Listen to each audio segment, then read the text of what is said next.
Music teacher's reaction live and in real time to Shin Megami Tensei 5 original soundtrack. I've never heard this before, not once ever, never once in my life. Everything I say is going to be off the top of my head. Ephemeral. Let's do this.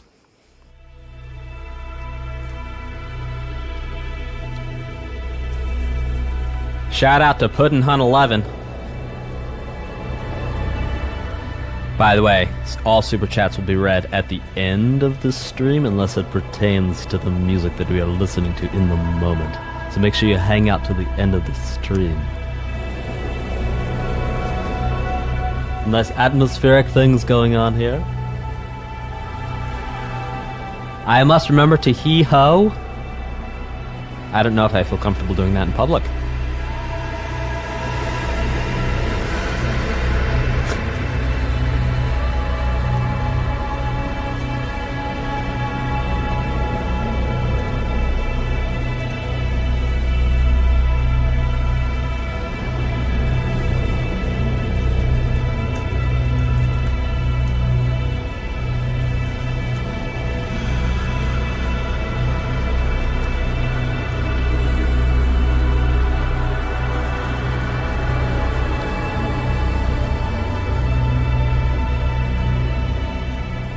So what we're hearing a lot of here are called pads. These are synthesizers, or patches, sounds, that are not, well, very focused. They create an atmosphere. They are ephemeral.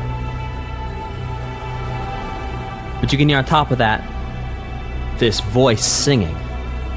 It's like there's this drone. We're starting to get some detuning going on.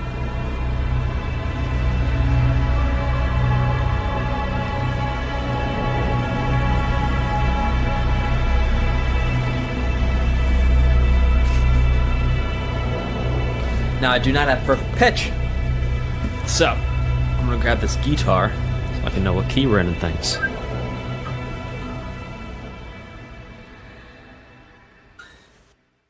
Everyone's saying hee-ho. I'm getting very suspicious. This next one is called Circle. Oh, but you guys can see the title on the screen now. How cool is that?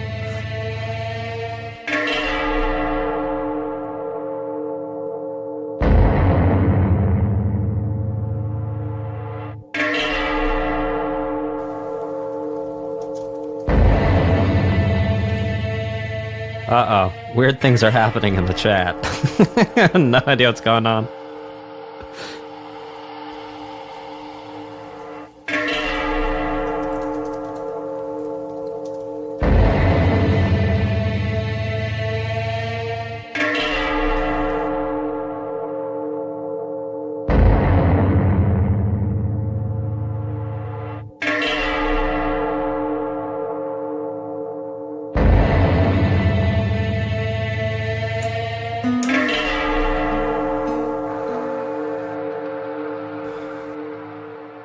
So, it's interesting that the drone for the first song was sort of like a bee. The bee was part of it. And now it's like we're modulating up a whole step from A to B.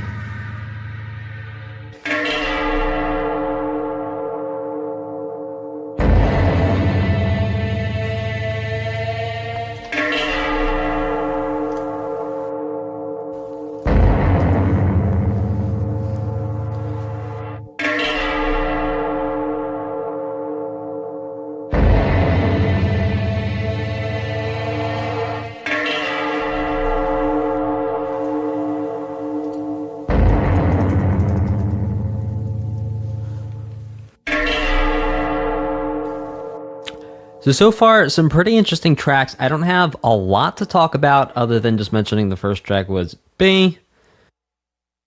There's a B in it. And this last one was A to B. This is a change.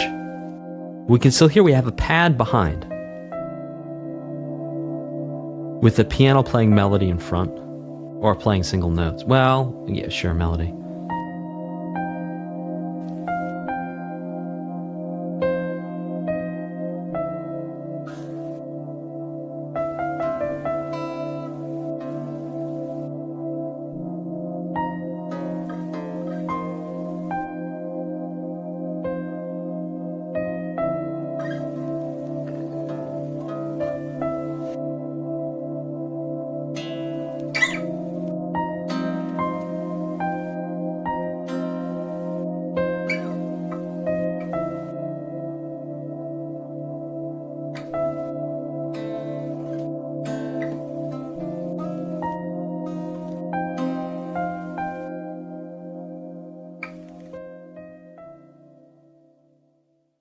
D sharp and A. So it is. I didn't get much sleep last night. I may make a couple more mistakes today as we go.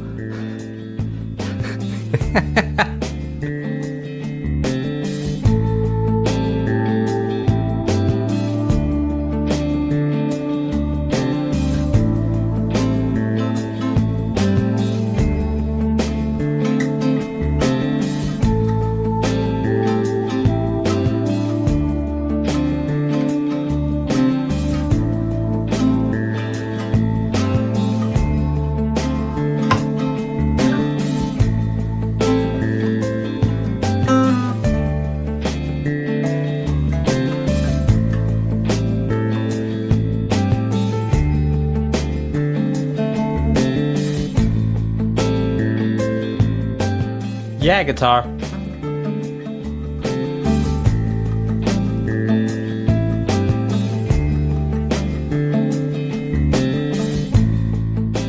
So we're just hanging out on like a 2-chord vamp here. A vamp is when you repeat 2 chords over and over again. But technically speaking, you wouldn't have a melody going over vamp, so scratch that. It's a 2-chord progression. I mean, you could have a melody going over vamp, but it wouldn't change. Because the whole point of the vamp is just repeats.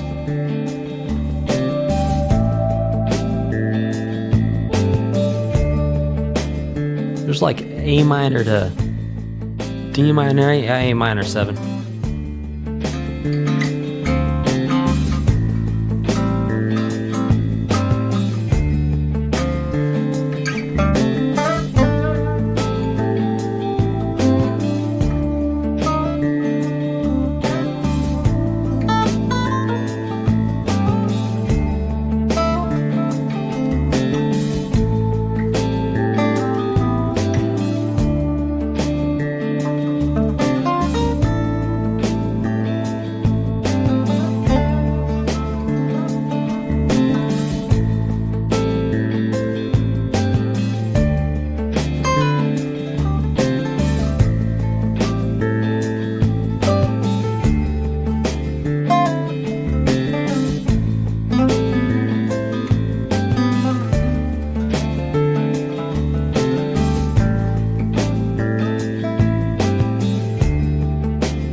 Wow, that was fun.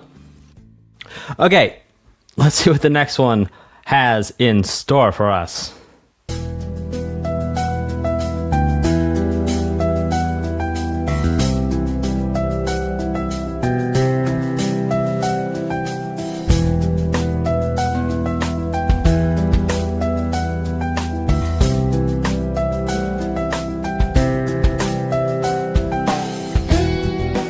Oh yeah, come on now.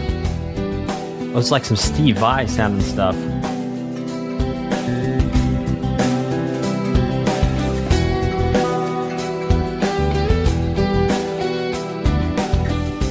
Well, at least the opening notes were.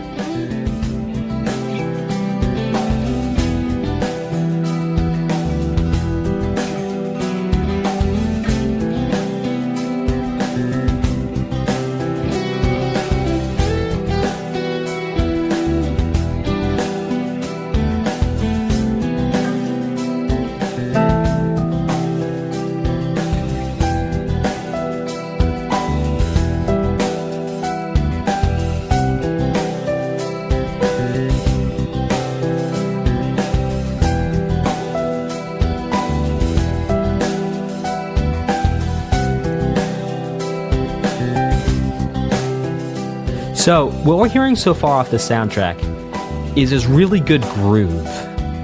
This is actually music that I personally like a lot. I just love simple grooves that just sound good and are like 2 or 3 chords going back and forth, because then I don't have to think about theory or harmony. or anything. I can just hang out in easy peasy lemon squeezy pentatonic and major scale land. Yes, I have degrees in music, and yes, one of my degrees is in jazz, and I still prefer this. That's just my preference.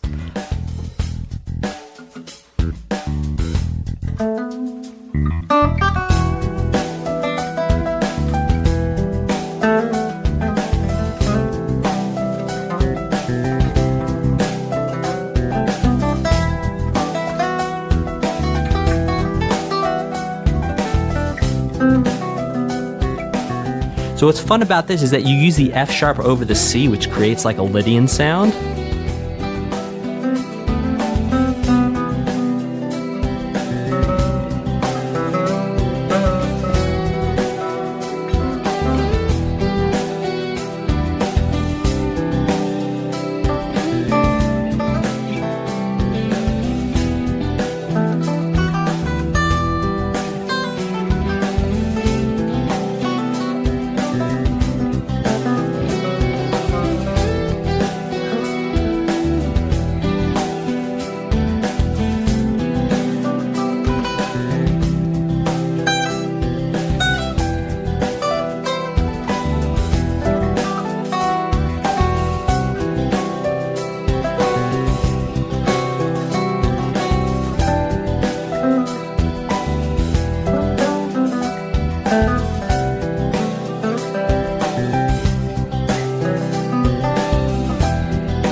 Oh, that was a ton of fun.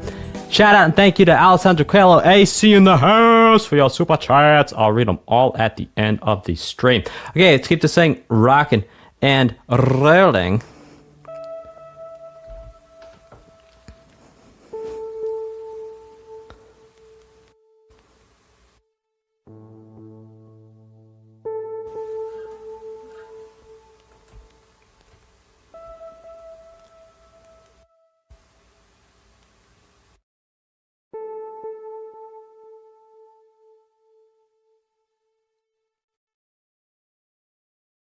Seems to be like a little cutscene piece of music.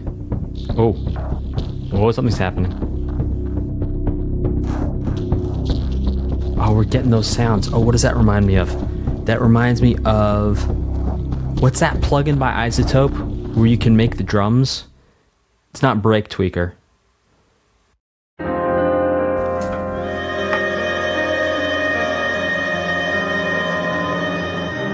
Okay, so things are really changing now.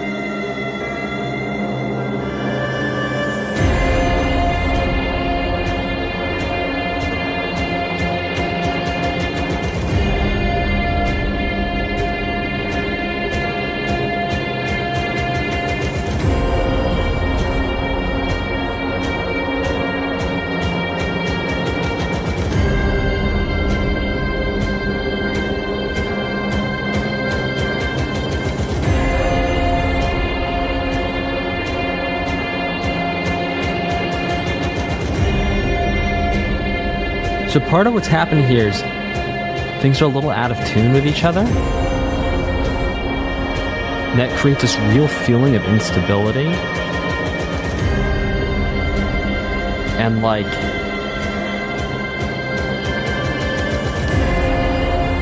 uncertainty. Yeah, Percy, I agree. When it started, the first track reminded me of Celeste too. Just that sort of like chill atmosphere.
So what's interesting here is before we had that transition from the A to the B of the whole step, and what we're hearing here too,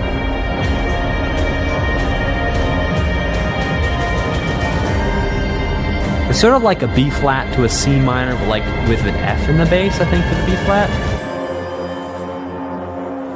So perhaps that whole step ascending connection.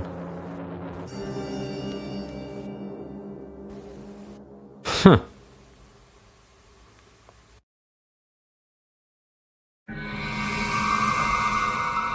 Very interesting mix so far in this soundtrack of,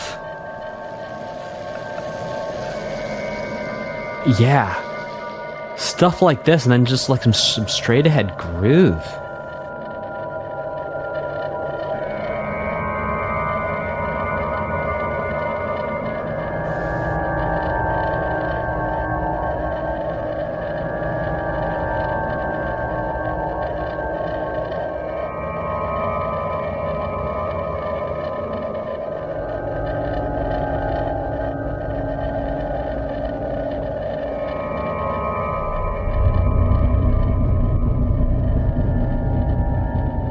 Very disconcerting.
And again there, almost that whole step thing from E flat to F. Not calling it an E flat to F chord, by the way, because that F also had that like tritone thing over it. But the tritone of F being B, which called back to that piece which we had previously, which is B to A, perhaps.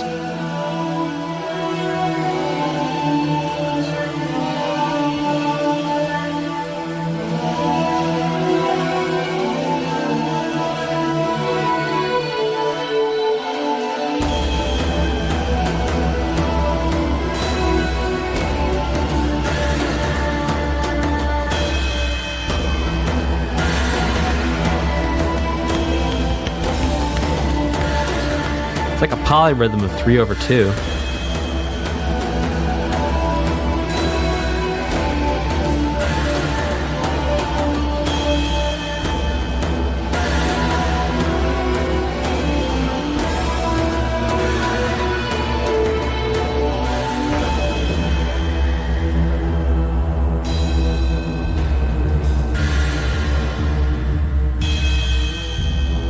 Okay, well here's that D sharp, E flat, to E thing that we actually heard before.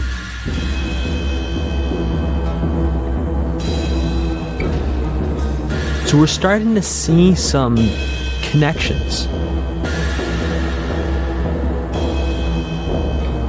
I'm going to look out for these some more, because if they come up this many times in the first couple tracks, they're sure to show up some more.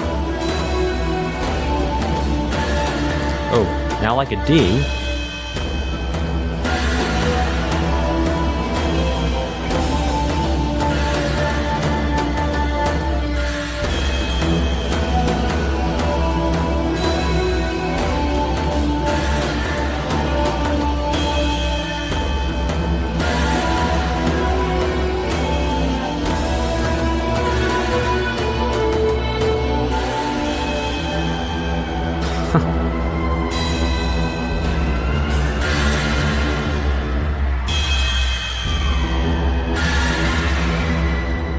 What's that? Someone biting on a saxophone reed?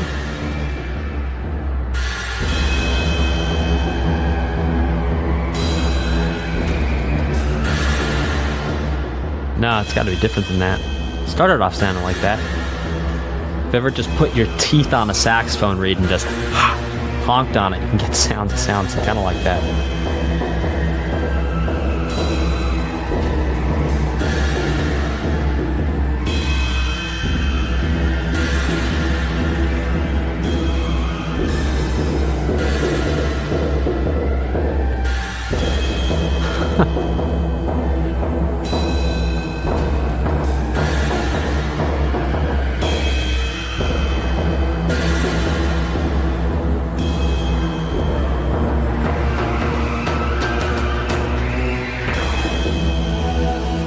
Oh yeah, that's definitely a synth, but the way it was modulated, yeah, it was crazy. It almost sounded like a combination of like a French horn getting stepped on, if French horns could squeal when they got stepped on.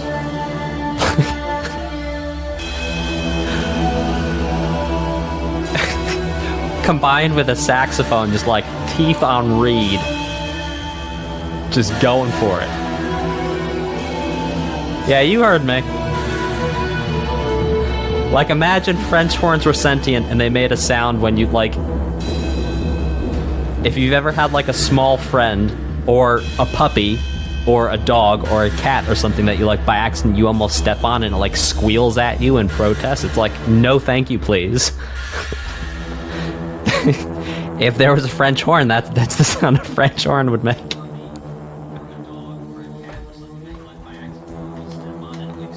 Oops. That was my, YouTube showing up on my phone. Okay, so before we head into the next one, which I understand is going to be really cool, I want to break down a couple of theme things. A small friend. Does anyone not have a small friend where you step on their foot or something and then they make a very high-pitched sound? I mean, like, people step on each other's toes all the time. Okay, anyway, so a couple of thematic themes we are going to look out for. Number one, we're going to look out for a whole step going back and forth. We're also going to look for D sharp or E flat to E. I'm going to assume it's D sharp. Someone in the chat says, I am the small friend. And then, golly, there was one more, and I forgot it. I'm running a little low on sleep. Perhaps I shall remember it later. Oh yes, these kind of key connections of like A minor, F, and C minor, and B. Not that we're ever really in the key of B, but we're gonna look out for those connections. Okay, let's keep this thing rocking and rolling.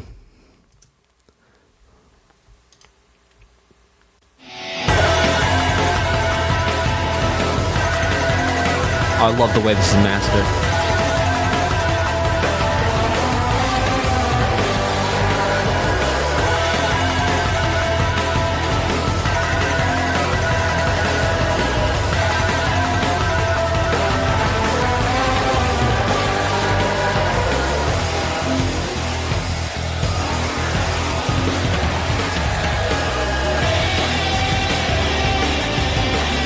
I want to turn my headphones up a little bit.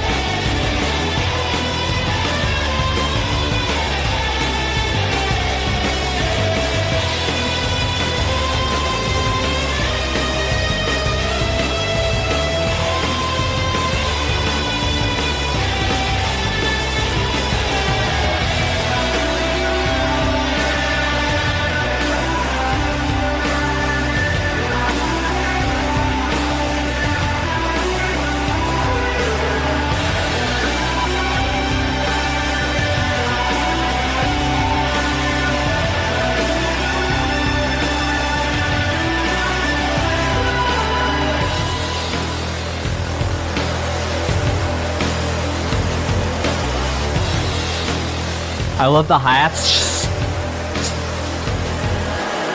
It's like 3 different hi-hats or 2 different hi-hats.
Okay, so number one, this is my favorite track so far, hands down, easiest. Reminds me a little bit of Calamity Mod. Also reminds me of groups like Dream Theater and things like that, in just the absolute best way. Of the Noseworthy Clan mentions, in the acoustic tracks, you could feel the experience Ryuda. I'm so sorry, I'm going to mess this up. Ryuda Kozuka had working with Shoji Meguro, but these tracks really show off his style best, I think. New here, but I can boost Kirby Planet. You got it. And remember, we're going to read all the chats at the end. Yeah, you know, in the way it's mastered too, like how smooth everything sounds and how cohesive it sounds. And it's like this. You can, Ryota Kozuka. Arigatou gozaimasu. Thank you. Yeah, it's very slick, very smooth. Love it a lot. All right, let's keep it rocking and rolling.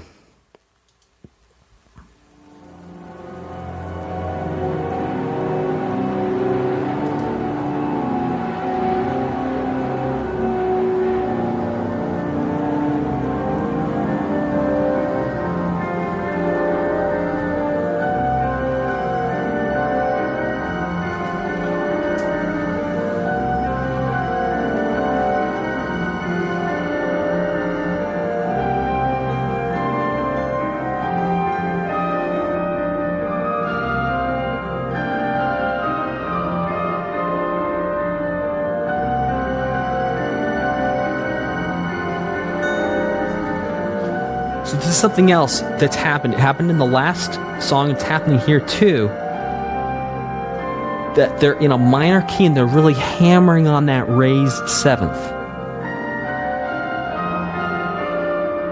So thinking of borrowing that from either the major key so you can get the major 5, or thinking of that as harmonic minor.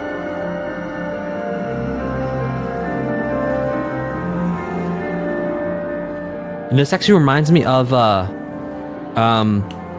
ruins from Undertale. The piano, arpeggio, the tempo, the key, and also the reverb. Oh, is it Waterfall? Excuse me, thank you. I meant Waterfall.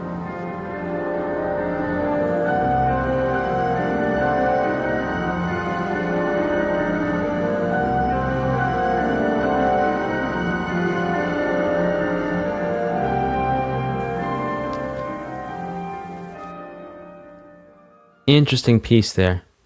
All right, let's listen to the next one. Waterfall. Yeah, thanks. I stand corrected.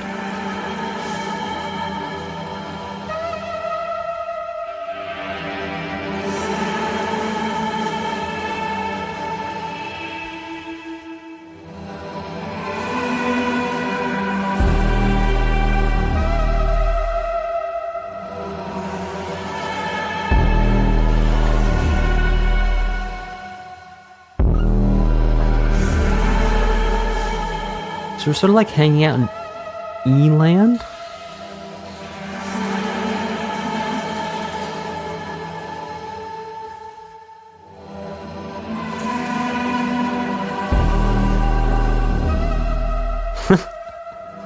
A little... That thing up there? That's a ton of fun. That was a high note.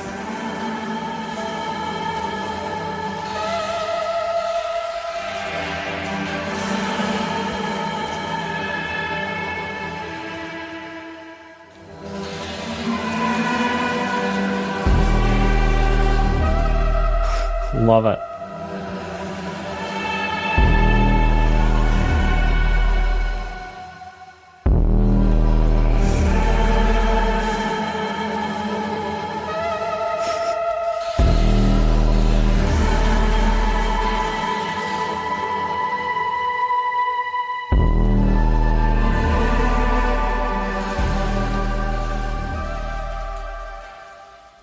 So what we heard in this piece is actually kind of interesting. If we think about what we've heard so far, this was the 13th song.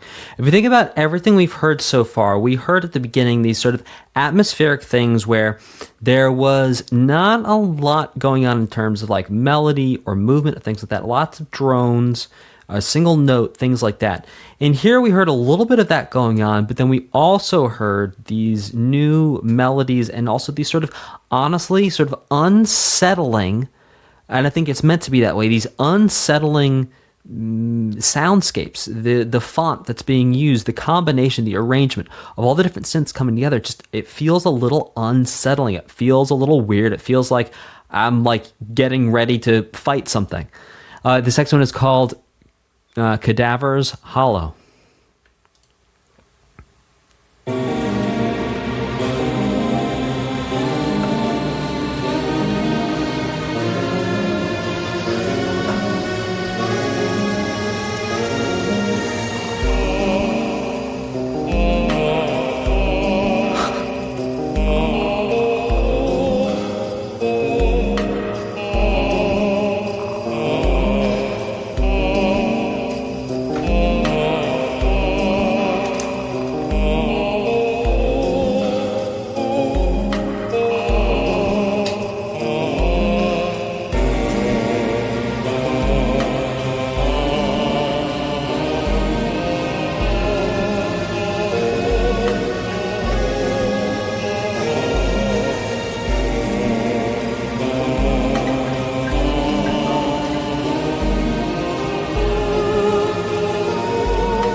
It's okay.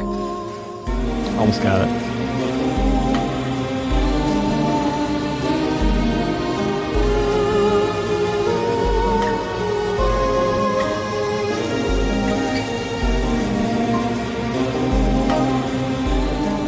There, I got it.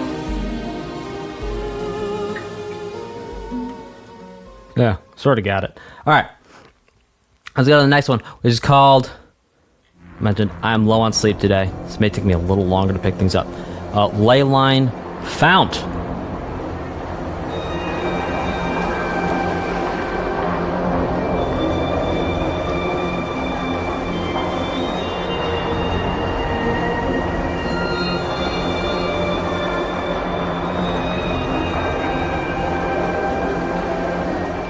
So listen to how the stereo image, how it's panning.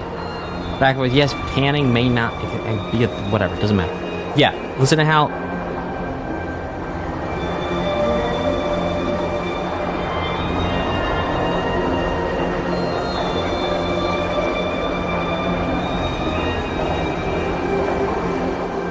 It's just a regular wasteland, Sleepy.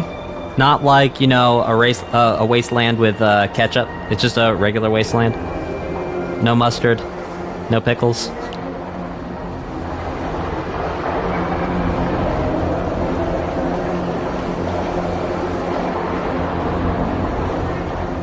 No special sauce on the wasteland.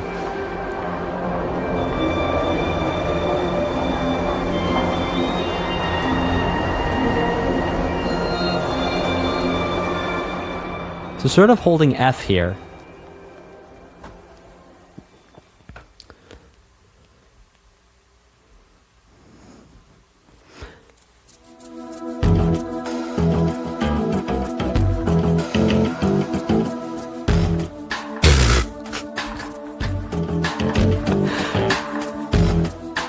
N64 Square, I want you to know that no French horns were harmed during the making of this stream. Or any stream.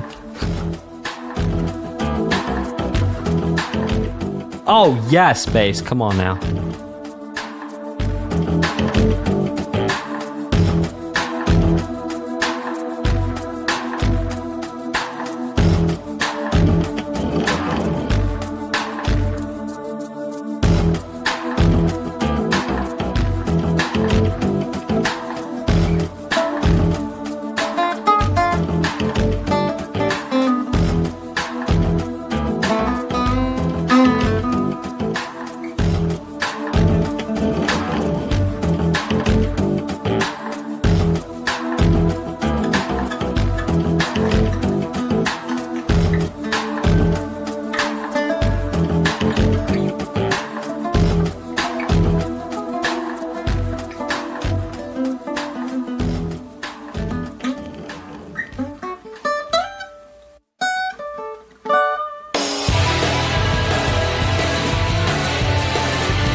Oh, we've heard this chord connection before.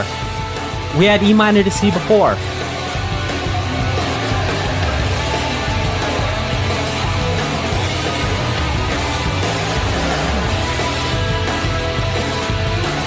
That was the one I couldn't remember from before.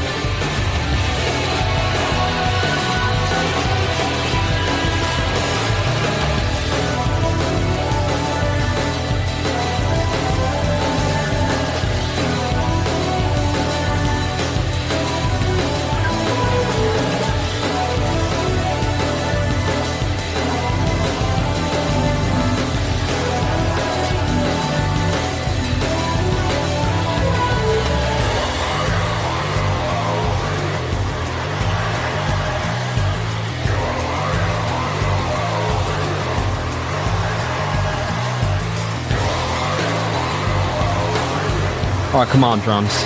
Come on, drums. Come on, drums.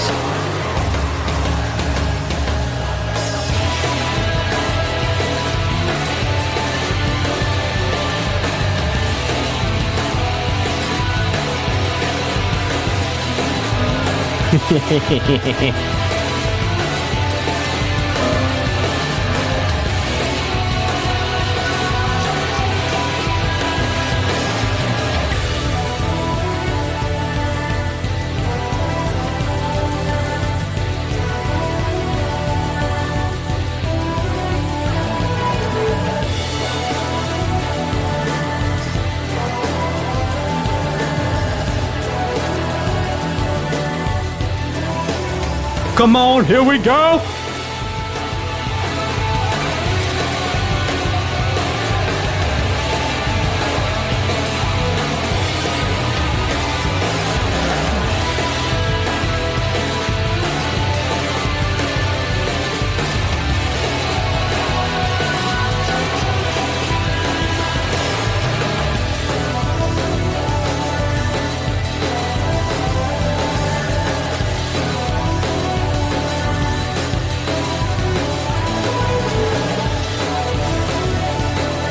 Man, someone in the comment section of the post of this in the community said, "Hey Dan, I think you're gonna love the boss themes." I'm assuming this is a boss theme, and yes, I love it.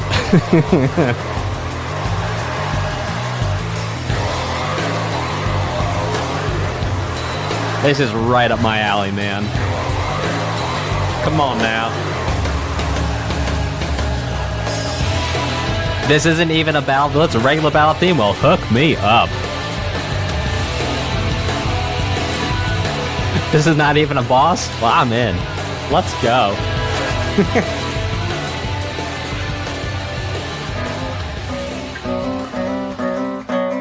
Oh, gosh. Love it.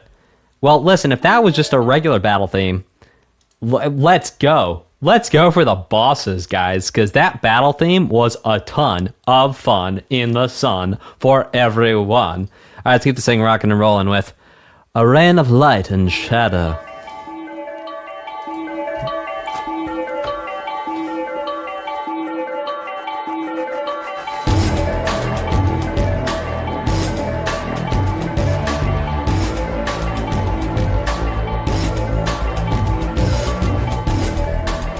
Okay, so we either have multimeter or those are just written as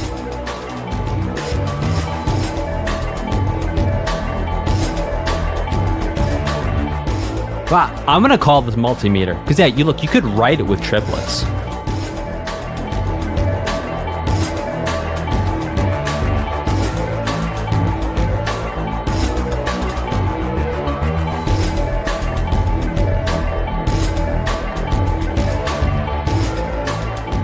Yeah, look, Voodoo, yeah, you could call it polyrhythm, and technically it is.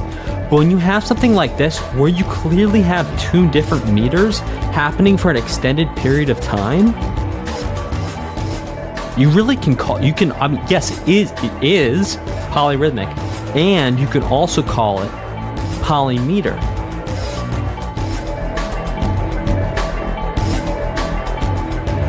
I mean, it depends on how the composer wrote it, sure. If you ever tried to write polymeter in Sibelius or Finale, you'll know it is the nightmare of all nightmares. But that was cool.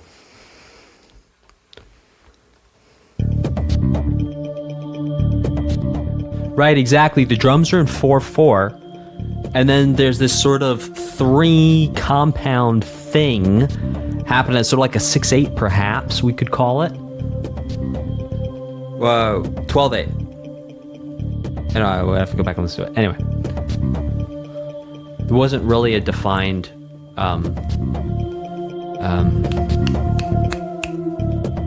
yeah, look, it's 4/3 if you. Well, hold on, but hang on. All right, hang on. We're gonna unpack this in a second. We're gonna go back and listen to that. All right, hang on. We're gonna do that. We'll do it live. We'll do it live. We'll go back and listen after this track. We'll do it live.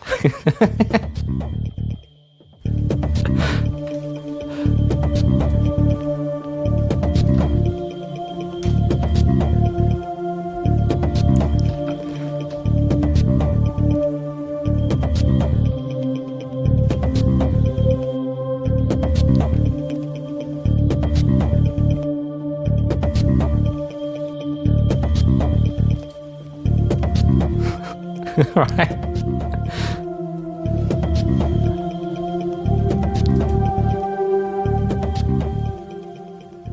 Okay, guys, we're gonna do it live. Here we go. We're doing it live. Here we go. It's the first time ever in the history of all the streams I've ever done, we've gone backwards in the middle of a thing before we finish, but we're doing it.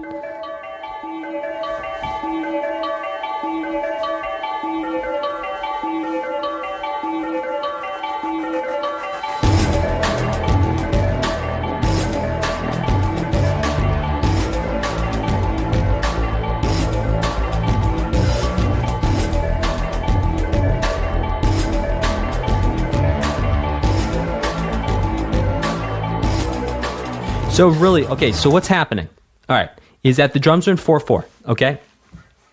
And then for each beat that the drum is making for like each kick or snare, right? So we're going to talk about 4/4 as being like where we are.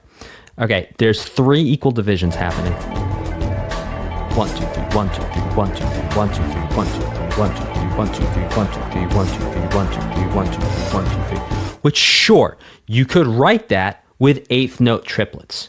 So all right, easy way of looking at this is we have drums in 4/4, and then we have just 8th note triplets written for that other piece. So that if you're actually writing that music down, that's the easiest way to do it. Now, if we want to start to get fancy, all right, let's start treating this like it's polymeter, just for fun. Okay, so you say it's 4/3. Okay, but hang on. Let's unpack that. Okay, I would not call this 4/3, and here's why. It's because, okay, when I think of 4/3, I'm just gonna bring my logic down. I'm gonna call it 4/3 because you have 4/3 is.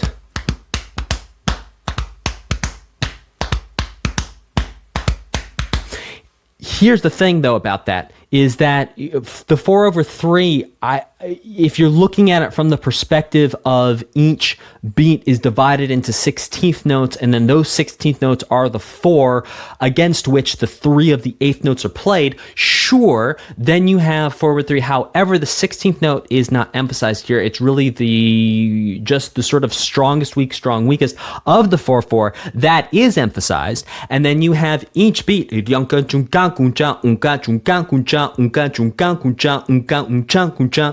Those 3 equal divisions of each beat. So I actually would not call this a polyrhythm, though you could extrapolate a polyrhythm from it. I'd say it's polyrhythmic in the way it sounds. However, I would not call it a straight up polyrhythm. I would call it either 4/4, the other instrument is in triplets, or it's multimeter, and the multimeter that it would be a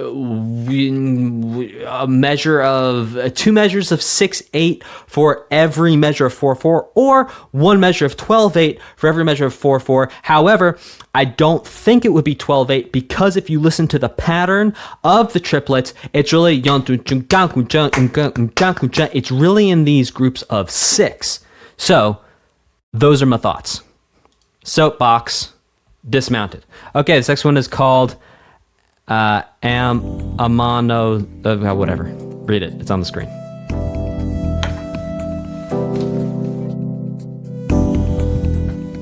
How is that for some music theory? My goodness.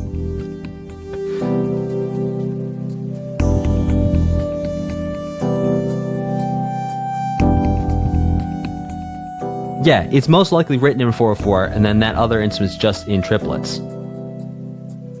Well, no, Phoenix, I'm not going to commit to that because we really need to talk to the composer and understand what their intentions were. That's always the trick here. It's like those are the 2 ways we could break it down, I think. Perhaps there's a third that I'm not thinking of, but I don't think that there is. So yeah, we'd have to ask the composer or look at the score.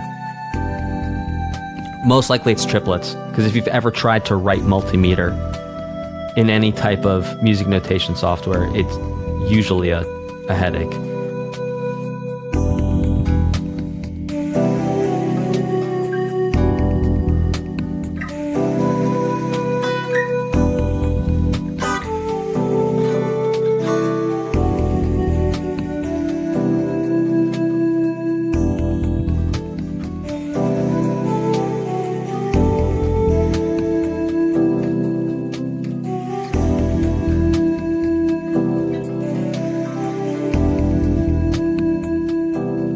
Yes, Voodoo. Oh my gosh, please go check it. Please go check that. I'm pretty sure the time signature is going to be 4/4. But see if there's any notes that say anything about multimeter.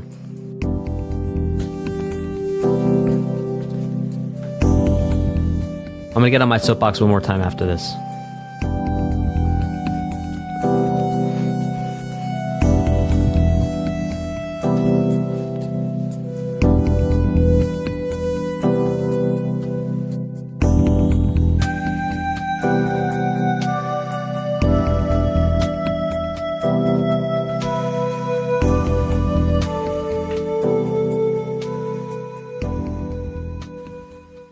Okay.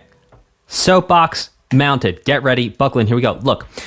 When composers write music, when anyone writes music,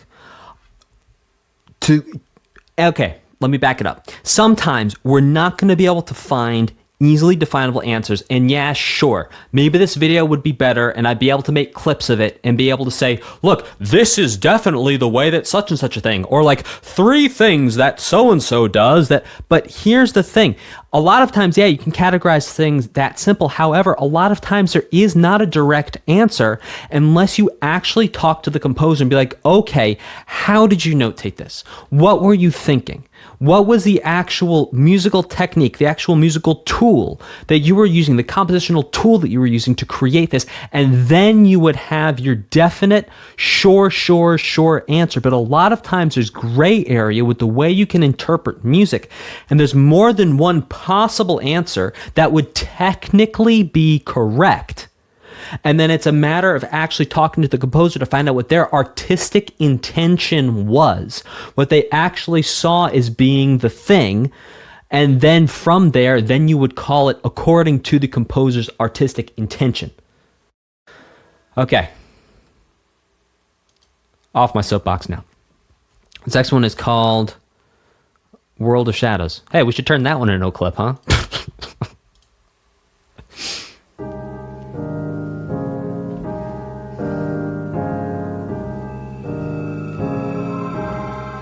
This is what happens when C418 runs. Get it? It's like Minecraft, but fast.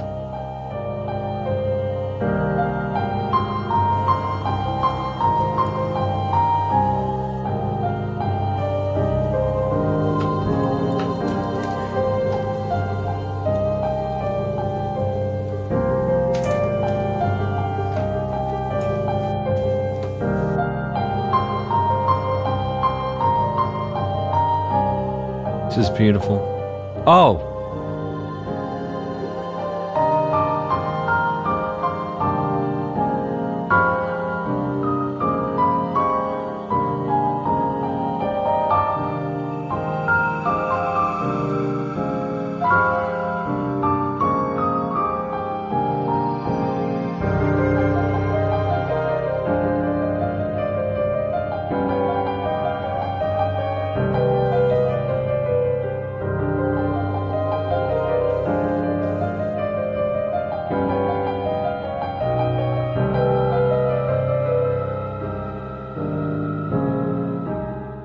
Yeah, exactly. Of Noteworthy Clan, and that's the thing about, like, you look at Sweden. Sweden's, like, technically in, like, the Dorian mode, and it never resolves, and that's part of why I was like, oh, yeah, this sounds like C418. Is because part of what keeps the whole thing with Sweden moving and grooving is that it never, well, it does occasionally fall to a 1, but not in a way that feels resolvatory.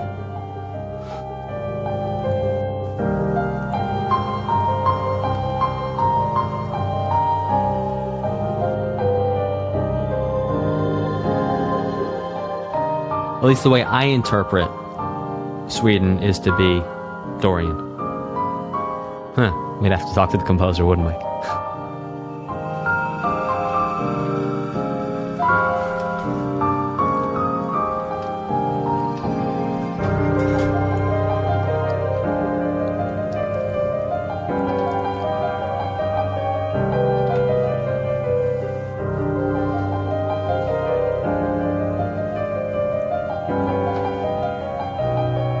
Sort of Alberti style arpeggio going on here.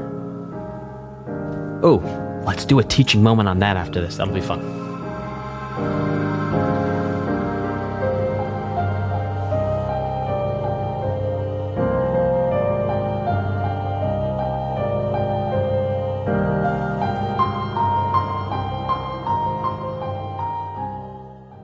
Okay, so what is Alberti bass? So Alberti bass was made by this guy named, I believe, Domenico. I'm perhaps saying that wrong. Alberti in 16, long time ago. And basically the whole thing was you take an arpeggio, which is like you skip notes. So it's like you play a scale. Well, that was more of a walking them down a pentacord. Well, we call it a scale. Anyway, it doesn't matter. So we have 1, 2, 3, 4, 5, 4, 3, 2, 1. And then an arpeggio is we just take, for example, an arpeggio can take any groups of notes. We're going to take 1, 3, 5, 3, 1. Now, the way an Alberti bass goes, it's going to go. Yeah. So you hear how there's that alternating, as opposed to if we just walk up and down the arpeggio, going 1, 3, 5, 3, 1, 3, 5, 3, 1, 3, 5, 3, 1. Now we go 1, 5, 3, 5, 1, 5. Well, flat 3, but yeah. 1, 5, 3, 5, 1, 5, 3, 5, 1, 5, 3, 5. You guys have heard that arpeggio everywhere in so many different games, in so many different songs, and it all goes back to Alberti. Okay, let's keep this thing rocking and rolling with the next one, called Thou Shalt Play.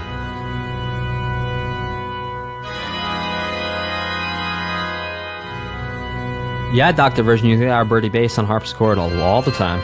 Well, not also just bass. Alberti bass. Why do I keep on calling it bass? Maybe that's the name of it. I don't know, I'm low on sleep. Alberti style arpeggio. Oh, is this the start of a Bon Jovi album?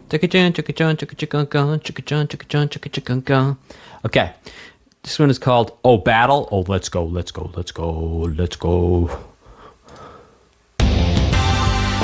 Yes, please. Yes, please, thank you.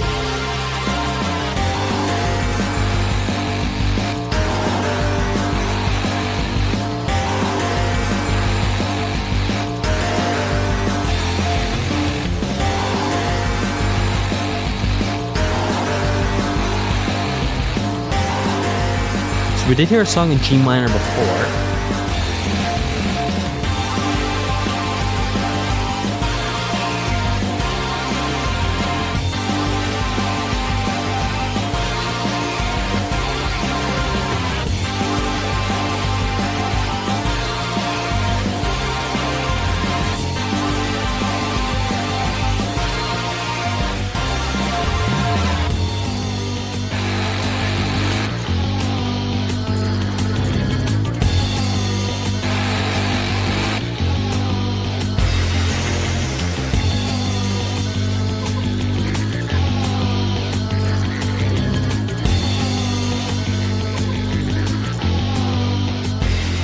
I missed something?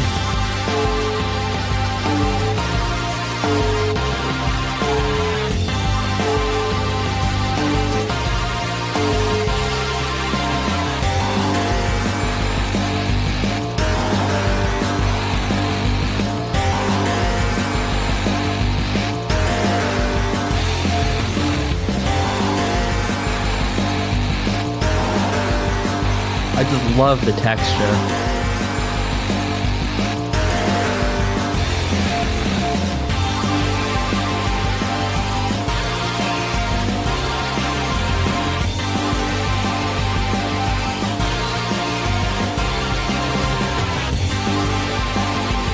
Yeah, agreed of Noteworthy Clan. The texture of those vocal samples is wild.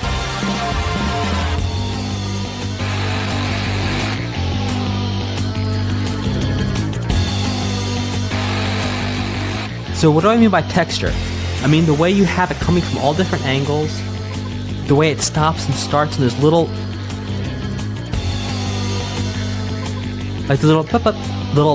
jumps and glitches in there. It creates a texture, a sonic texture.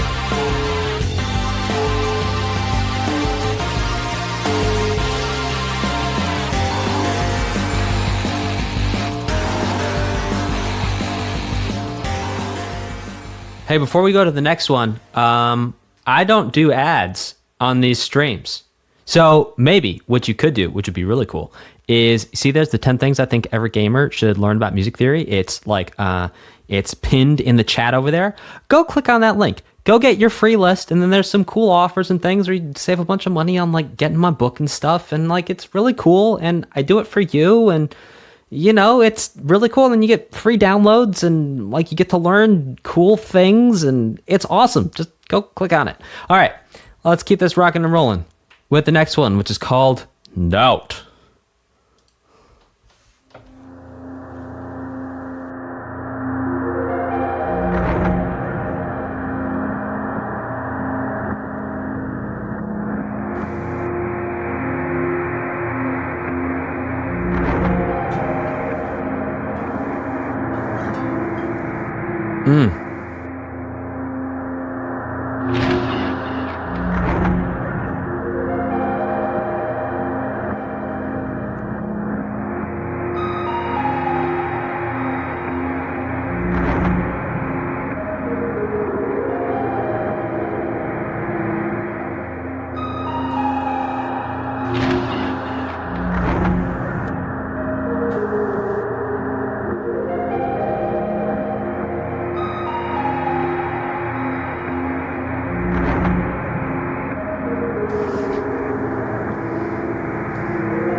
I love it.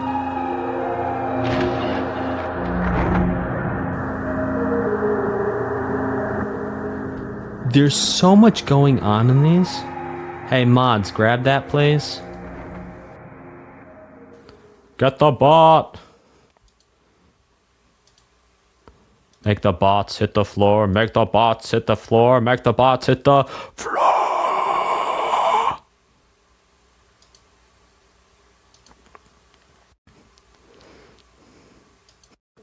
Okay.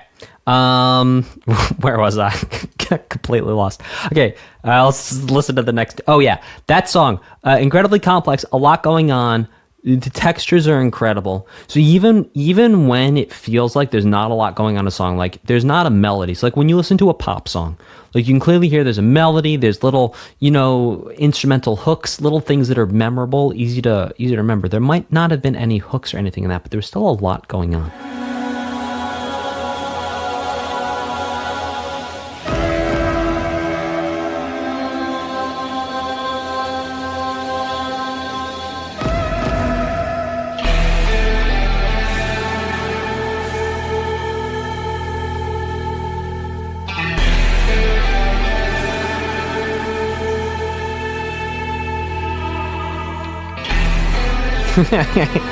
Voodoo, I just scrolled up and saw you wrote floor.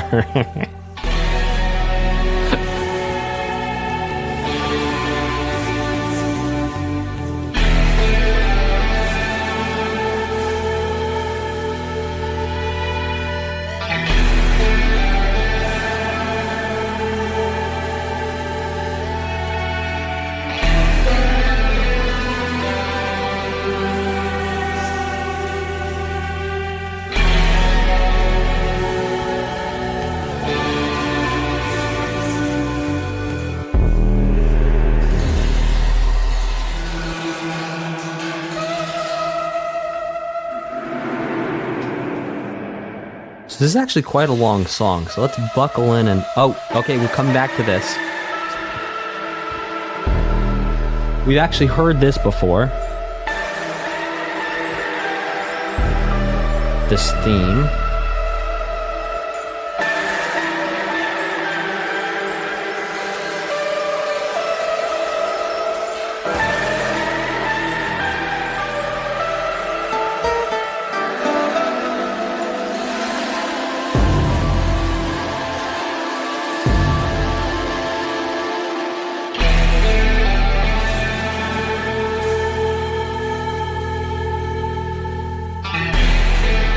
Oh my gosh, it's like Pink Floyd meets Dream Theater meets video game music.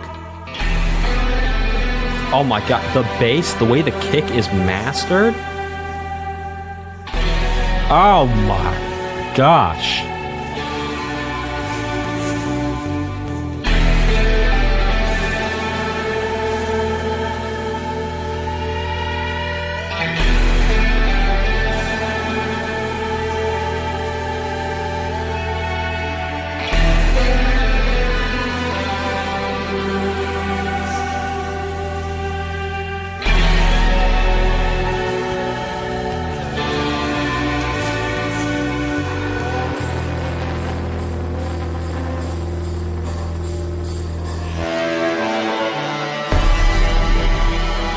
Now that was like very close to the starting of Steve Vai's For the Love of God. Different intervals at the end, but I think the composer was honestly influenced by Steve Vai.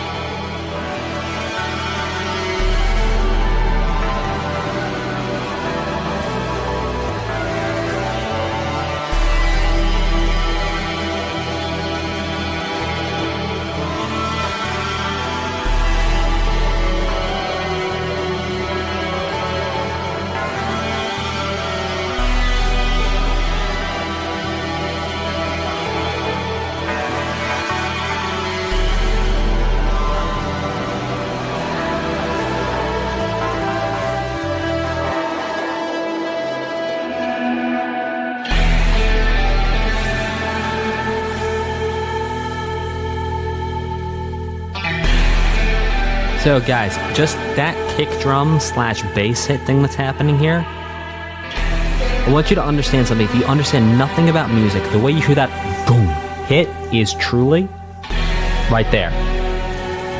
It's like a Picasso painting. It's like a Monet painting.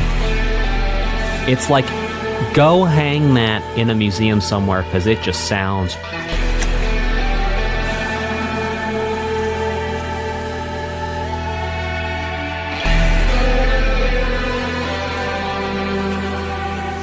And to do that with everything on top of it as well, the mixing of that.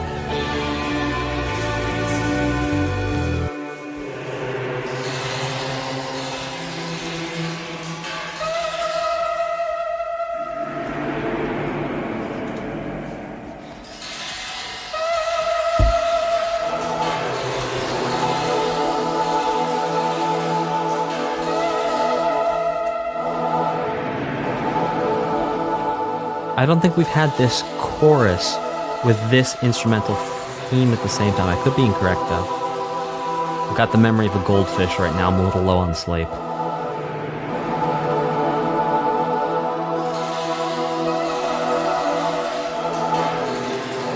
Thank you, Dextro.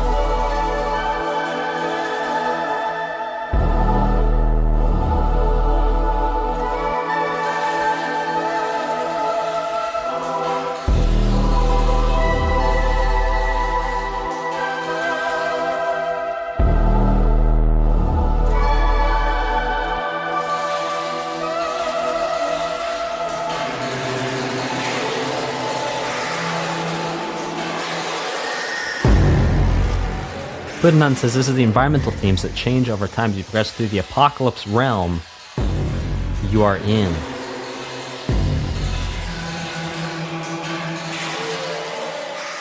Yeah, agreed, Weirdness Unfolds. It's like headed towards that sort of Doom style thing.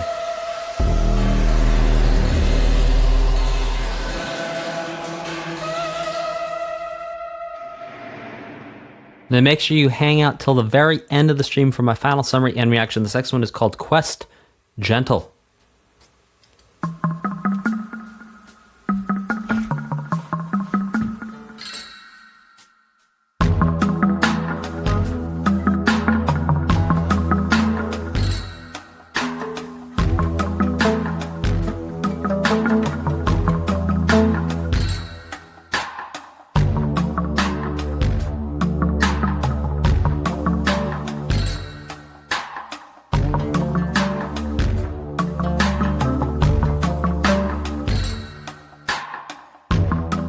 So here we are back to our whole step thing.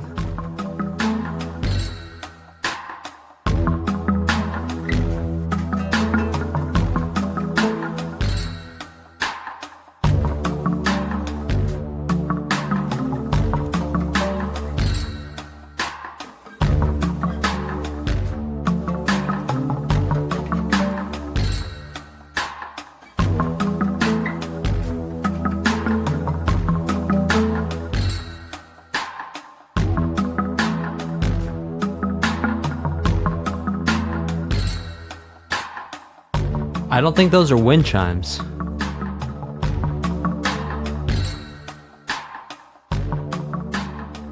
That sounds like strings being struck with something metallic.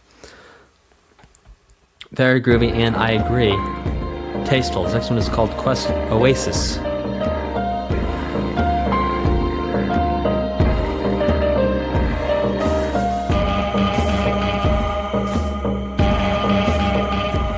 Oh, listen to that anticipation. It's like this close to reggaeton, and then it has that little...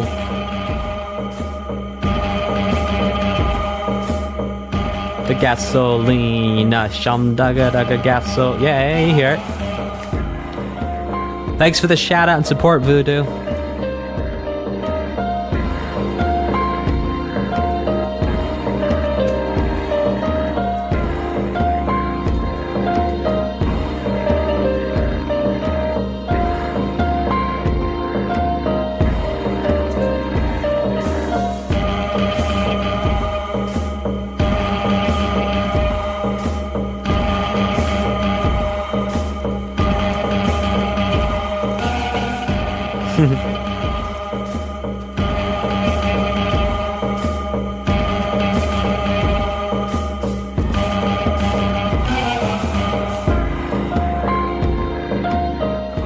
But listen how those drums are not perfectly quantized to the beat, and that's part of the beauty of it.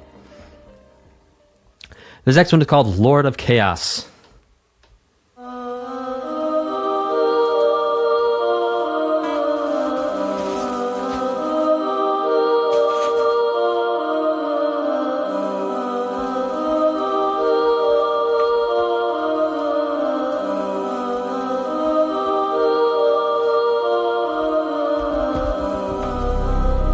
Ooh. Oh, that is juicy.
Well, that was a ton of fun.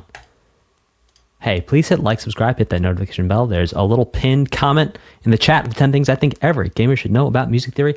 Go click on that. You're going to get some free content, like for you, for free. This is good. Anyway, thoroughly enjoyed this stream. This was the end of Disc 1. Make sure you tune back in next time for Disc 2, maybe also Disc 3. We'll see how it goes. Thank you all so much for watching. All right, my final summary and reaction. Absolutely loved the groove on this entire soundtrack. Also, really, really loved the mixing, the mastering. We heard like 3 or 4 different distinct areas. Number one, we heard like this atmospheric thing that started everything off, and then we started to go into this sort of very dark, sort of crazy thing where we travel somewhere else, and then we still had a little bit of that. Oh, and then we went to the groove, right? And then we went to this weird sort of alternate reality place, and now we're back into this place where it's all mixed, where we're getting our atmospheric, we're getting our groove sometimes, we're getting the weird sort of up-downy thing, then we're also getting this sort of like metal progressive thing, which is so cool. So awesome. So I really enjoyed listening to this music. Thank you for voting and for recommending that I check this out. If you're finding this video helpful, I have tons of courses in my community for gamers who want to create their own music. If you want our help to create your own music or to build a professional portfolio on Spotify, YouTube Music, and Apple Music, or you want help composing your first original soundtrack, click the link in the video description and apply for our Gamer Music Creator program now. There are tons of compositions and songs we've already helped gamers just like you create and release professionally. No previous musical experience is required. You can be a total beginner and we will show you every step of the way through creating and releasing your own music. You also do not need to buy extra gear. We give you everything you need from day one if you are accepted into our program. Click the link in the description and apply now. We're going to start with Those with Power from Disc 2.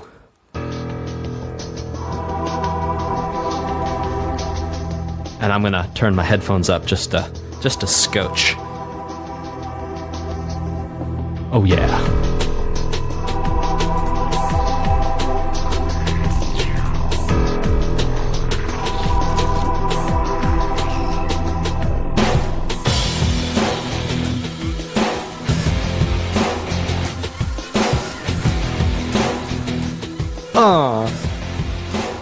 Come on now.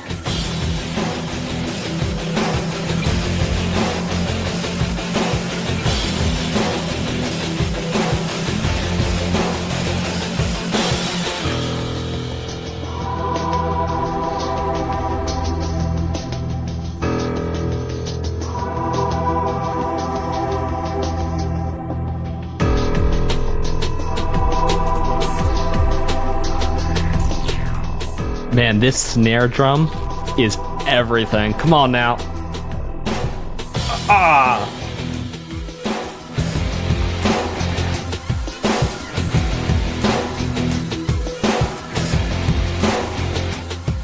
Right there. Right where I'm pointing, that's the snare. That drum sound you're hearing, that's a snare drum.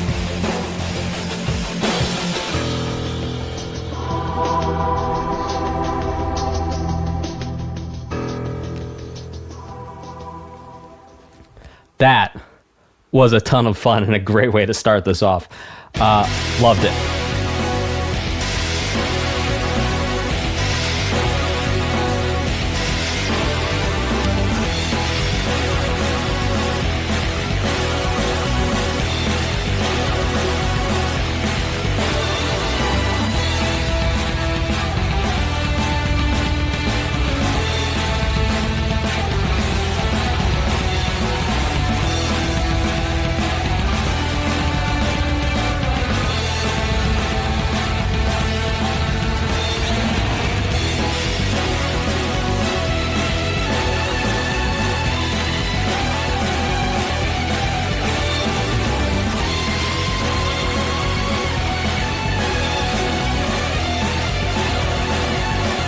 Oh, that synth was just like ignorant. It was just like...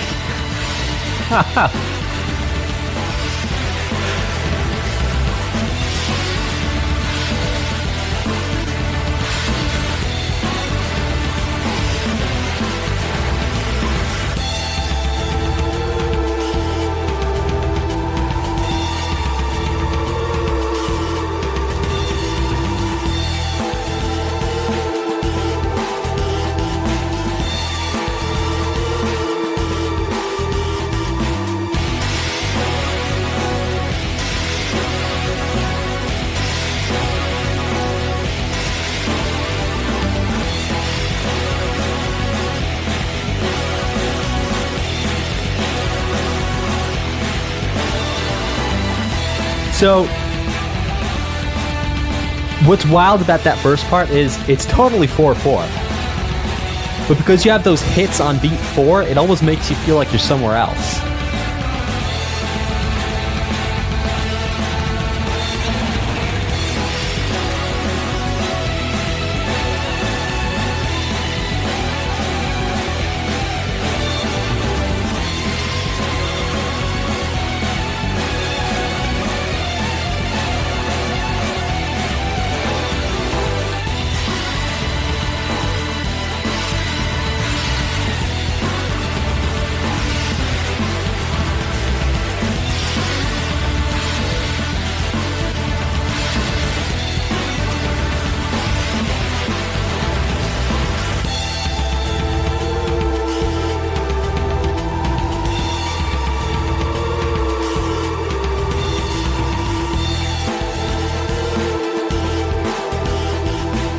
So really interesting, you could hear throughout this these synth placements.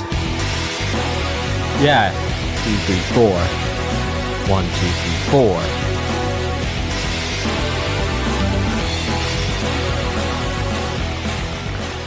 Before we continue on, a quick shout out and a thank you to super chatters Megadu and he I am derp matter. There are certainly some up quarks and some down quarks going on, but perhaps I'll lose my string of thought if you like molecular jokes. Okay, anyway, let's keep this thing rock and roll. I will read all super chats at the end.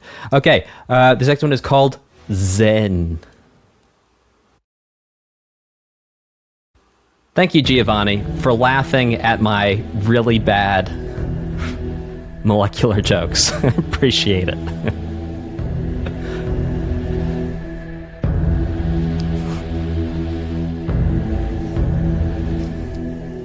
Subatomic. Thank you. See, I don't even know.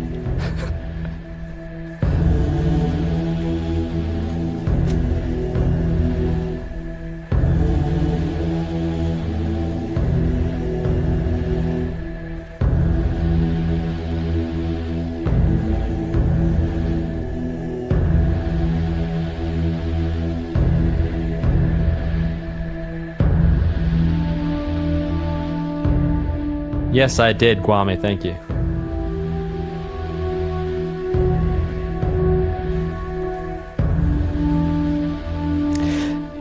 I think it's interesting that the title of this one is Zen, but it feels like almost like foreboding or like something's going to happen.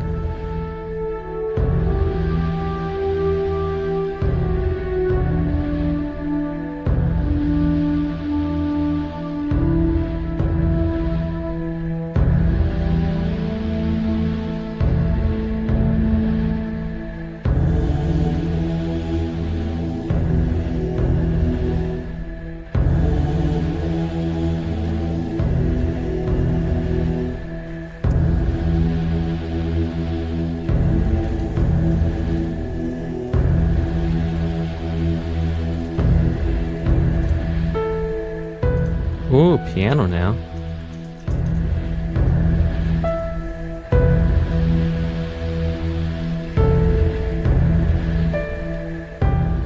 So sure, I'm reading from the chat, and I'm cheating a little bit because I'm getting context of what's going on in the game by looking at the chat.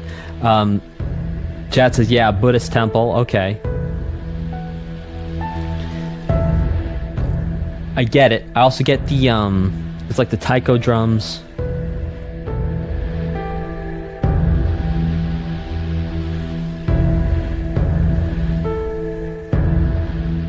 And that drone sure is sort of like, if you've ever heard Buddhist chanting, well, typically Buddhist chanting happens on one note, but, well, the Buddhist chanting I've heard happens on one note. I'm not extremely well versed in Buddhist chanting, but the Buddhist chanting I have heard happens on a single note, like and it just sort of goes along at one well, note, pitch. All right, this next one is called Dot. West Shinbashi.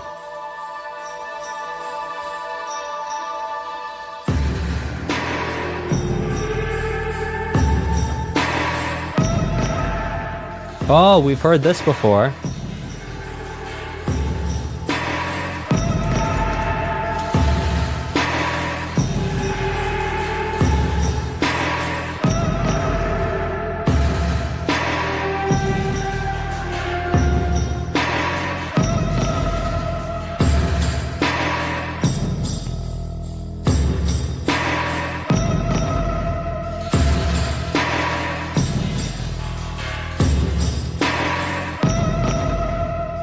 Okay. One thing I want to bring your attention to here is the way the drums are set up. I hope you're listening on headphones. Because it was like, you can hear you have drums, middle, sides, and then all the way on the sides. Fiat. Thank you, House Ghost.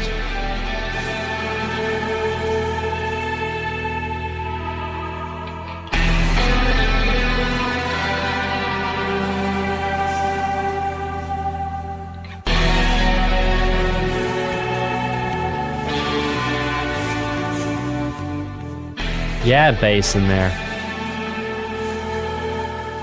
There's a bass guitar playing. It's pretty quiet.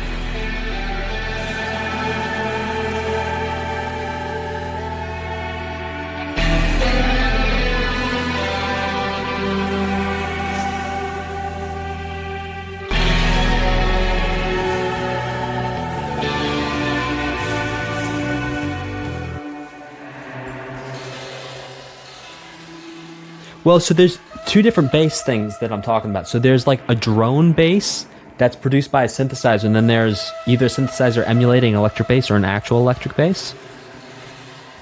Those are not headphones. He has strange ears. That's funny.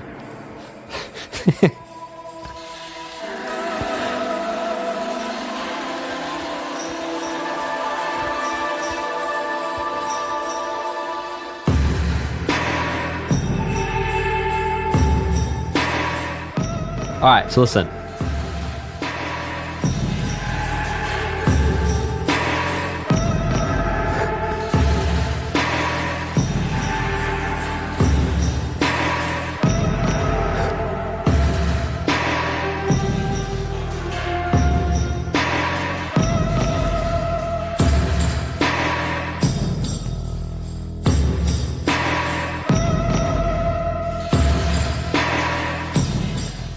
No, these are Tascams, actually, believe it or not.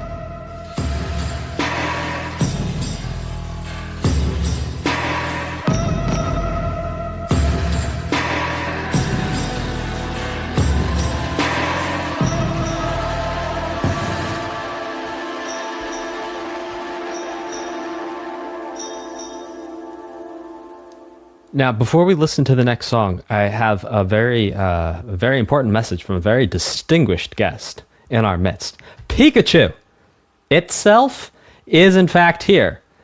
And Pikachu says, Pika Pika, Pika Pika Pikachu, Pika Pika, Pika Pika Chu, which translated into English means glad to see that Shin Megami Tensei 5 continuing, as there are a load of great battle tracks coming up, Battle Destruction being one of the standouts. That's awesome. Thank you so much, Pikachu. Or, as they say in your native tongue, Pika Pika. All right, let's keep this thing going with Quest Blindly. And no, I will never get tired of that joke.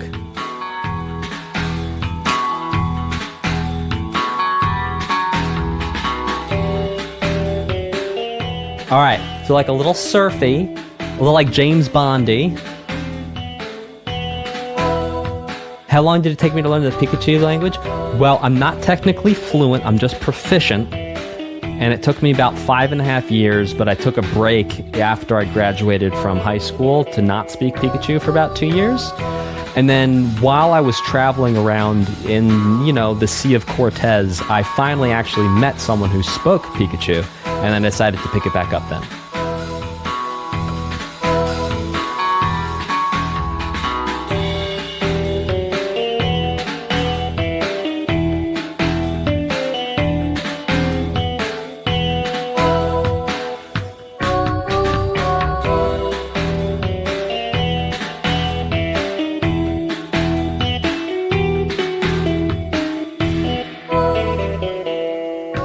Can I sing in the key of Pikachu? Yes, I can.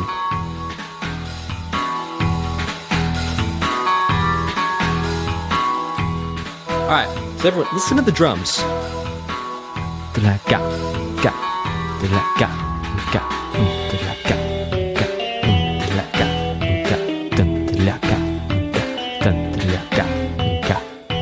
Now remember that rhythm. Because this is why I wouldn't call this rock, per se. I mean, yeah, sure, you could kind of call this rock.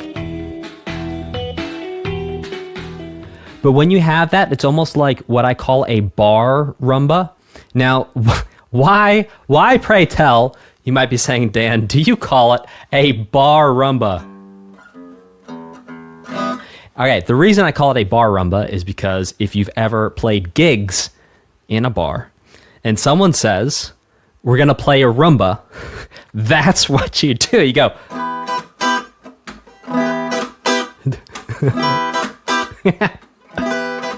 So maybe not an actual rumba, but it's a bar rumba Because if you play bar gigs, someone asks you to play a rumba, like the band leader's like, all right, we're going to do whatever in the key of like B minor. It's like, we're going to do it like a rumba. You say to yourself, okay, what you mean is we're standing in a bar playing music. You have asked me to play a rumba, so what I should actually play is a bar rumba. Okay. Little piece of possibly not at all universal musical trivia. That might just have been my experience playing with a couple of bands. But hey, anyway, this next one is called Quest.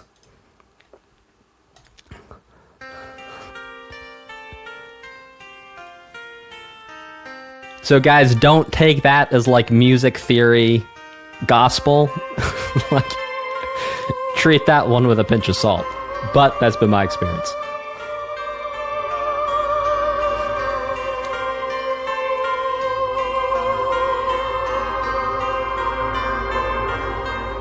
So I think we looked this up the last time there was an elegy, and it's a sad poem or a thoughtful poem.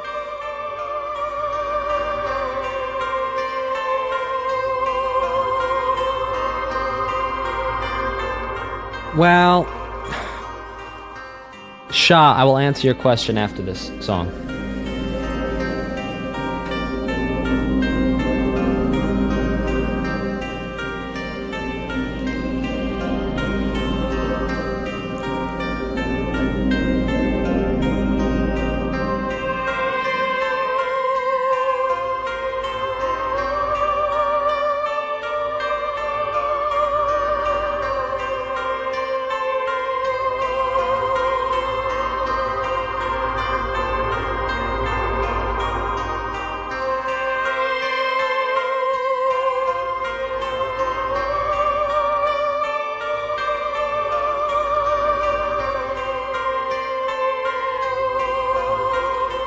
Some really interesting things going on in your left ear. These little wing slidey things. Okay. They sent me to music school and I call them slidey things. All right. So we had a question in the chat, which I thought would be an actually interesting thing for us to talk about. So Shah Fermo says, as somebody who isn't that all musically inclined, but how does the pentatonic play into the soundtrack here? Do any songs have just so much of an East Asian influence it can't be a Western scale?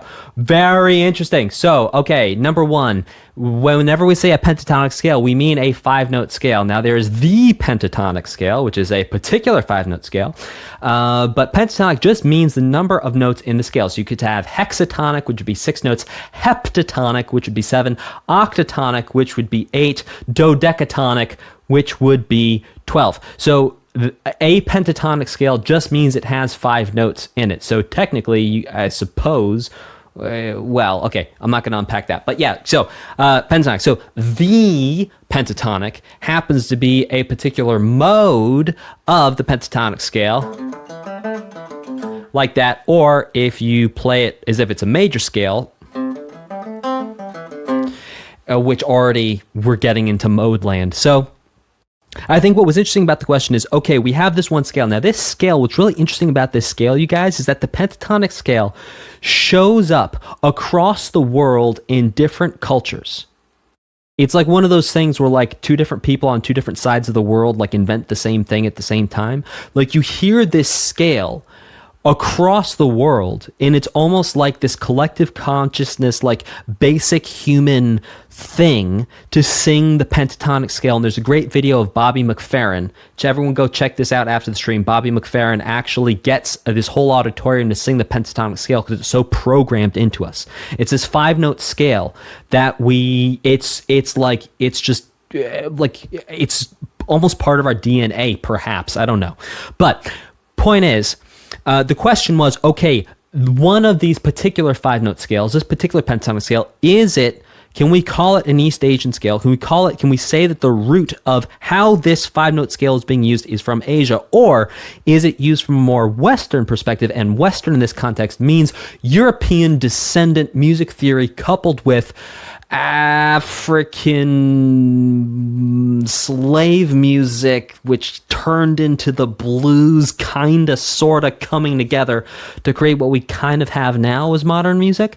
It's a very long, complex thing involving many different inputs and things. So basically the question was, okay, is it Western or is it Asian? And, well, I don't really know. And we'd have to ask the composer what their intention was. Okay, so let's keep this thing rocking and rolling with Quest Raid.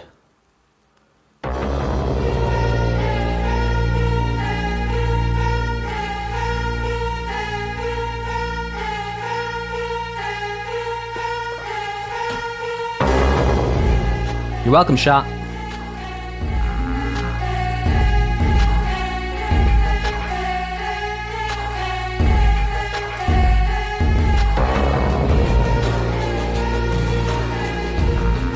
Oh, I love the way this started out and how the beat's shaping up now. This was so cool.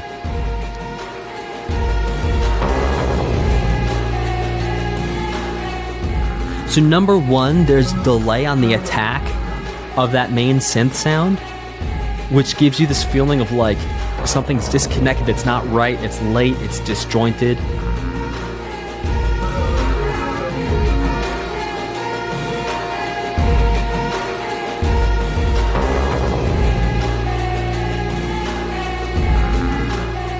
And where those synths came in originally, I was very much anticipating the pulse and the beat, really, to be somewhere different.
Little modulation right before it went back in there, that was cool. Just like a little pitch bend.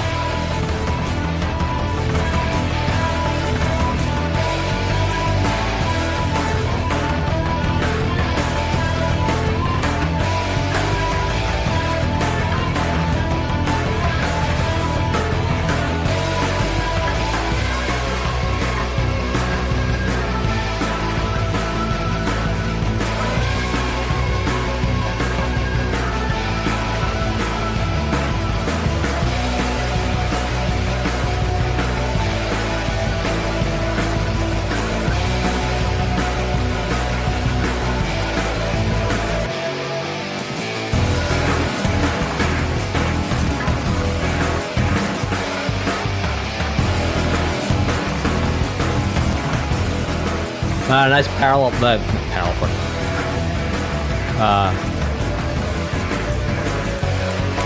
going up in fourths. Someone help me. I'm having a brain blank.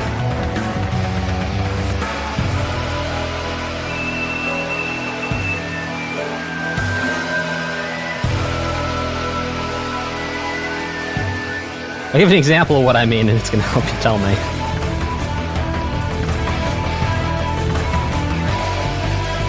Chordal harmony. There we go. It was kicking around in there somewhere. I'll explain chordal harmony after this.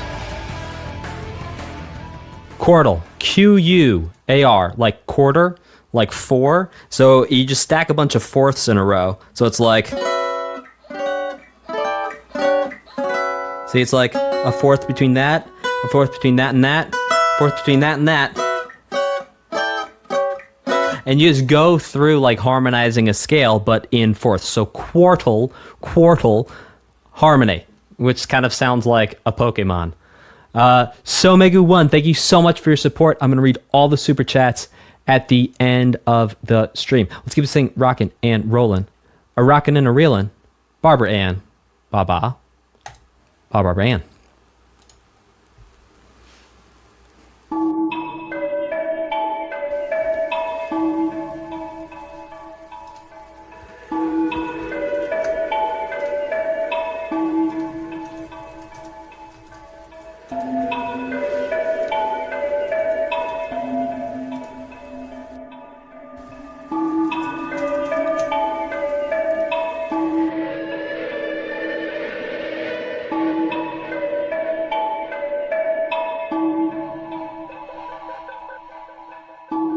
Two, three, four.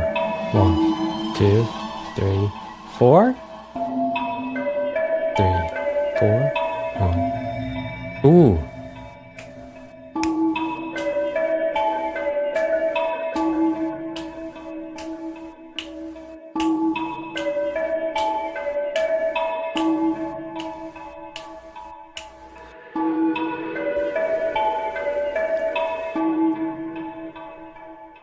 So I think what's interesting is to hear how we have like one iteration of this sort of like bowl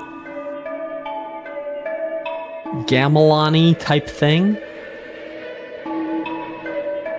and then we hear a repeat of it. So you hear it here, then you hear it repeated off to the side. Ooh, interesting guitar there.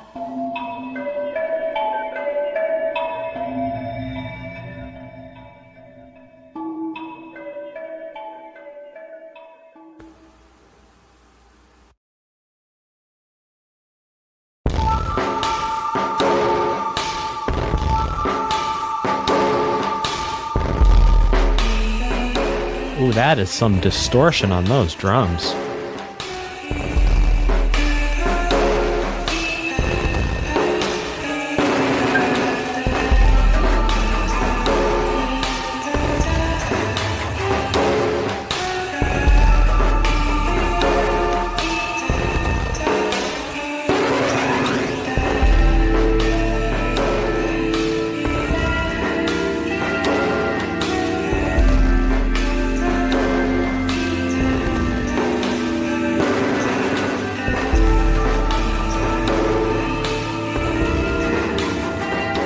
So this is the first time we've heard, like, swing.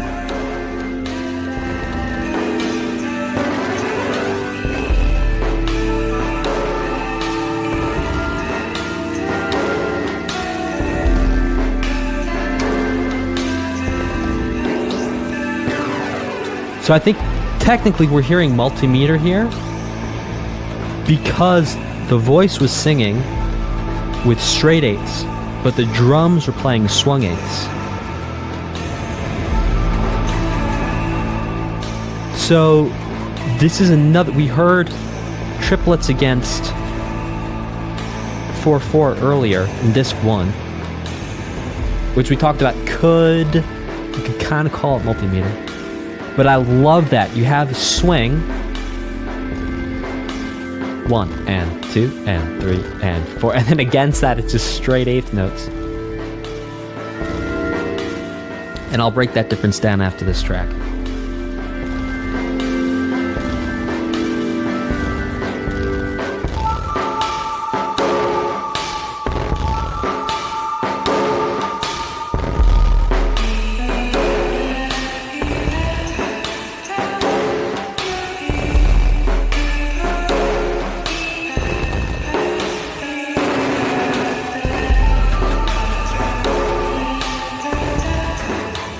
Yeah, Sunrise Cell, the drums are swinging, but listen to how the voice is doing 1 and 2 and 3 and 4, and it's keeping straight eighths.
Okay, so let's understand what made that sound so unsettling and so sort of off-kilter. And I mean, like, type a 1 in the chat if listening to that song made you feel a little weird, like something was like a little off, like something didn't quite feel right. Type a 1 in the chat if something did not feel quite right to you listening to that song. Okay, yeah, all right, so quite a few of you.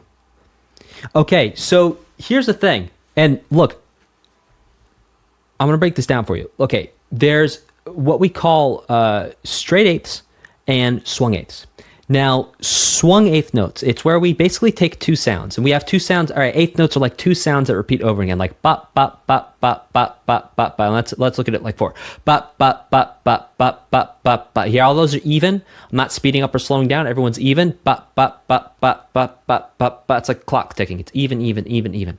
Now, what happens is if we move in time, these two out, we have bop, bop, bop, bop, bop, bop, bop, bop, bop. But yeah, that changes because we're putting these two sounds closer together. So what happens is you can have these. This is what I'm saying. What I'm saying is that you have the drums going, and 2 and 3 and 4 and 1 and 2 and 3 and 4 and 1 and 2 and 3 and 4 and 1 and 2 and 3 and 4 and 1 and 2 and 3 and 4 and maybe, look, maybe I'm counting this wrong, and I'm going to take heat in the comments for it, but hear me out. 1 and 2 and 3 and 4 and 1 and 2 and 3 and 4. You hear how that voice is lining up exactly with those straight 1 and 2 and 1 and 2. So what you have is you have one element, the voice going bop, bop, bop, bop, bop, bop, bop, holding those even eighth notes, which we call straight eighth notes. That's that even sound. And then you have the drums going bop, bop, bop, bop, bop, bop, bop, bop, bop. And that difference between the drums doing the swing eighth notes or the swung eighth notes and then the voice doing those straight eighth notes, that's what makes it feel so weird, because you're getting, well, if you'll forgive me, you're getting one and this one right here, this figure right here is the and then you're also right next to the and getting the swung eighth note that was moved over a little bit in the drum. So you have this disconnect between the sounds, and that disconnect between the sounds is what makes that sound so unsettling. All right, let's get this thing going.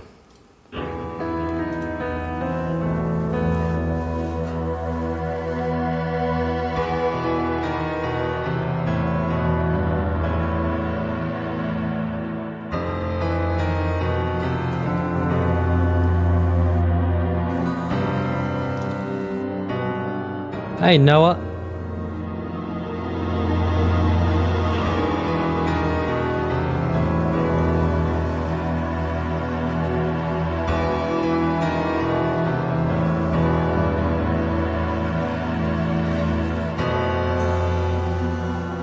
So in here, we've heard this type of progression before back in disc 1. We had... Ooh, very interesting.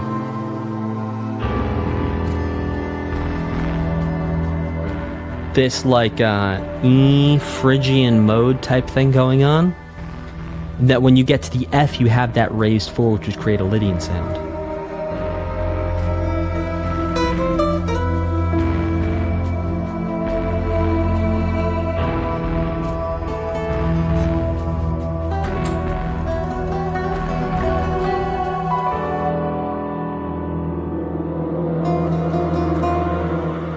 So, and what would you... Okay, so here's an interesting theme we're seeing. Not a theme in terms of musical theme, but a theme of tension with things being close to each other.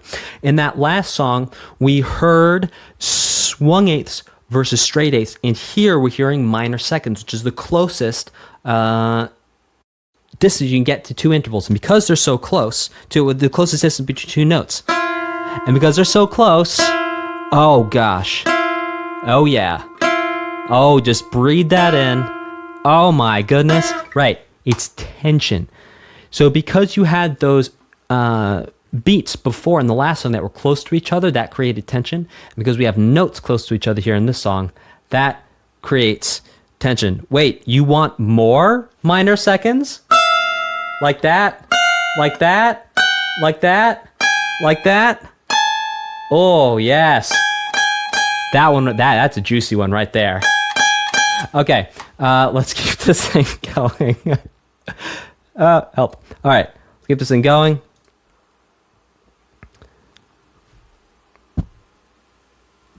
Sorry about that. There's a thing on my mic. All right, this next one is called Reunion and Encounter.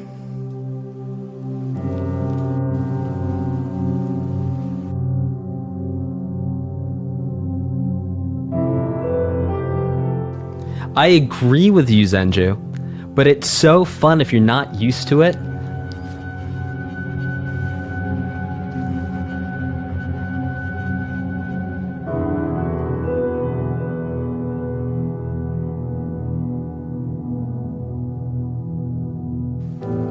Welcome, Aaron. The best supporters ever!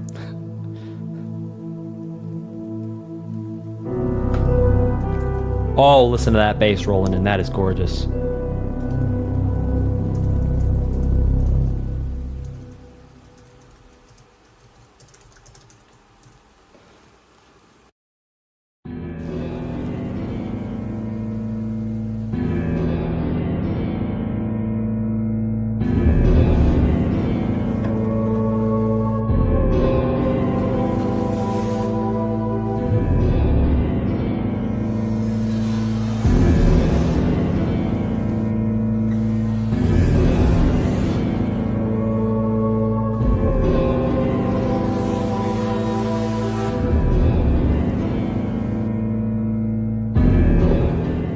I can't remember anything.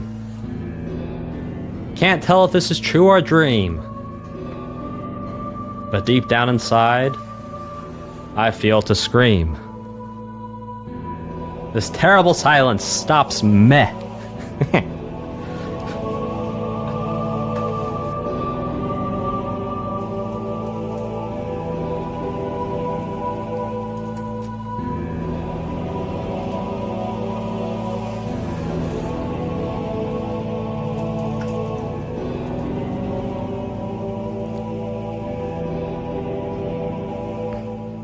Quoth the poet James Hetfield.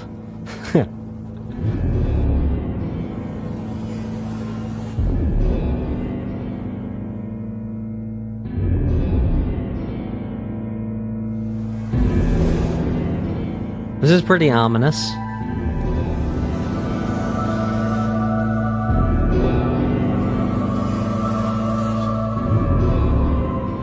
Well, it's not just the four notes. It's like that right there.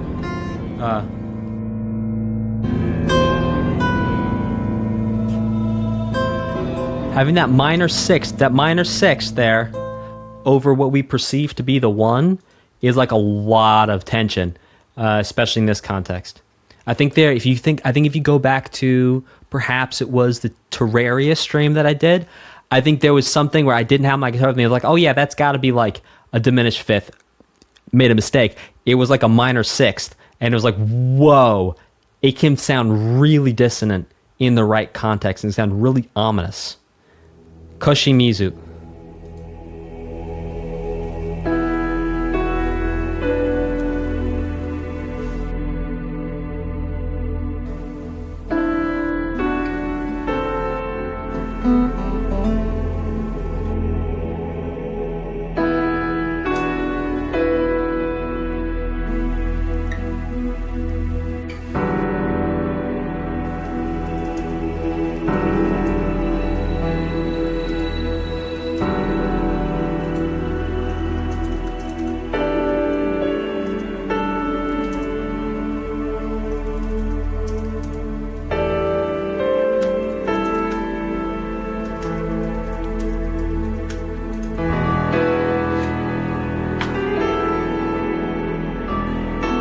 So we're actually hearing the theme from the last song showing up in motifs here.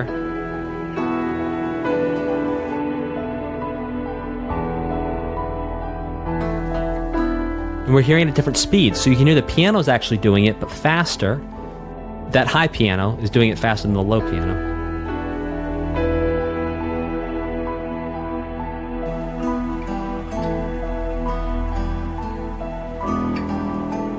Everyone hear that high piano?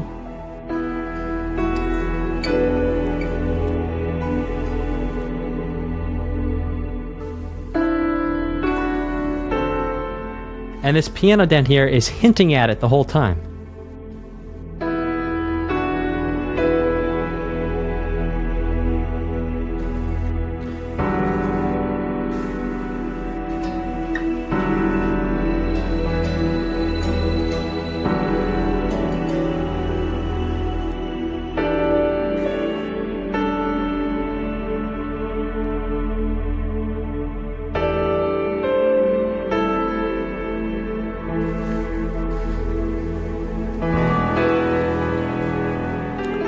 Ah, see, there it is.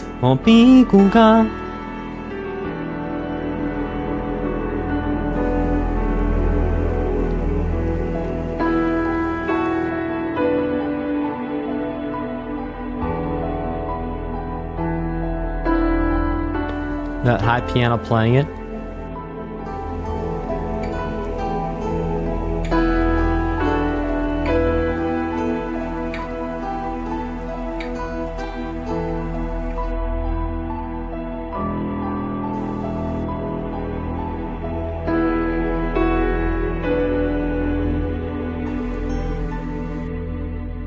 Echoes of the Mind.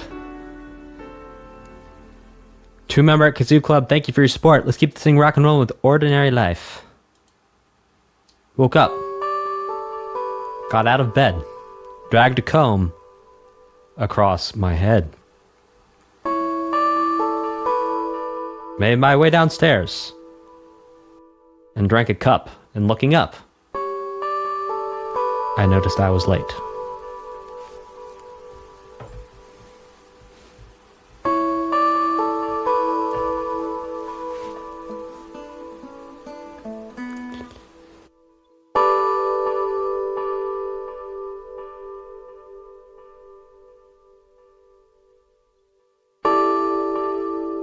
Yes, Giovanni.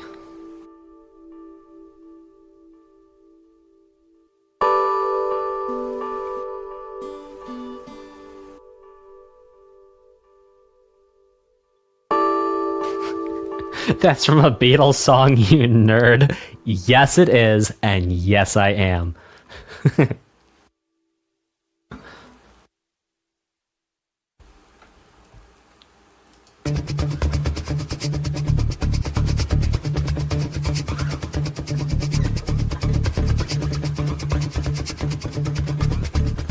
Someone call Jim Peter if we got a Eye of the Tiger wannabe here. not want to be in a bad thing. I'm just making a joke.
This one is called Battle Strength.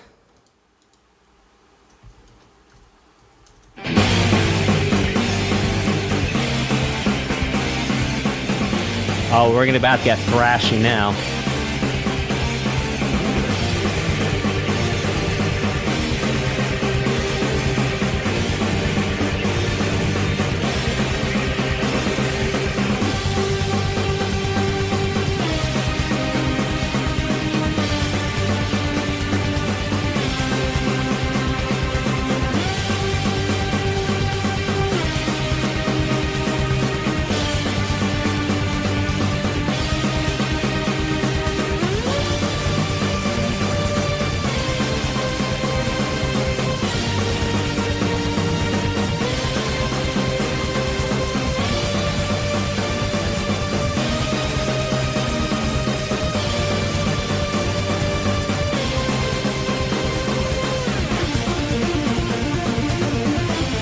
Yeah, I'd say 5-4 probably because of how fast everything is.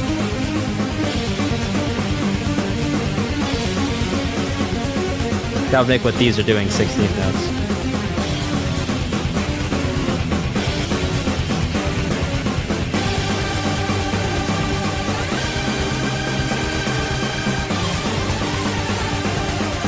Oh, that right there was a callback to a theme we've heard before.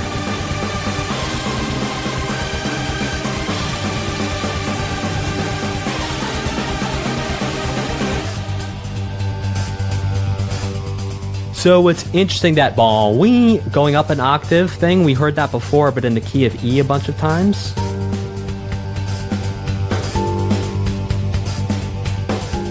Oh, love that.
that's cool. Now back. Oh, love that.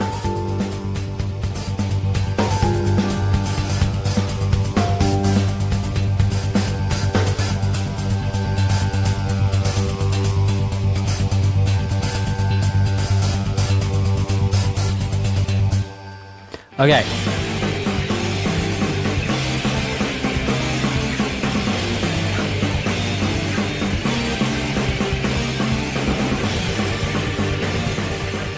Sometimes you think song's over and it's not. All right, let's talk about the really cool descending lines that happened there, because that was actually, like, honestly kind of awesome. So we have, basically in the key of G, we have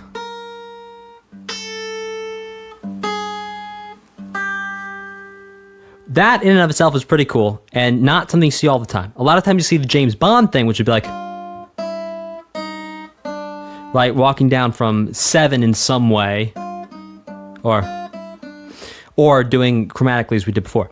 Now, what was really cool is how in the third part of the melody, so 2 times it was this. Yeah. Then it did it again. Now here's where the, oh my gosh, the cool part comes. All right. And then it goes, sorry. There we go.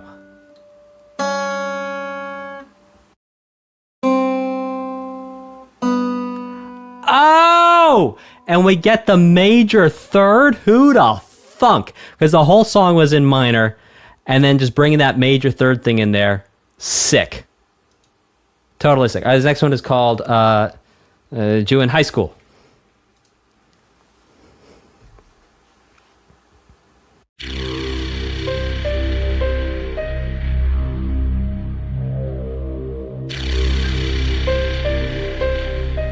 So this is the second time we've heard this particular little element theme. We heard that before, but in the key of D, I think. Alex, yes, there will be a part 3. Now harmonize with thirds.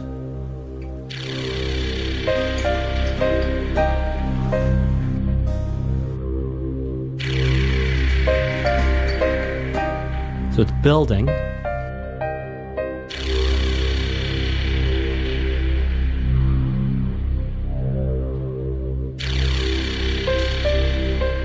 So here now it's back to one note.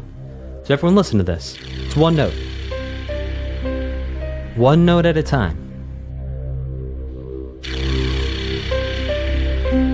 Everyone hear that? It's one note at a time.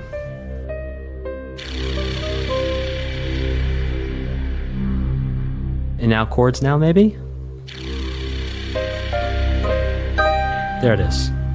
Now adding a note on top of that first note. It's the same exact pattern.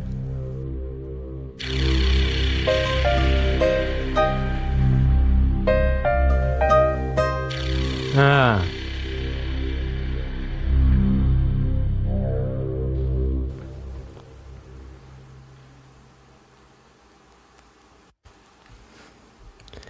This next one is called Hai Ya Taro. Oh, I love this bass groove. Oh, come on now. Oh, it's speaking to me. It's telling me a story.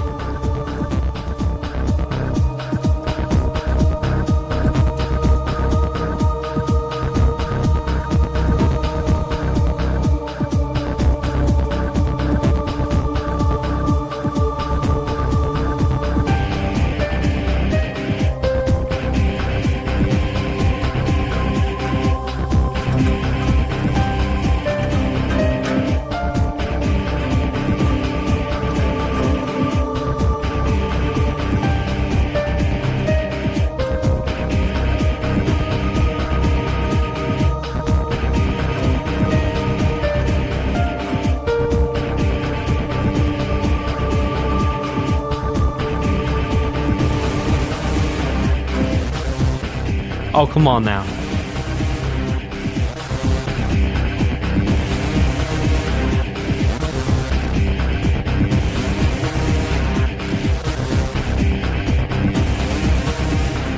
Oh, I love this.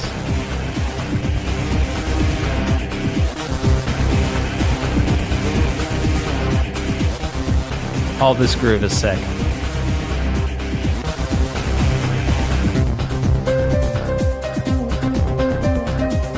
This song is my favorite so far from the OST. This is sick. It is so tasteful.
Also, I'm going to break down what's so cool about this guitar part and how it relates to the band Deep Purple.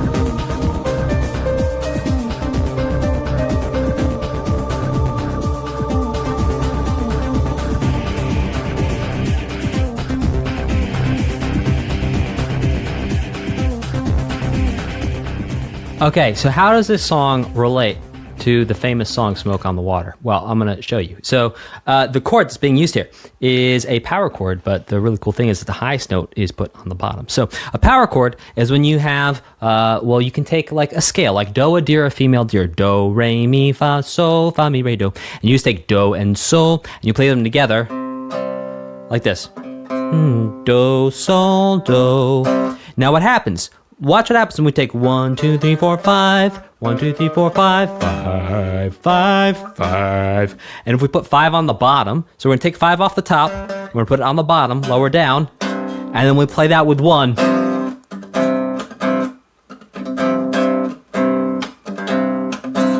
That's what sounds so heavy there. So that same thing, a lot of people play Smoke on the Water like this. That's not at all how it went down. How it went down was with 5 on the bottom.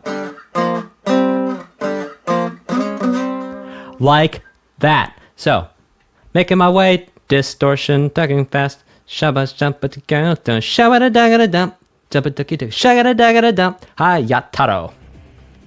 And I need you, and I miss you.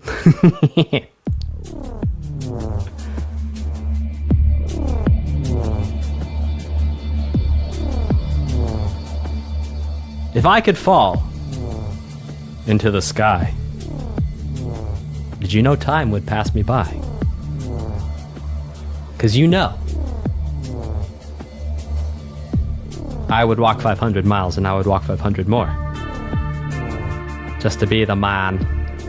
Walked 1,000 miles.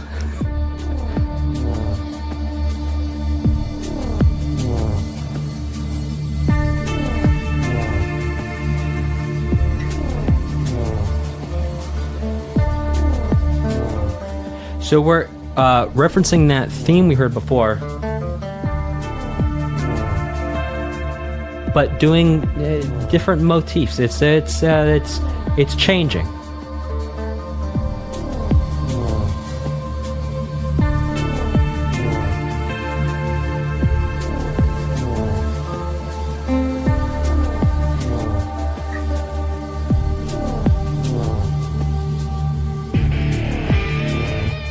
Oh, come on.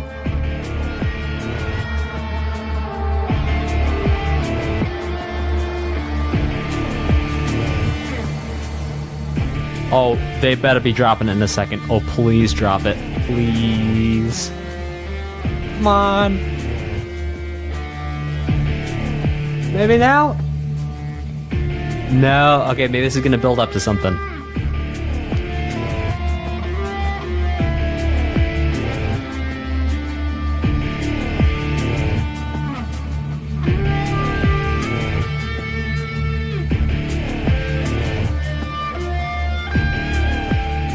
Yes, a power chord is basically a perfect fifth. The interval of a harmonic perfect fifth. Yes, Raven Blue Indigo. That is correct. And you can invert the power chord by putting 5 on the bottom, which is what I just demonstrated before. Which is then it's no longer technically a power chord, it's like a power fourth or something? I don't know.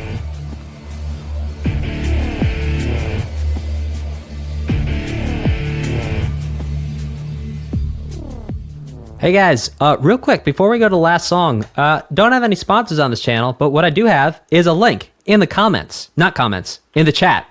It's the 10 things I think every gamer should know about music theory. Go click on that link. You're going to get a free thing from me where I literally made it for you, where you can tell the 10 things I think every gamer should know about music theory. You get another free download in like 2 days from now, and you can also like get my book and things for like really cheap. It's cool. It's fun. Anyway, let's keep it rocking and rolling. Next one is called Sahori. Sahori. I tried to roll the R and didn't quite roll the R the first time, so it sounded really weird, but hey, here we are.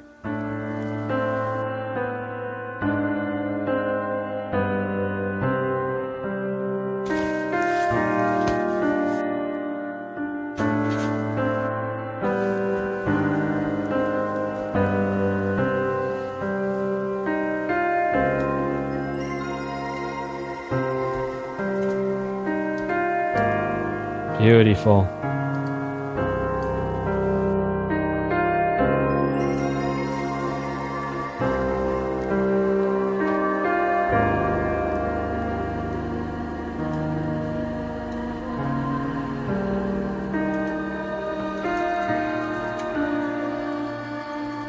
This is beautiful.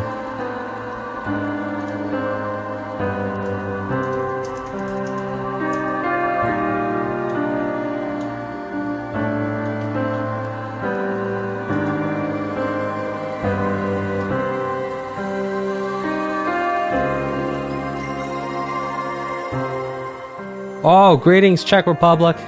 I see you, Pavlos.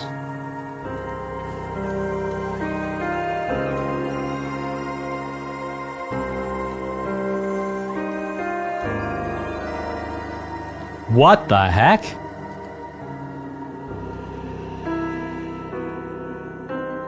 Oh, this is getting real weird.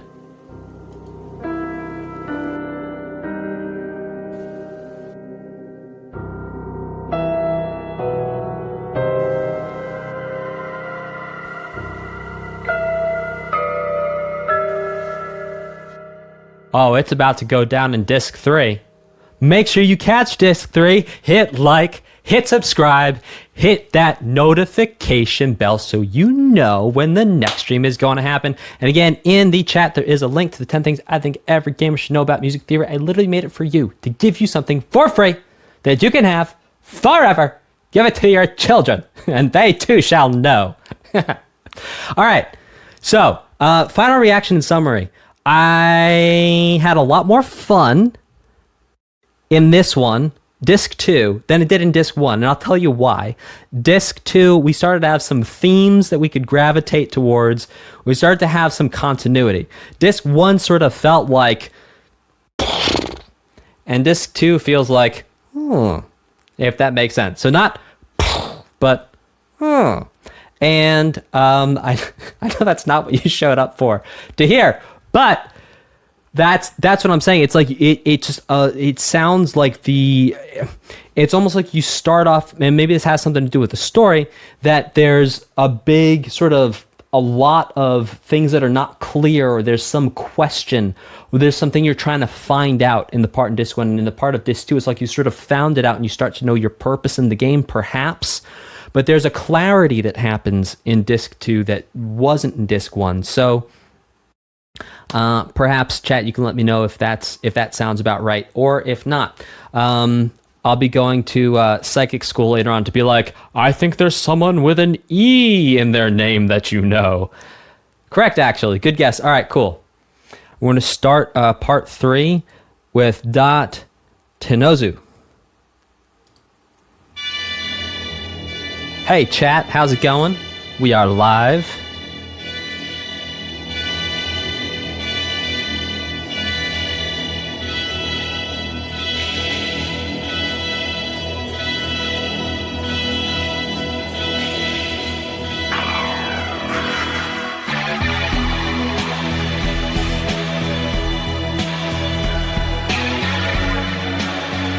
So something the composers like doing so far is start the song off where you think the pulse is going to be in one place, and then when the drums come in, it's totally in a different place.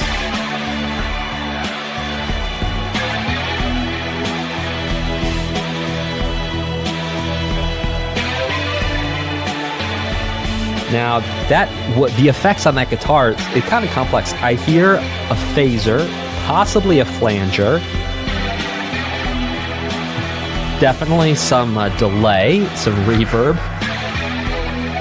There's a lot going on.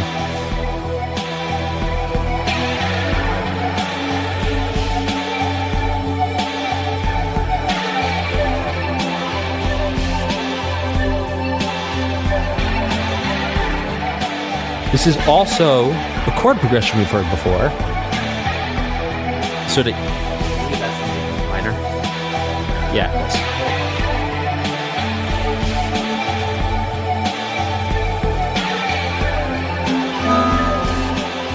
That F with a sharp 4 in it.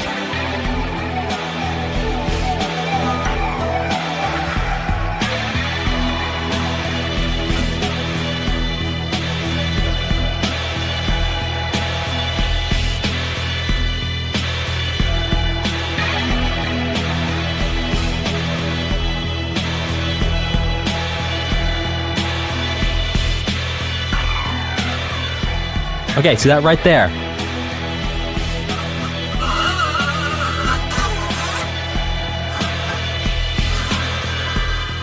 Like that. So you actually take the pick and you scrape it along these strings. You get sounds like that. It sounds a lot cooler on the electric guitar. Also, that had a little bit of possibly a phaser on it, and then it was also, the panning was jumping around.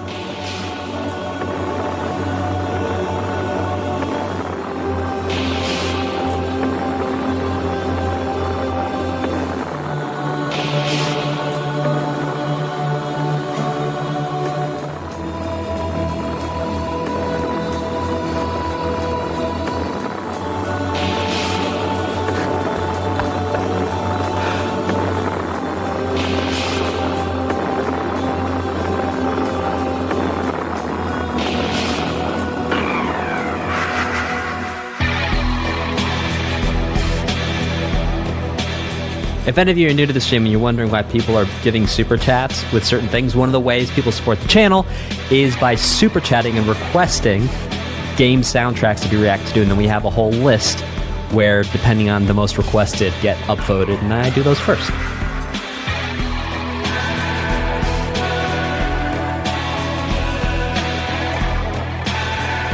And I will read all super chats at the end of the stream.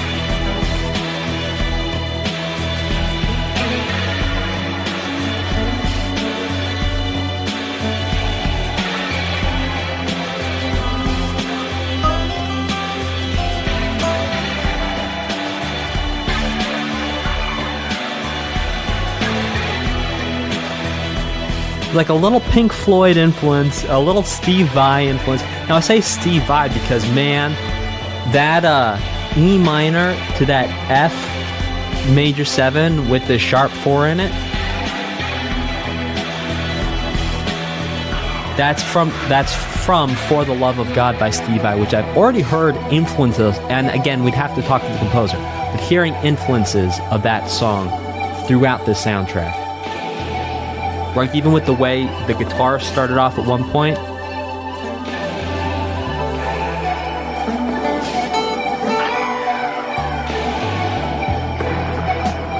And I think that Steve Vai song technically be in B minor. No. Oh no.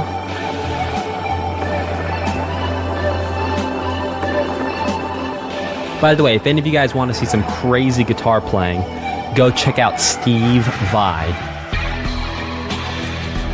And nobody just typed Steve Vai's name, so you can go look at that for the spelling in the chat. Really an incredible guitar player, an amazing musician.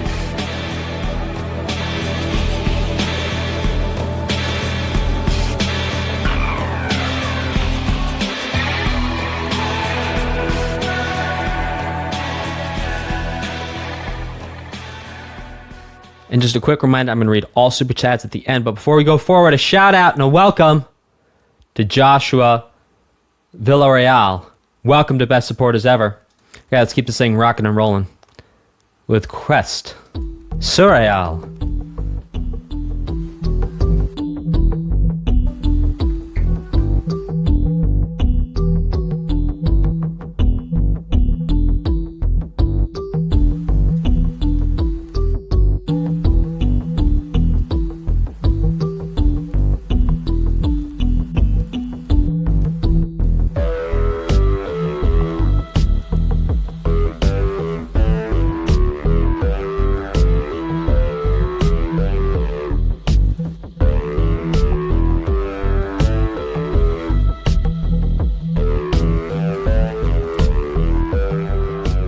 So,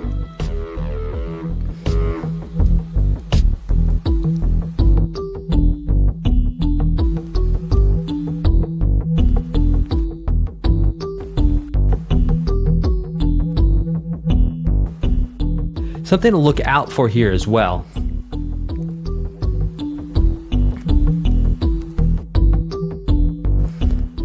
is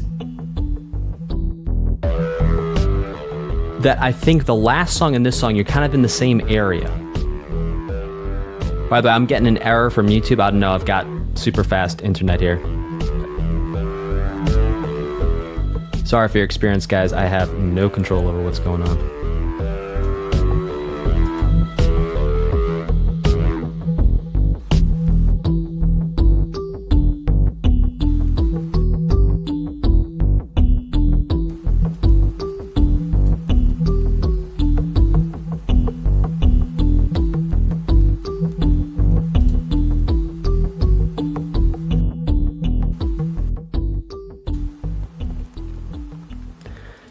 Okay, so I think we may have a little bit of an audio desync issue going on in the stream. Not sure what's going on.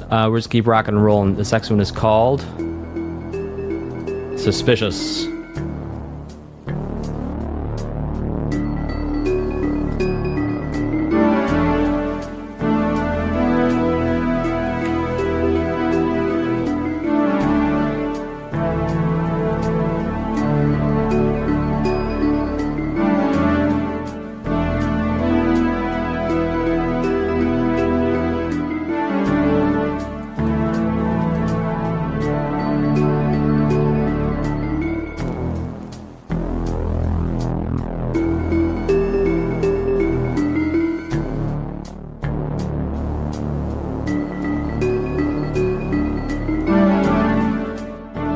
Liam, that's pretty funny.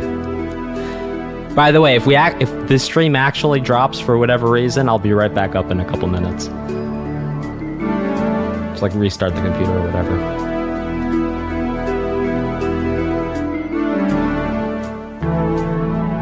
Try closing down some other apps that are open.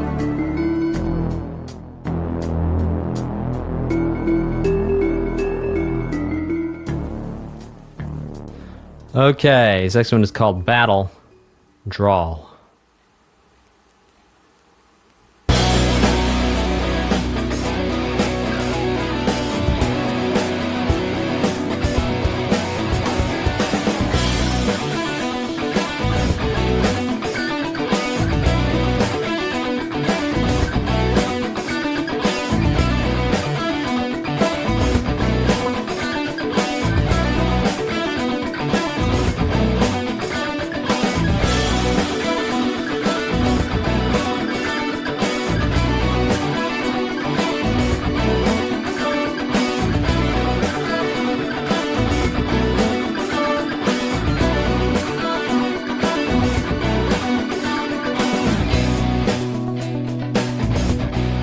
Oh yeah, come on now.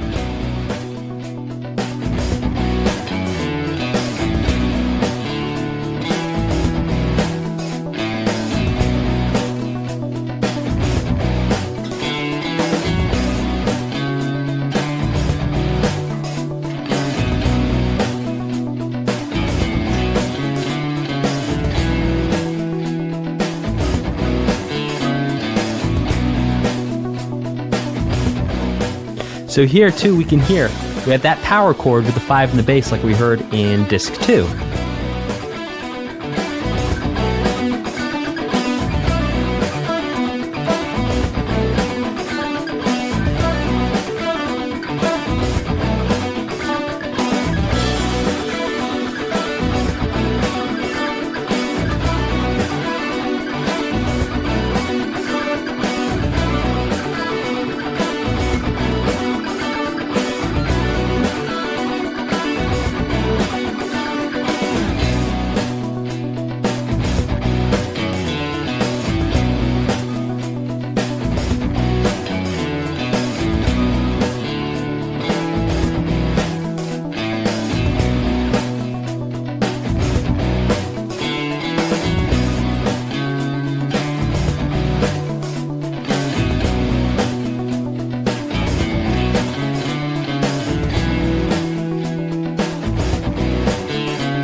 So there's so much going on in this.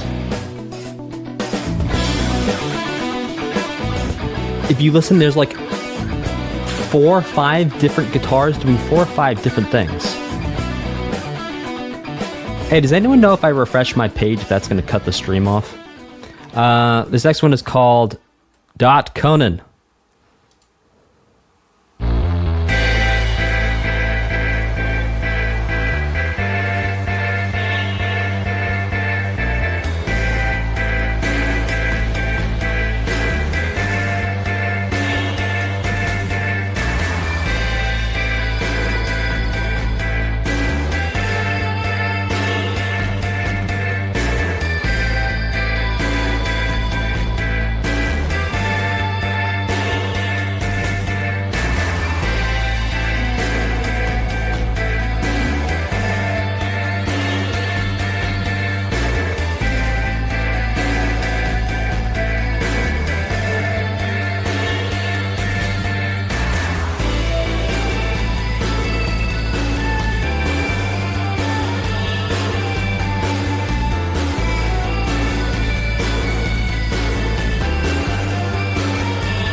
So what's interesting here is we listen to the drum pattern, we hear something this composer's actually done a lot throughout this soundtrack, and that is make us almost feel like we're in a different time signature because of the way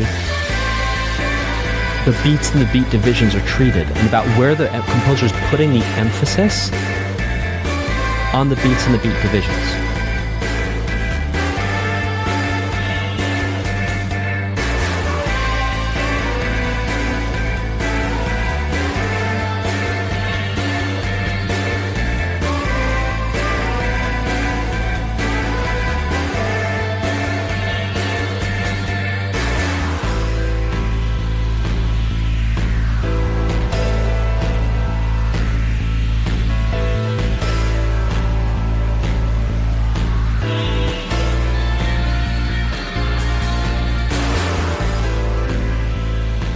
So we have that same chord progression we had from E minor to F, now transposed up a perfect fourth, so going from A minor to B flat with a sharp 11 or a sharp 4.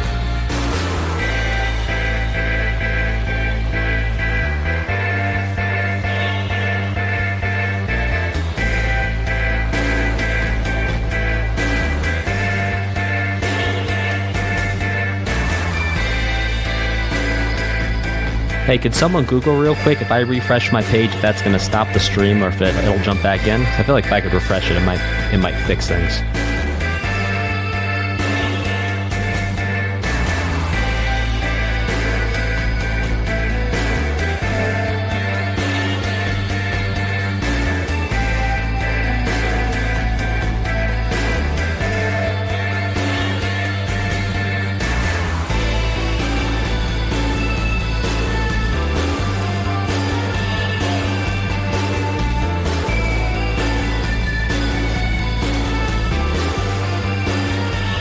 And then I love this. The drum's just giving you straight down the middle. 2 and 4.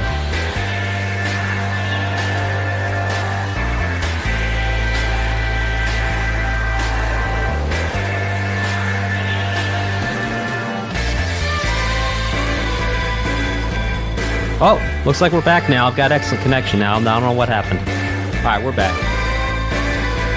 Might take y'all a minute to get there, but I've got excellent connection here.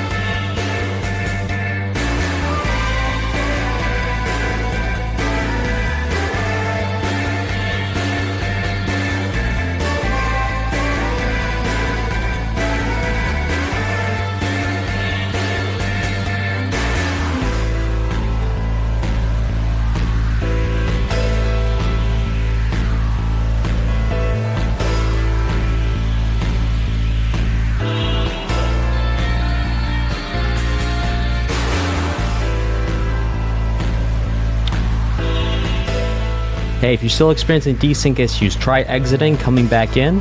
See if that helps, because it looks all good on my end now. And if you're watching this on demand, welcome to the joys of live streaming. This typically does not happen. So if things can go wrong.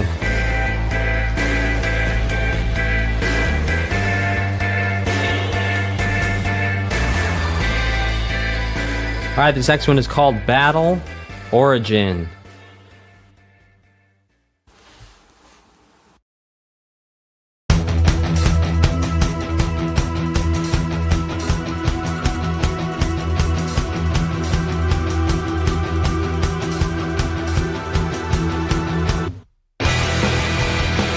Alright, this is a really good song. I'm just going to try hitting refresh.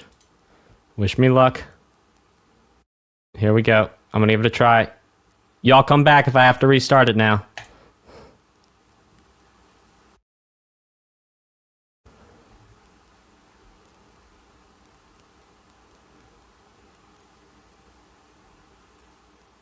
Okay, we still here? Alright, we're going to keep rocking and rolling.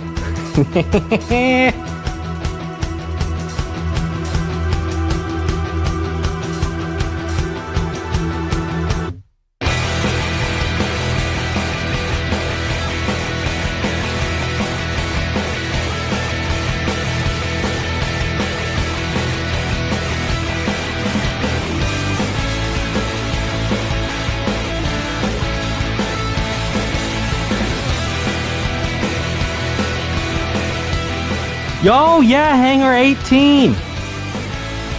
I mean, slightly different, but I hear what you're saying.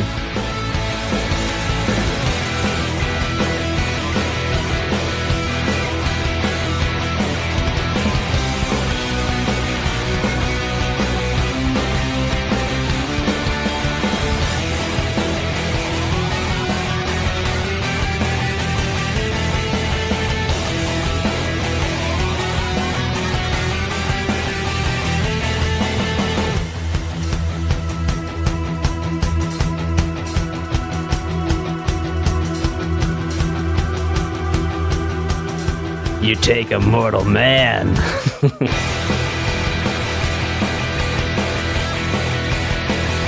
Like a Foo Fighters for that higher part. That's very Foo Fighters-y.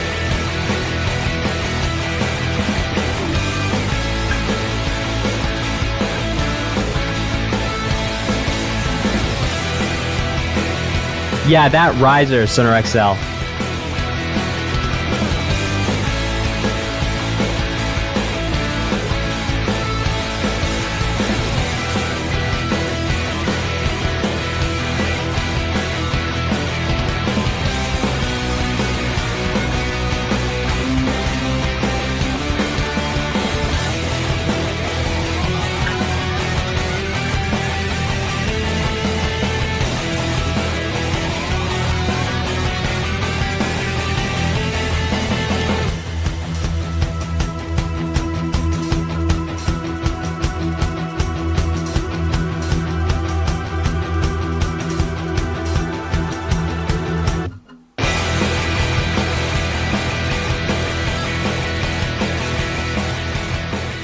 Alright, this next one is called Shinagawa Station.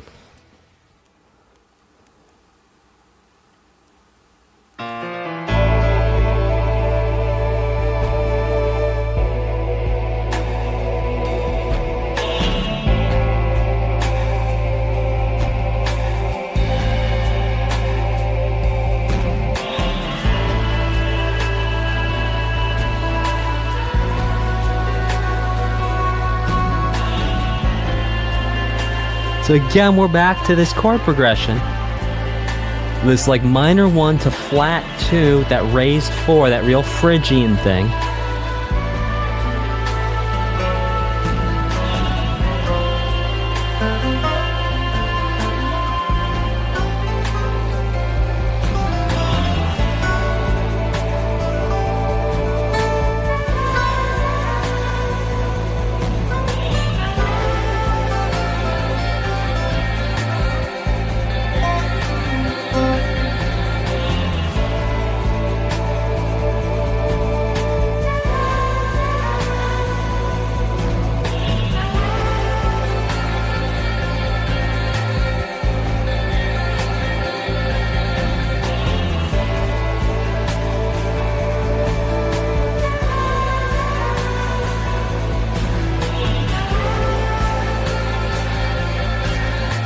You know, as is the case with many of these soundtracks, like we could do an entire hour, 2 hours breakdown.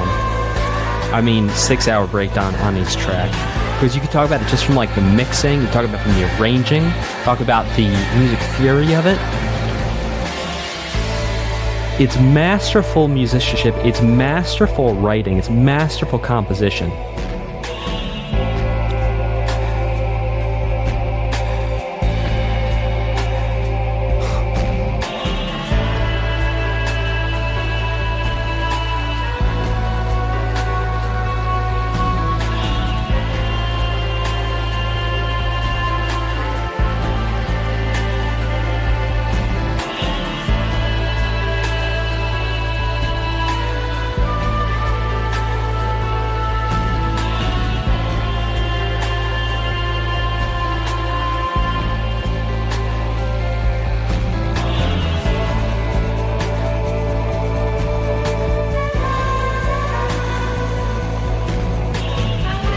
So I want to break down the music theory of just why this chord progression, because we've seen this chord progression a whole bunch of times. A chord progression is when you change between a couple of chords over and over again in a certain order.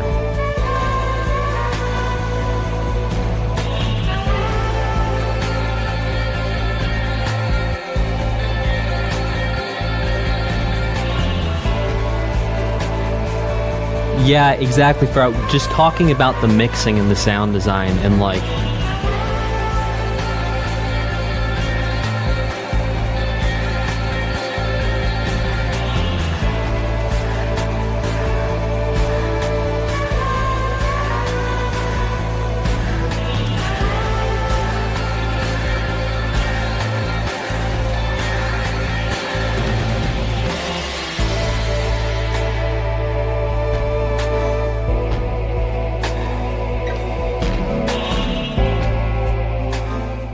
Okay, so let's talk about this chord progression because we've heard it a bunch of times. So a chord progression is when you take two chords. Now, what a chord is, it's when you take a bunch of different sounds and you put them together. So, for example, everyone right now go, ah. Yeah, you might be watching this somewhere with closed captions or something. You don't want to make noise. But look, just go, ah. Like pretend like you're coughing or something. It doesn't matter where you So look, you just made a noise. You just made a pitch. Now what happens is if we take two of those pitches, when you put it together at the same time, see how I made a sound, my guitar made a sound? Right. So right there was two different sounds happening together at the same time. When you have two or more sounds happening together at the same time, that's called a chord. When you have one sound, it's called a pitch. Some pitches are notes. Not all pitches are notes, but that's a conversation for another time. So, yes, this is actually live. Welcome, Requiem. So what happens is if you make two sounds at the same time or three sounds at the same time, you get a chord. Now, a chord progression, when you have a bunch of chords that go all in order, all in a row. So the chord progression we've heard a bunch here is like an E minor to a F major 7, or we also heard an A minor to a B flat major 7. There it is. With a sharp 4. Now, the reason why this is cool is because over the E minor, typically we'd think of, and this is a note, having F sharp.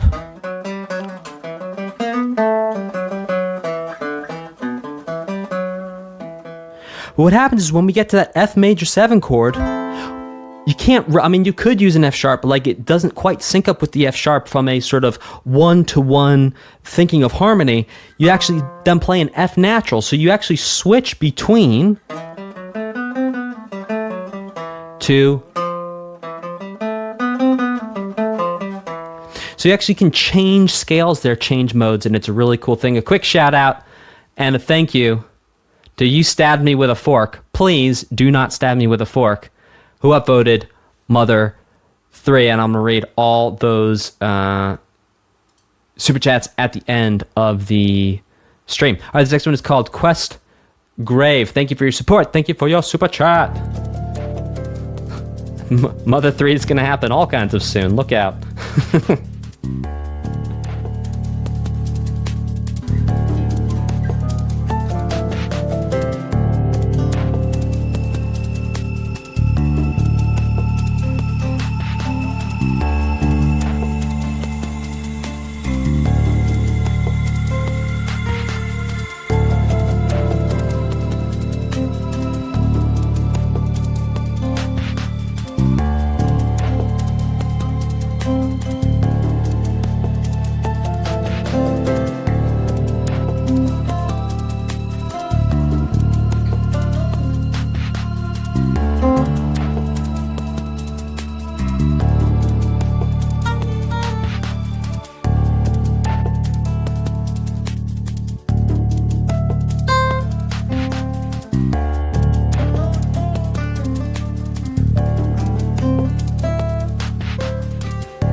Hanging Out in D minor, which is a key we've heard before on this soundtrack.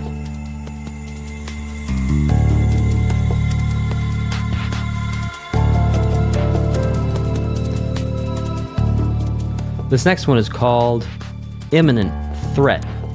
Coming right up in a moment.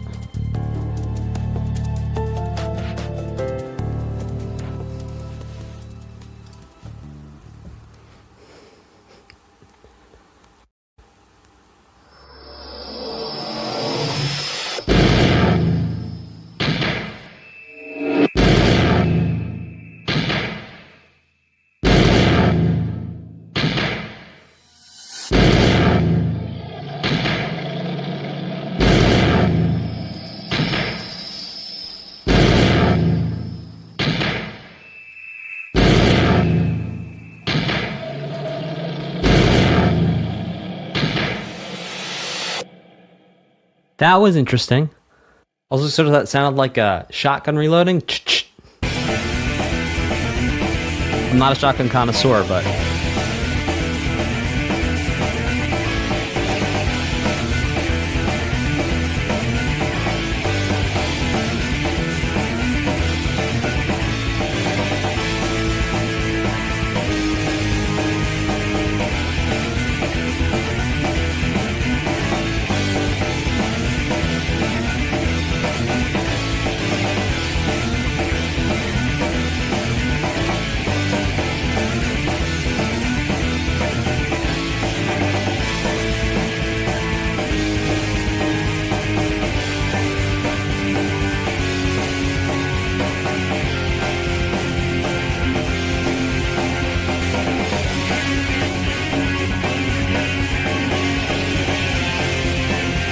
Oh, this is so much fun.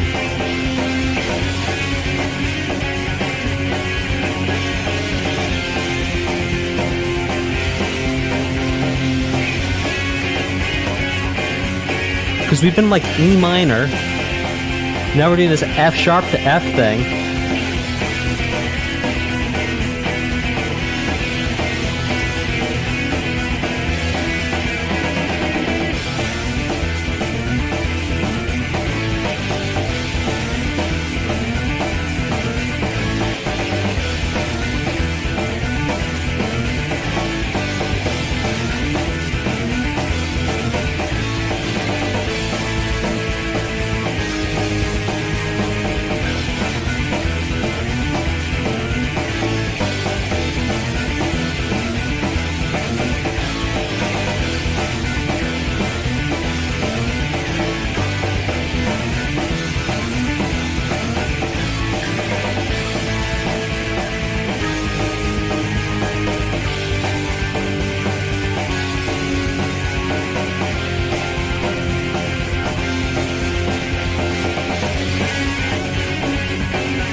All right, this next one is called Quest.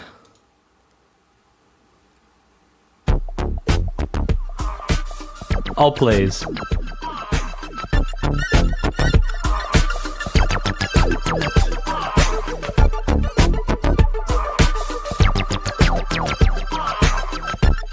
I have that little sample that, aww.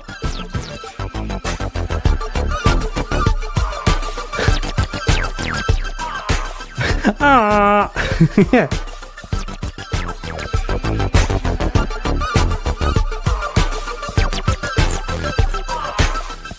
Ah. It's like if a Minecraft villager got angry, they're going, go, ah. That's what happens when the Minecraft villager gets so bored of you bringing it carrots. That's what it says.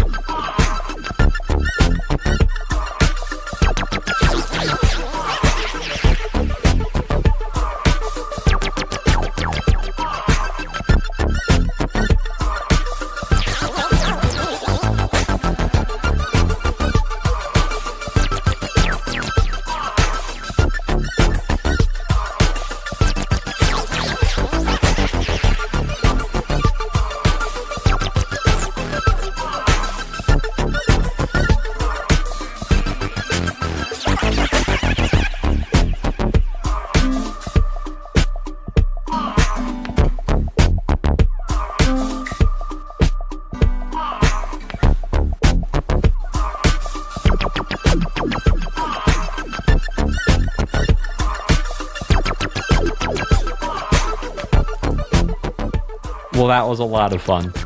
Okay, and it's fun because the way that synth sounds sort of sounds like... It sort of sounds like the synth is, if you'll forgive me here, but I feel that this is the most accurate way for me to describe it. It's like the synth is farting through water. And that's what that sounds like. And it sounds so good. This next one is called Quest Fertility.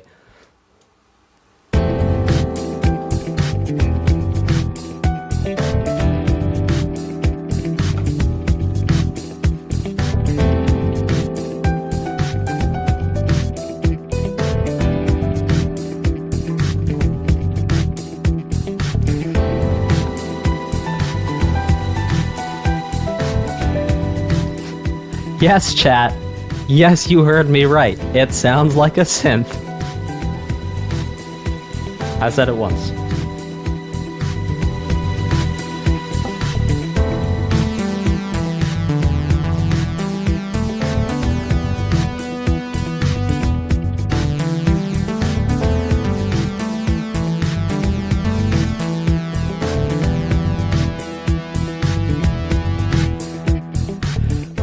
So what's interesting, this style of guitar playing, and I'm going to point this out for you guitar nerds out there, also you music nerds out there who just love these little tidbits.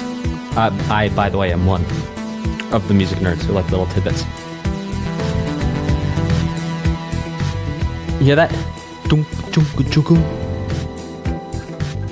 Like that? That sound in there? Okay, that type of groovy playing goes back to like before there was funk, man. That comes out of the blues, believe it or not. So if you go back and you listen to Buddy Guy and Junior Wells' album, I think the album was called Messin' with the Kid, you can hear Buddy Guy actually doing that type of palm muting all the way back then.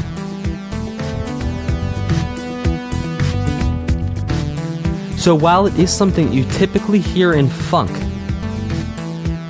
you go all the way back to Buddy Guy. And here's the thing about Buddy Guy, man. Even Jimi Hendrix was like, yeah, Buddy Guy's the guy. Because you want to look at someone who started to bridge the gap between blues and rock and like push the envelope. Like without Buddy Guy, I don't know if we have Jimi Hendrix, truly. It's like, had Jimmy not heard Buddy Guy doing what he was doing, yeah. All right, this next one is called Fairy Village.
Hey, GD Vortex.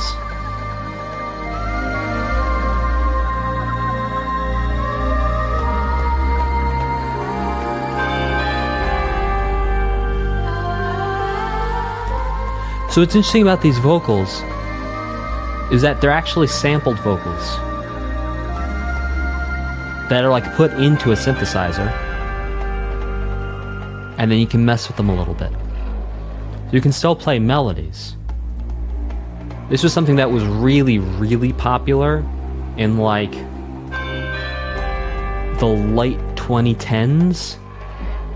Guys like Skrillex, Diplo, I mean, those are just the big names, right?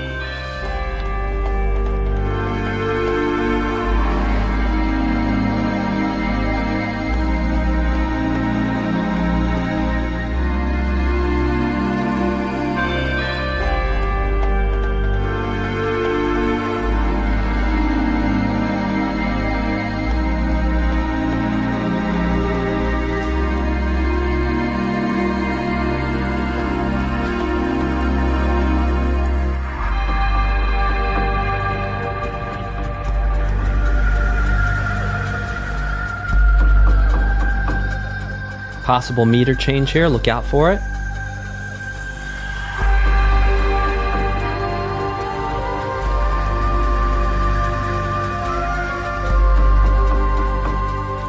So, you can hear what's happening.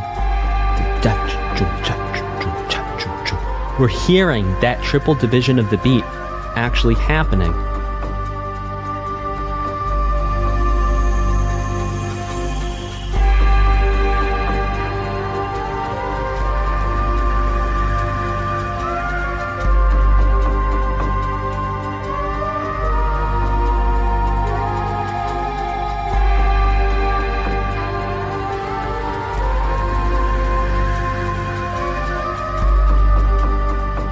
Hear that?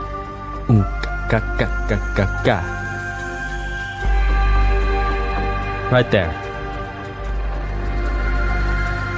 You also hear kind of a hi-hat.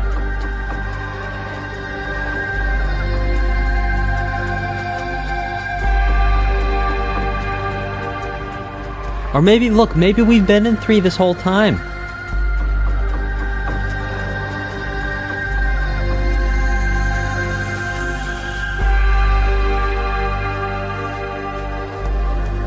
It's like the Truman Show. You wake up and you're like, oh, it's been 3 this whole time.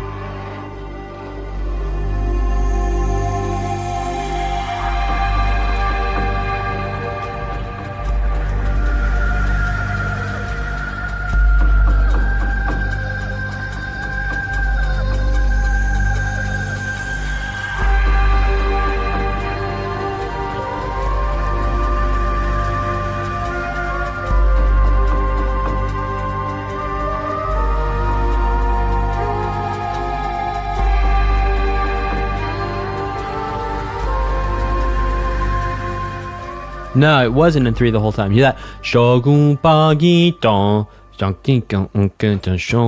Bagi Don. Shogun Bagi. Yeah. Yeah, guys, sorry about the lag. I'm not sure what's going on. Everything looks good on my end, like in my streaming setup. Not sure what's going on. Sorry about that. The next one is called Tremble as You Face Doom. I'm sorry. Tremble as you face doom.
So what we heard there right at the end, how it went,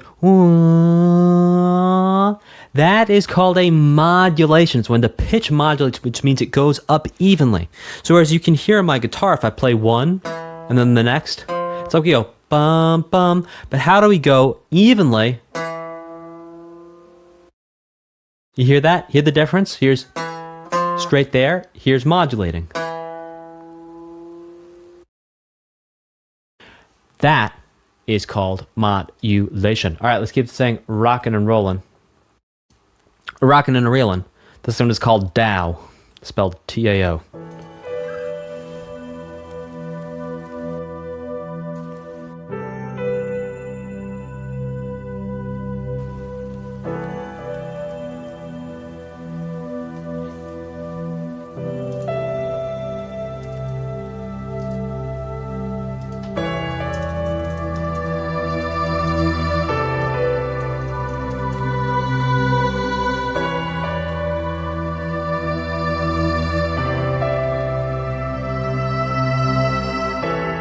Oh, beautiful.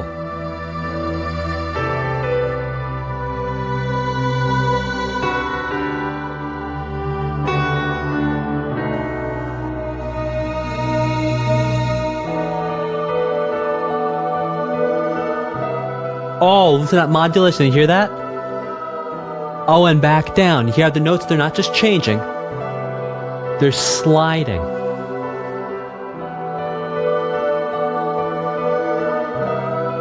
Beautiful. Oh, gorgeous.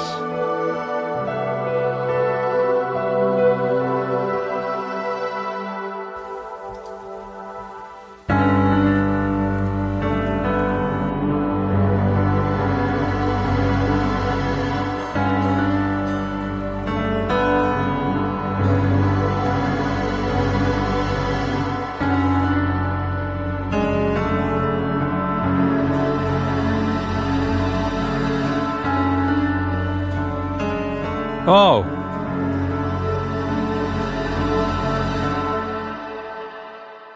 Beautiful note choices in the melody. This one is called Those Who Weren't Saved.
Okay, that piano hit is really cool. The drums distorted.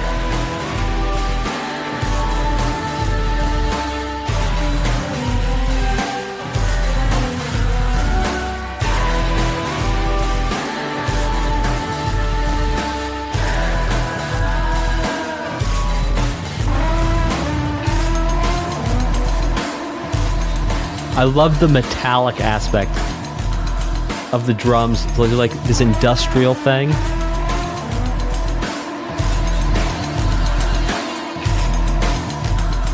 Yeah, you're saying, well, sure, Dan, but that actually sounds like a drummer hitting the bell of a hi-hat cymbal. It's even called the bell on a hi-hat cymbal. You know, the part towards the center of the hi-hat cymbal. So it's not an actual bell. It's like when you look at a cymbal, you get that little part. Sometimes it actually looks kind of like a bell. Whereas the middle, that's what I'm talking about.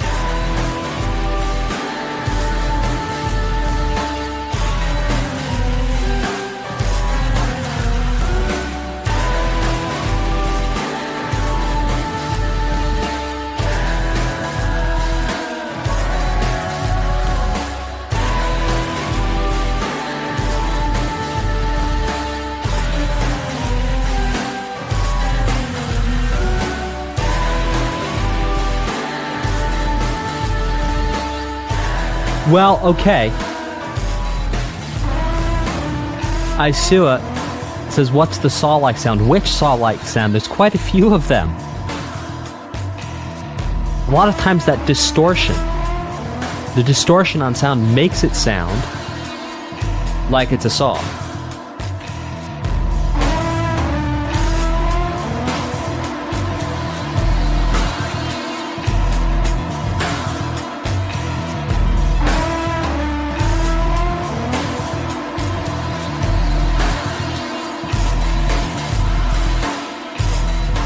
The Manubarika, that thing.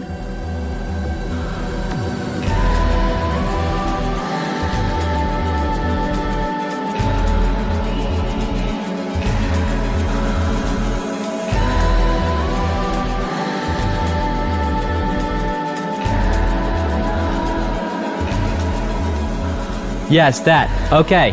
I'm honestly not sure what that is. That could be a guitar or it could be a synthesizer with a ton of distortion on it. But I'm not 100% sure what exactly is making that sound.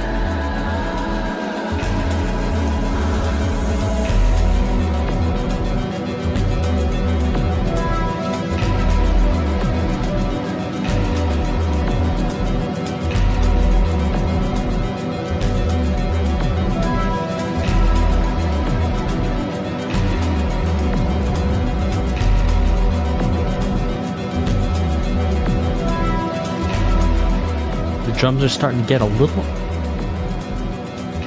chaotic now.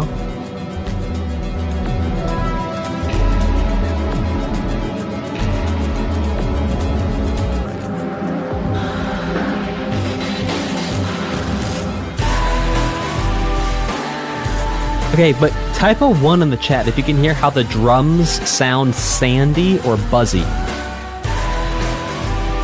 Like they sound like it sounds like gravel crunching. Type of 1 if you can hear that in the chat.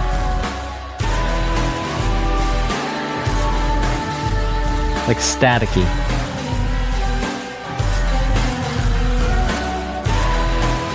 Yeah, okay, so guys, what you're hearing is actual distortion or saturation or overdrive being added to the drum sound.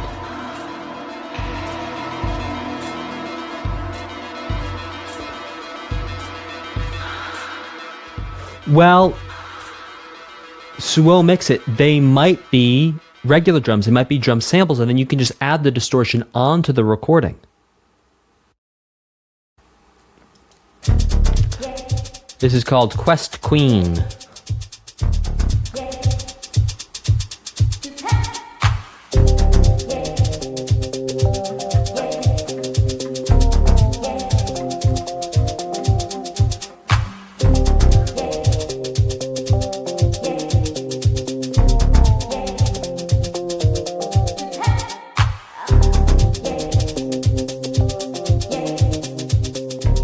I love the way these songs build in. It's like a really good dance tune.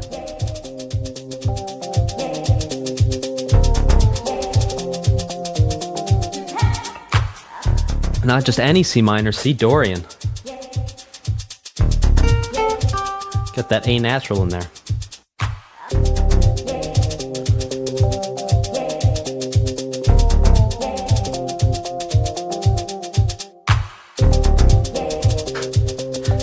Yeah.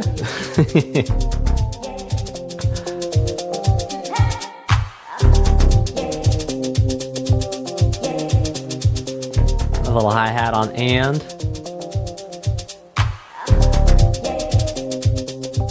Yeah, so there are some dance influences for sure. And dance being very much the umbrella genre under which, you know, EDM, house, techno, all that sits. But dance influence for sure. The section is called Quest Archaic.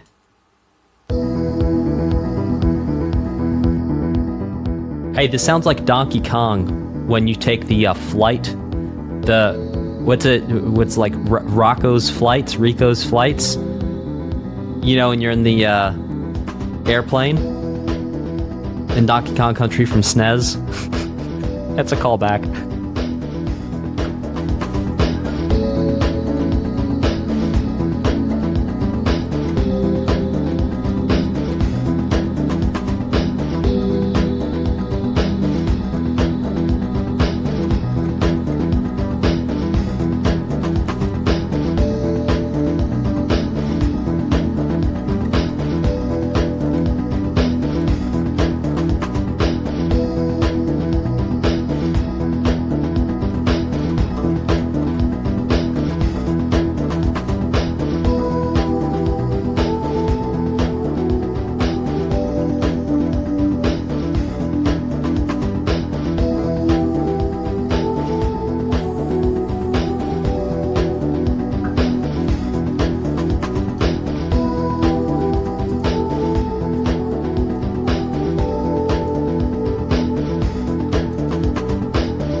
Yeah, it does sound sad now, Tenda.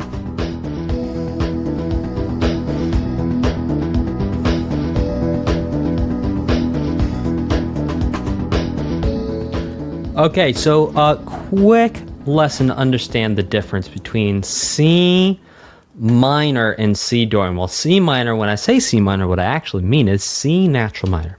Okay, so in a C natural minor scale, we go C, D, E flat, F, G, A flat, B flat, C. Now, what we're going to do for Dorian is we're going to change one of those notes. We're going to go C, D, E flat, F, G, raise the 6th to A natural, then B flat, C. So if any of you out there play music and you know how to play a minor scale, or what you call a minor scale, it's probably a natural minor scale. And if you just change the 6th note to be 1/2 step higher, doesn't matter what key you're in, you will be playing Dorian. Okay, let's keep this thing rocking and rolling with Quest Dainty.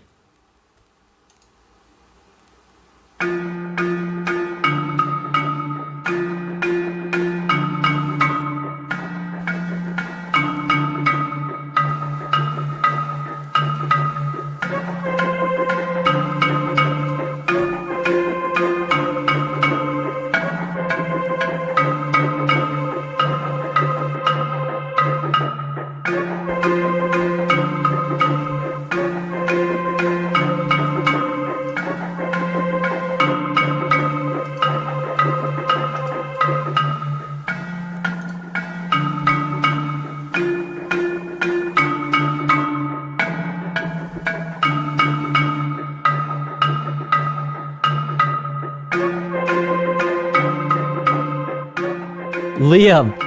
Oh, that's funny.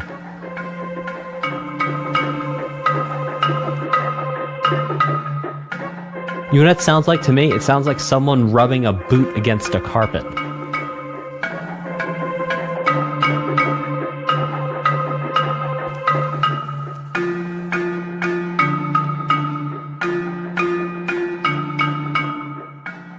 Yeah, it sounds to me like there's a xylophone and a marimba as well playing. This is called World of Shadows, Shining Bright, or Death. Cake or death.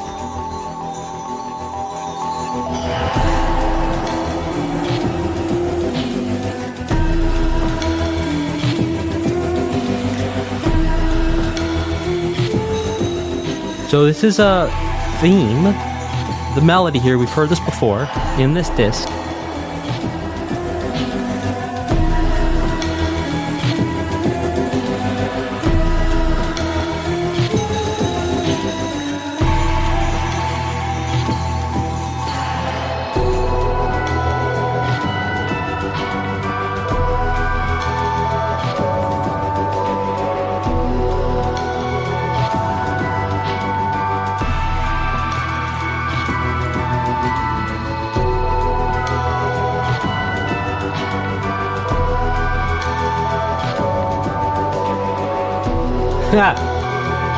You know what song we could sing over this?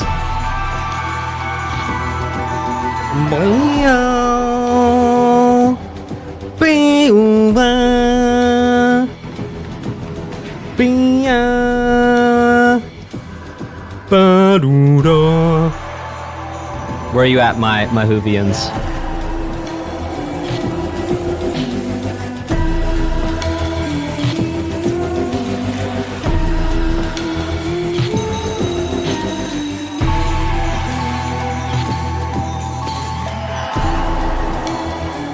Yeah, great job, Center XL.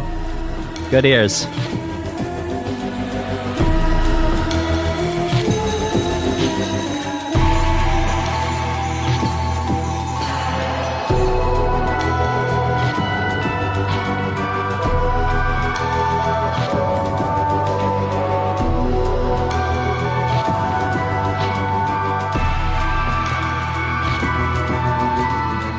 Like all the Who's down in Whoville. All the Who's down in Whoville liked Matt Smith a lot, but the Peter Capaldi, who lived just north of Whoville, did not. The Christopher Eccleston, the whole Christmas season. Don't ask me why. I don't know the reason. Perhaps his David Tennant was too small.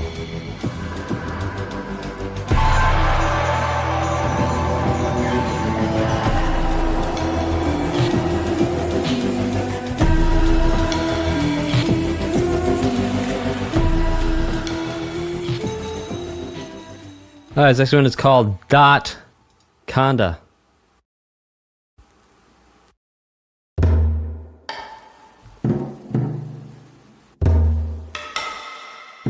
Oh, come on, build it now. Oh, this is gonna be fun.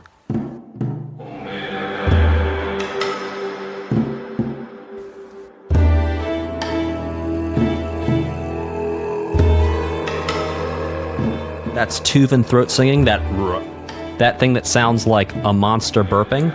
That's called Tuvan throat singing.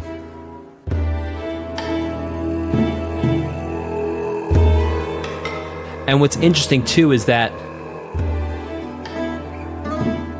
sort of fourth thing that's going on, that you hear those types of intervals in that sort of Mongolian Tuvan throat singing type of music.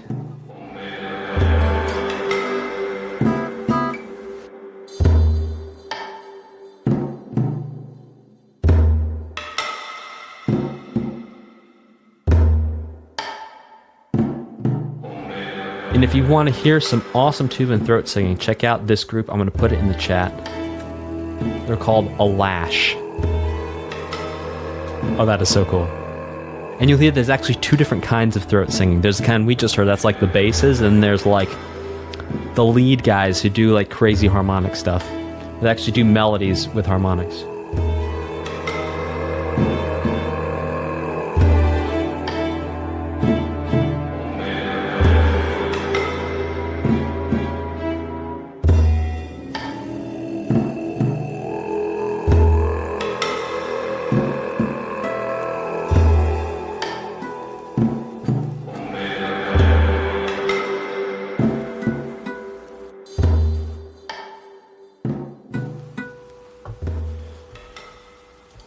Let's get this thing rock and rolling with Dot Tokyo Station.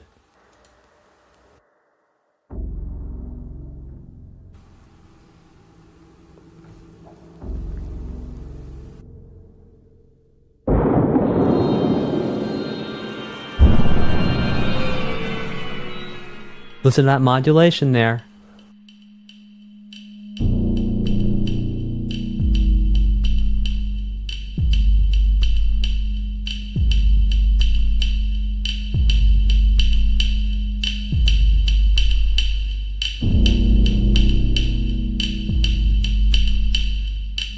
So I have no idea where the pulse is going to be here.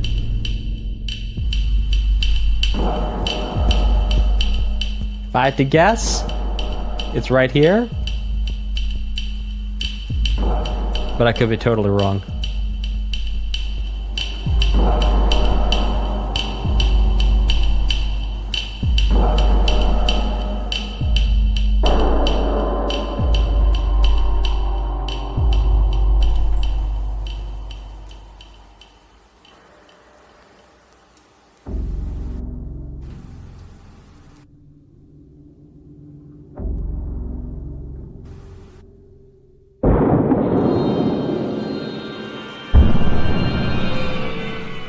Isn't that?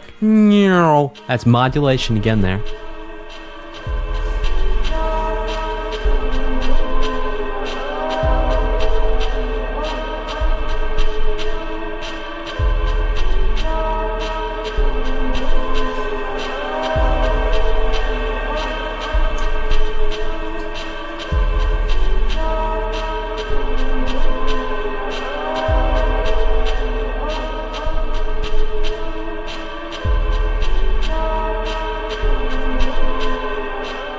So what we can hear again here is it's the texture. We heard some of this textural stuff, I think, back in disc 1 with these vocal samples. It's really fascinating.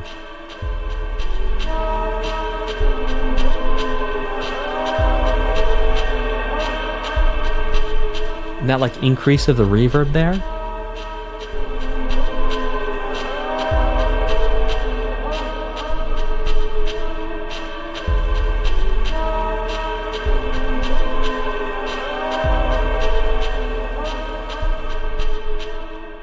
And real quick, before we go to the next song, hey guys, I do not run sponsorship things and I do not throw ads in your face in these streams. What would be really awesome if you could do to support me in the channel is check out, there's a link in the chat, in the live chat, which is the free list of the 10 things I think every gamer should know about music theory. Every musician should know about game theory. Oh, that would also be a good list to have. But every 10 things I think every gamer should know about music theory, go check it out. It's a free download for you, and there's a special deal for you, like 92% off my book and things. It's a good deal. Go check it out. Click on that. It's going to be fun. And then I send you other free stuff, too. It's cool. All right, the next one is called Battle Dancing Crazy Murder, which is, I mean, quite the title. Please hit like, subscribe, hit that notification bell. Let's do this.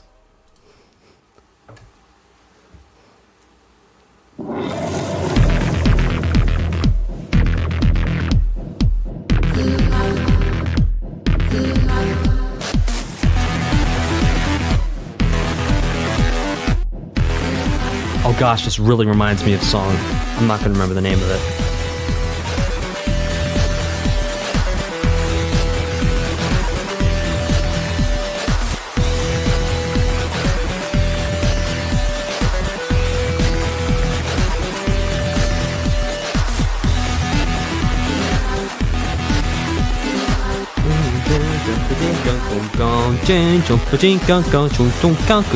What's the name of that song? It's like the same synth sound.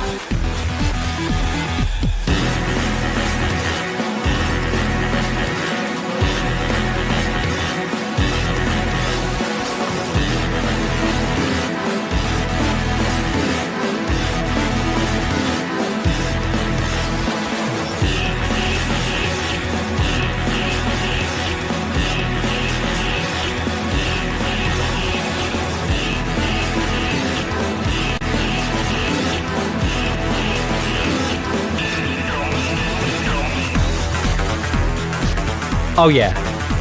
Come on.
That rhythm's very Janet Jackson, man.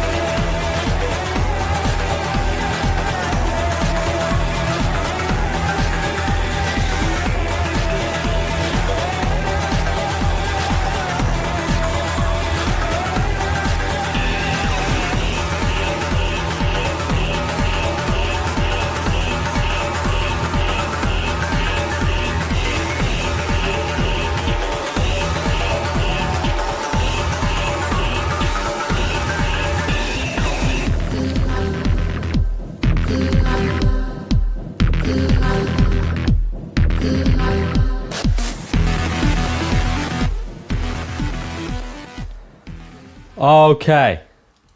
Well, that was a ton of fun. We're going to pause it there for today. Make sure you hit like, subscribe, hit that notification bell so you can come back and hang out for part number 4. All right. Please hit like, subscribe, hit that notification bell. All right. These are my thoughts. These are my things. So, number 1, we can hear, again, a difference between disc 1 to disc 2 to disc 3. Something very different happening in disc 3. And a little bit more dance influence, which was fun. A little funk in there. Oh, by the way, the song I was trying to think of. Does anyone know the name of the song?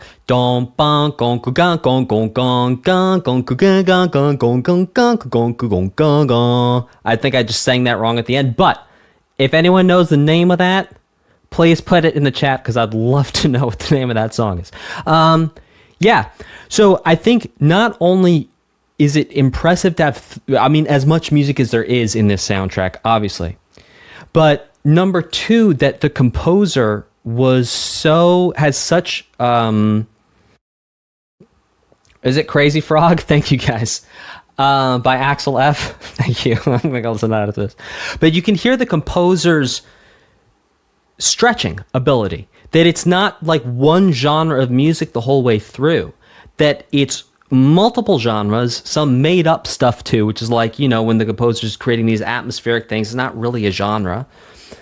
But you can hear that every single time the composer's going to these different genres, these different song types, it's completely like masterful. It's not like I haven't heard a song that I point to be like, yeah, that was weak.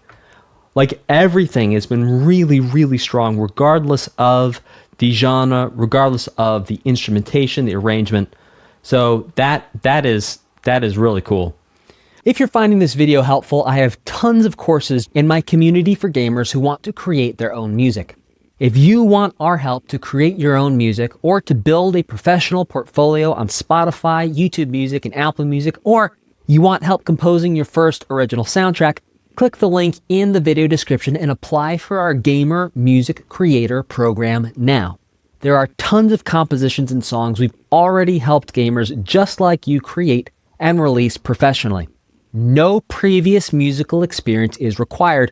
You can be a total beginner and we will show you every step of the way through creating and releasing your own music. You also do not need to buy extra gear. We give you everything you need from day 1 if you are accepted into our program. Click the link in the description and apply now. All right, we're going to rock and roll this thing, starting with Demon King's Castle, which is, let's be honest, kind of an intense and foreboding and ominous name of a song. Let's check it out.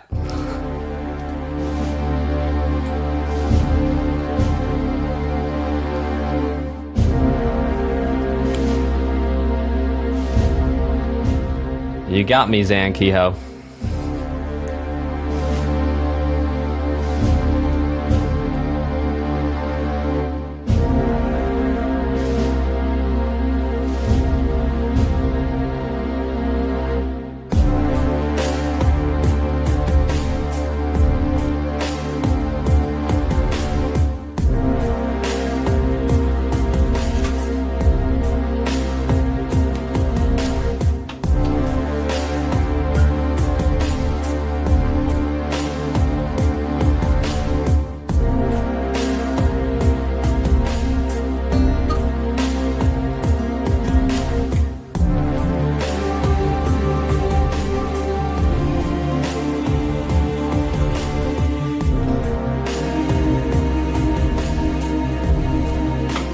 Oh, thank you, King Peggy.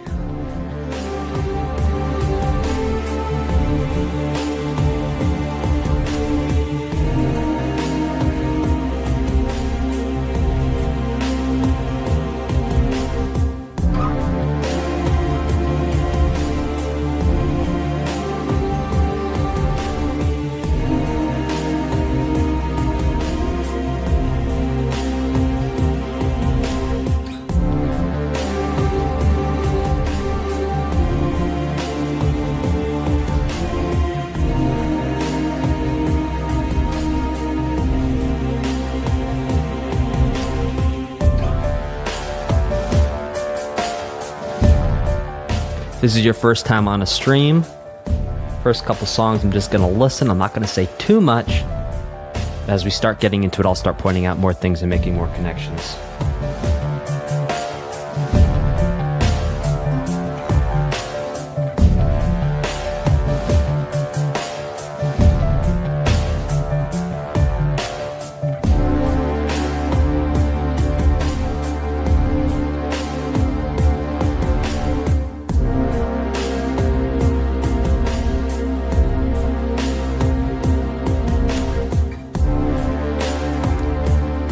So these main instruments we hear, that sort of brah sound, that's brass instruments. You like your trombone, maybe a trumpet, euphonium perhaps, tuba, a baritone trombone.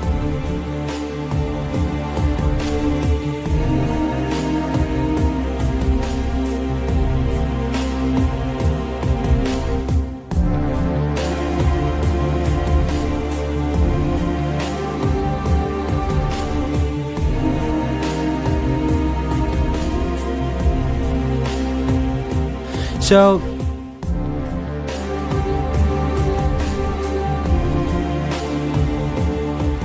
this piece of music clearly is for exploring somewhere, because it's not too invasive, there's not a lot going on. I'm assuming the place we're exploring is the Demon King's castle at this point.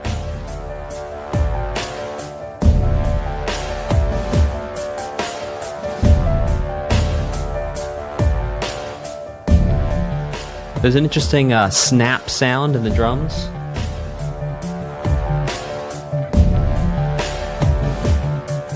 You can hear it's delayed just a couple of milliseconds after the main hits on 2 and 4.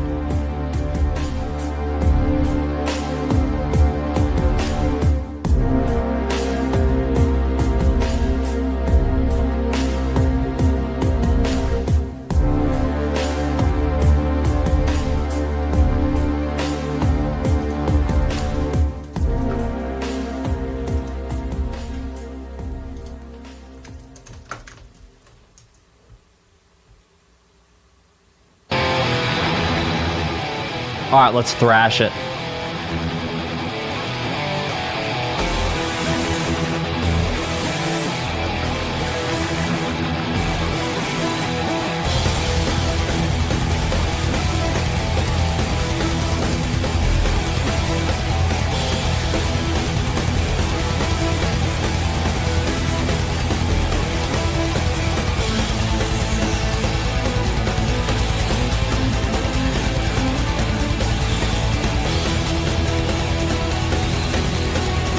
It's actually similar things going on in this to other boss themes you've heard. I'm assuming this is a boss theme.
So,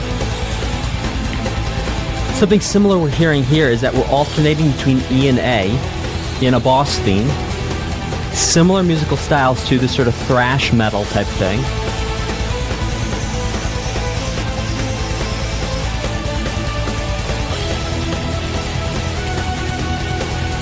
Really reminds me of like Metallica's first album, Kill 'Em All. where there was a song interestingly enough called Whiplash Pikachu. But it's like now we're in A. We're doing like a flat 6, flat 7, 1 in A.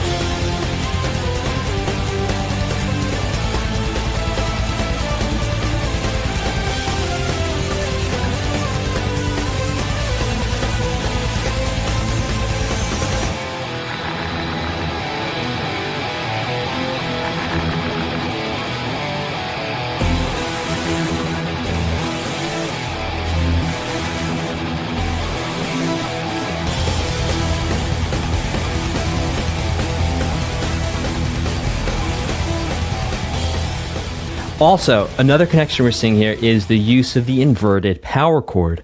We saw this actually a lot in Disc 3, whereas typically when you have a power chord, it would be an interval of perfect fifths, so like 1, 2, 3, 4, 5. Playing that together, instead we're taking 5 and putting it on the bottom, so...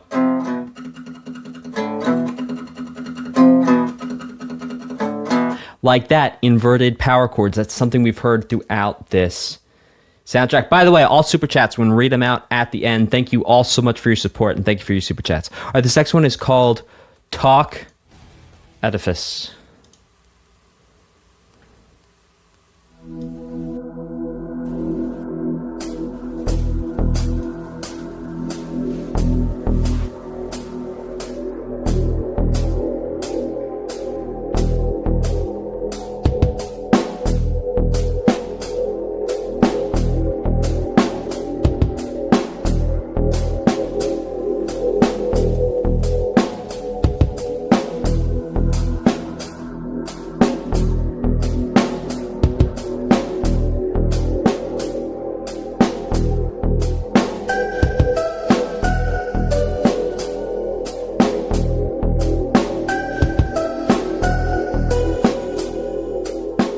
So again here, we're in 4/4. This is something we've seen throughout the soundtrack, that the way the drums are structured, or the way the rhythmic hits or the rhythmic accents are structured,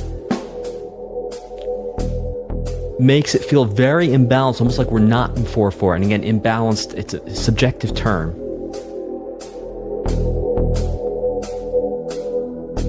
It doesn't have that strongest weak, strong, weakest type thing from 4/4. When I say type of thing, I mean metric hierarchy, but Huh. I'm assuming some dialogue was perhaps happening there, because there wasn't too much going on in the music.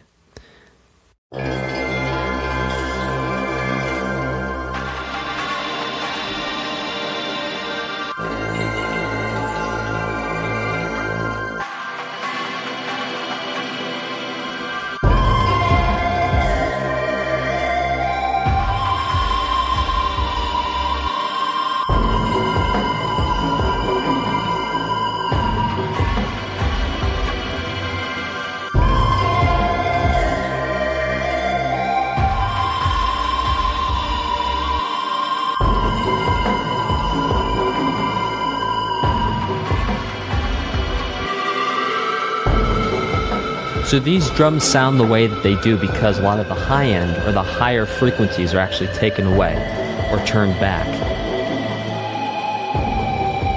That's what sort of makes it sound like they're being played underwater or in the room next door.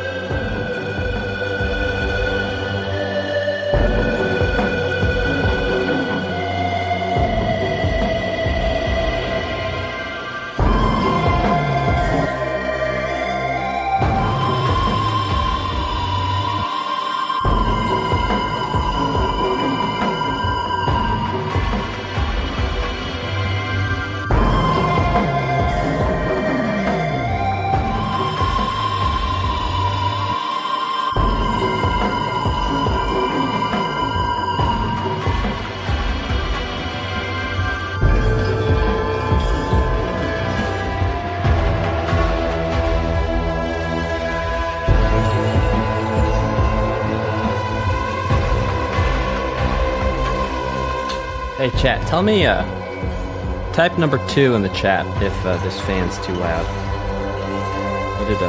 It is getting to be summertime around here. This computer and these lights are making this room warm.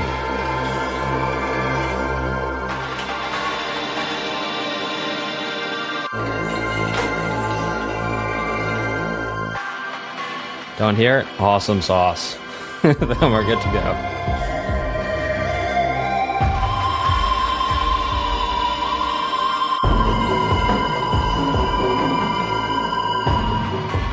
Press 6 to hear more options.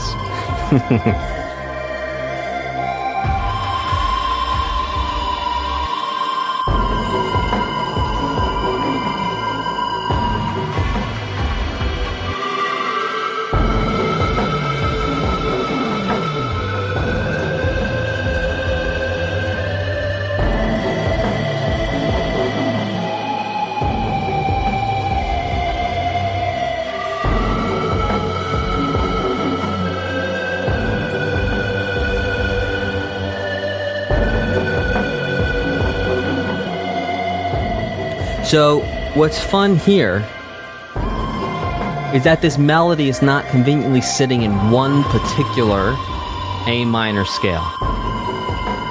We hear G sharps, Gs.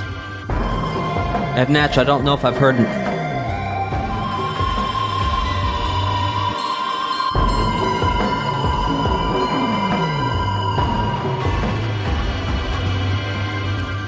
So the very fact that you have a G sharp and a G is always kind of fun in a minor scale. Well, that you have a raised 7th and a flat 7, I should say.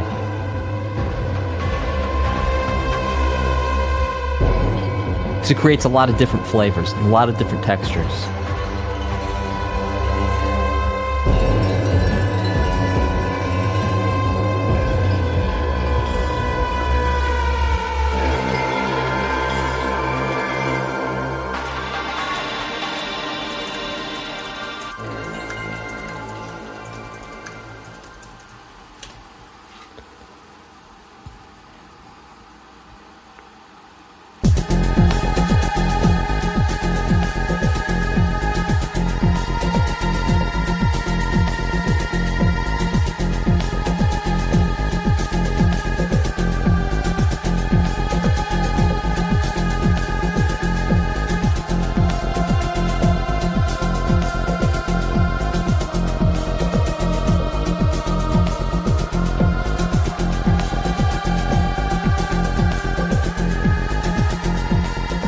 Alright, so this is called Battle Mitama. I'm gonna guess what's happening on the screen right now based on the music. I'm guessing that this fight is happening somewhere, either in space or there's a very, very large arena around, or perhaps you can sort of like see a lot of things around you, like off into the distance.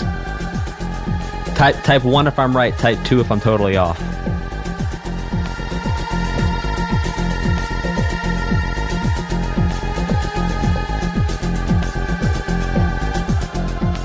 Oh, I'm totally off? Oh, man, it was a good guess, though. You got it, John.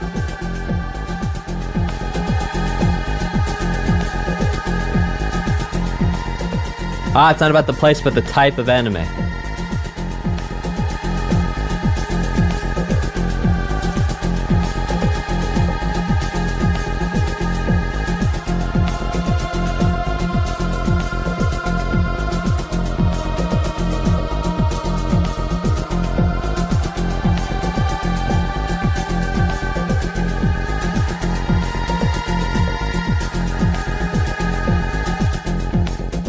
Enzo, that is correct.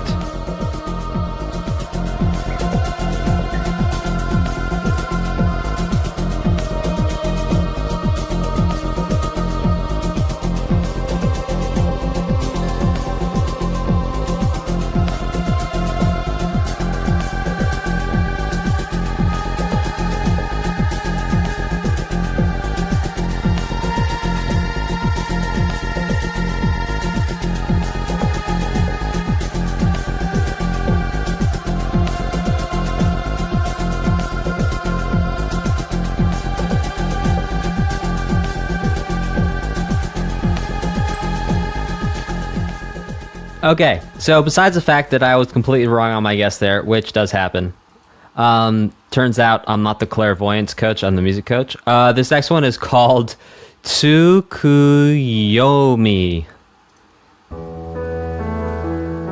It was a good guess, though. If you heard that music, it was a solid guess. Enzo, you got it.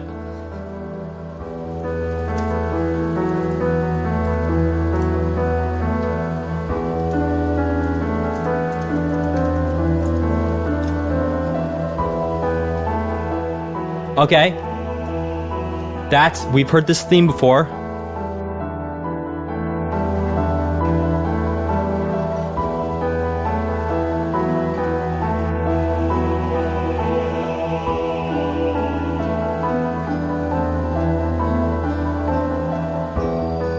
So I think we heard this theme at the beginning of disc 2, was it?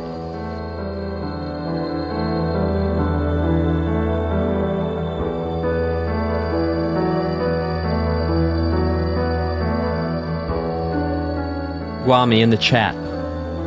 Sorry, in the description, video description.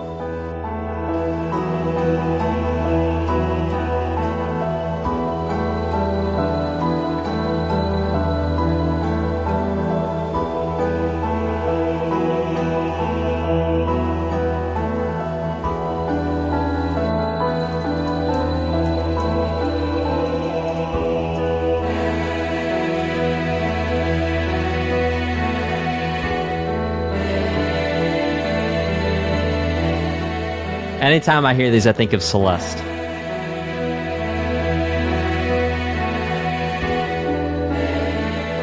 You got it, Argus. Wow, you guys are making Chrono Trigger happen sooner rather than later today, huh?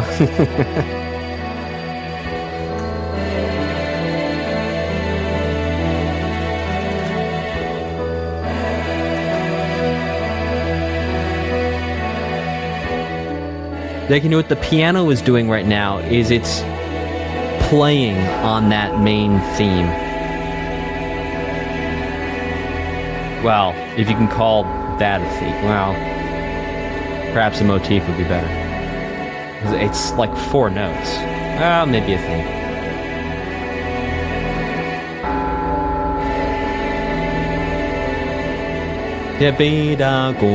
See, it's like playing around with which notes are being used, but still mimicking that same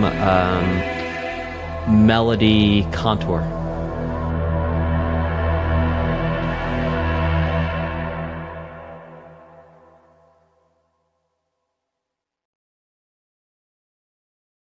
Is that what it is? Japanese enka singing? I'm writing that down. That's something I have not. Enka. Oh, I love it when I get homework to do. You got it, MG.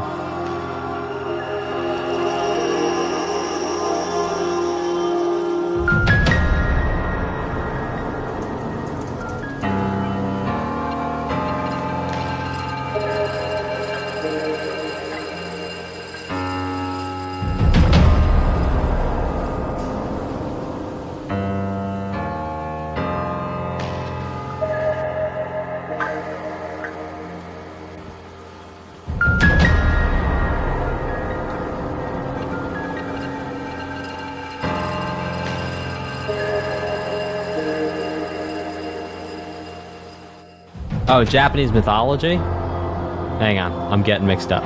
Enka. Are you guys telling me to go look up... Whatever. I'm gonna go Google it after the thing.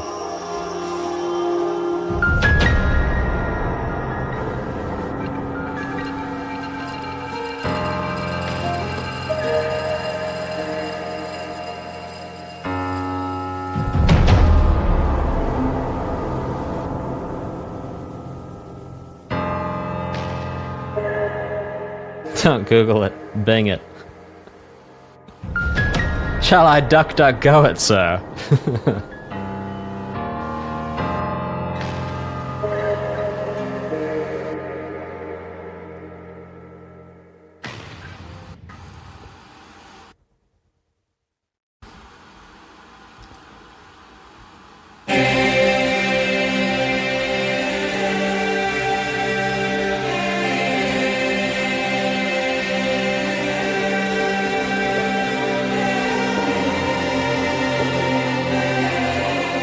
Enzo, are you going to give me a time machine with which to do that?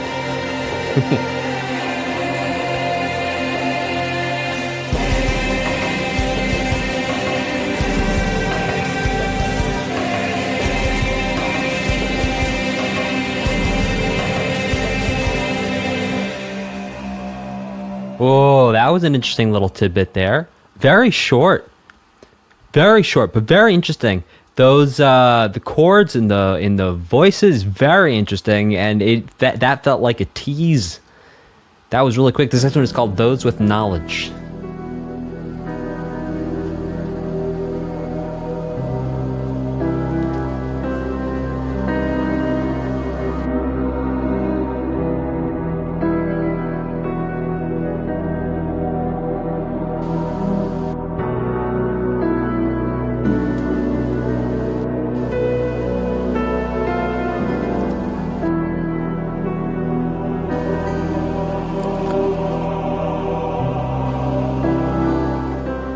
That was a beautiful, like, B sharp 9 flat 13 chord that was implied there. Wait.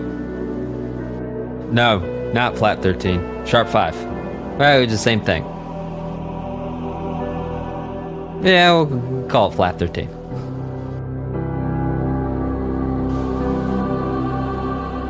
Oh, you could write it either way.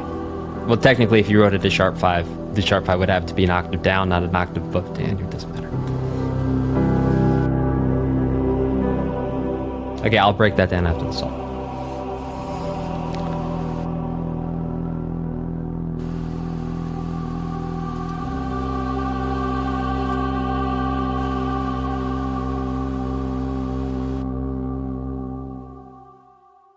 Okay, so why did I say, well, maybe it's a flat 13 and maybe it's a sharp 5? So here's the reason behind that. So there's this thing called in music called anharmonic equivalence. And what an anharmonic equivalent is, it's a single sound like this. For example, you see that's one sound, but depending on the context it shows up in, it might have two different names. So, you know, you might know someone whose name is Robert, but they also go by Bob, or a Daniel to a Dan, or whatever, a Benny to a Jets. Joke. So you have one note, one sound, and it has two different names. So we could look at this note right here as either being a G sharp. Well, in this case, in the case of that was chord that was being played there or implied there, the B7 sharp 9 flat 13 chord, we can look at this note right here, this G, as not really being a G. We're going to look at it as either being a sharp 5, so we're going to look at it as being an F double sharp, or we're going to look at it indeed as being a G in the case of the flat 13. Now, why did I say, well, technically we said sharp 5 would have to be an octave down. What that means is when you talk about chords, if you say sharp 5 or flat 5, and yes, it's fine to write that in the chord, but technically speaking, if the number is less than 8, it should be in the octave of the root of the chord. So, if I was to do that, I would actually need it to be in that octave. So here's the difference. Here's a B7 sharp 5 sharp 5 sharp 9, or augmented 5th sharp 9, like that. Well, technically there wasn't a 7th in there, so hang on. All right, and then here it is with the flat 13. Little bit of a different sound because it is higher. Okay, let's keep this thing rocking and rolling. Almost broke my fingers on that Alan Holdsworth chord right there. Guitar players, you know what I mean. All right, let's keep this thing rocking and rolling with Abdiel and Ichiro. Double sharp. Yeah, that's right. You can have double sharps and double flats. So if the F sharp of B is already the 5 and you have to sharpen it again, you have to bring it up a half step, then it's F double sharp. Ah, there's our little thematic element, shall we call it.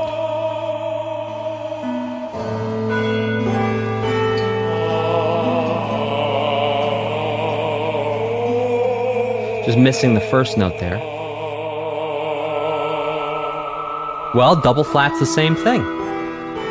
Let's say you're in the key of F major, and you want to play an F diminished 4 chord, though why you'd want to do that I'm not sure, because you could just play an F major chord and it would get you the same result. But if you think about it, we have F, our 4 is B flat. If we take B flat down a half step, that would be B double flat, also the same as A. So if we were to play an A diminished 4 chord, an F diminished 4 chord. I'm thinking of the note. Excuse me. If we play an F diminished 4 chord, it sounds like that, which sounds awfully like a F major triad. Now, why is that? That's because when we take 4 down a half step, we run into the major third. Okay, let's get this thing rocking and rolling. Twilight.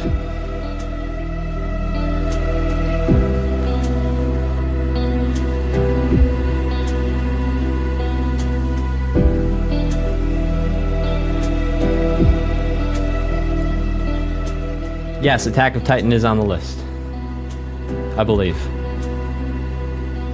You can check on that in the video description.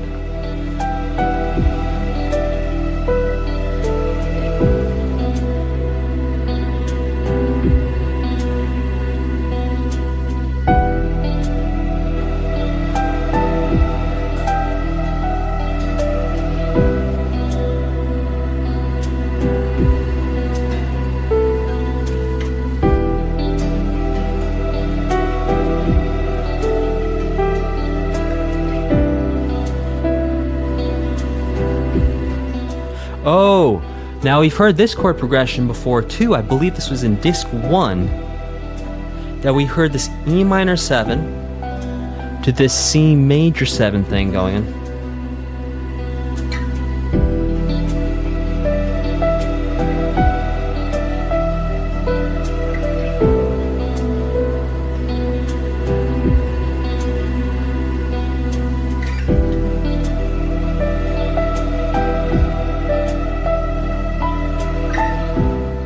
Apex, there will be a part 5.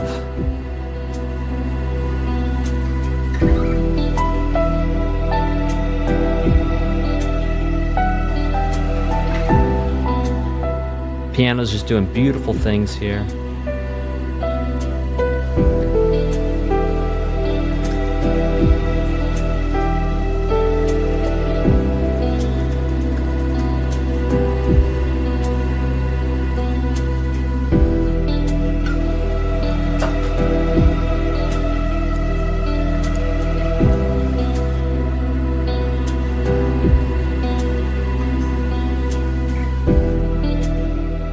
So I think something else interesting to talk about the guitar chords that are being used here is they don't actually have a 5th. The 5th being the essentially least important and impactful note when we think about modern harmony, like with the exception of power chords, obviously. When we think about what actually colors a chord, it's going to be the 3rd and the 7th. And it's basically the voicings here are just root 3rd and 7th. And then that's it, just root 3rd, 7th. The next one is called Goddess.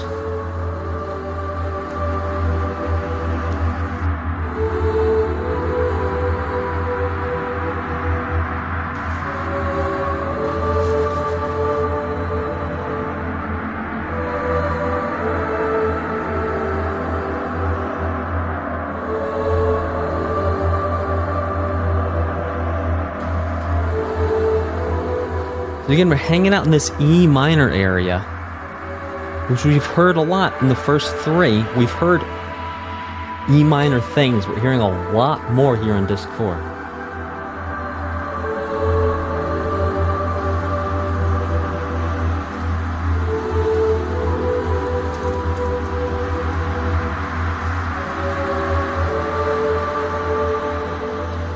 So I think what's been very interesting is the use of different voices and different voice patches and different voice samples throughout this soundtrack to really hammer home different feelings and different emotions.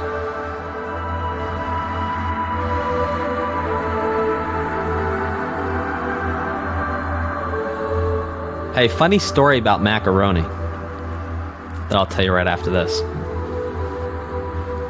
Yeah, Argus, I highly recommend grabbing some headphones.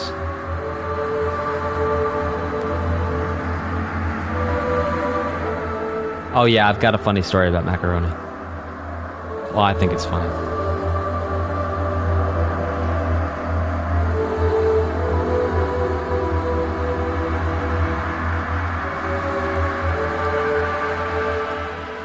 Okay, before we head into the next one, here's my funny story about macaroni. So, in the United States, there's a chain restaurant called Macaroni Grill, at which you can get more or less like Italian food. It's sort of like an Italian chain. It's sort of like an Olive Garden, but it's called Macaroni Grill. Anyway, for the longest time, my parents thought it was called Marconi Grill, and so I'd be like, can we go to Marconi Grill? And it's because no one had taken the time to just read the sign that said Macaroni Grill. So that's my funny story. That, again, I did say might not be very funny. But there you go. This next one is called Dot Ueno.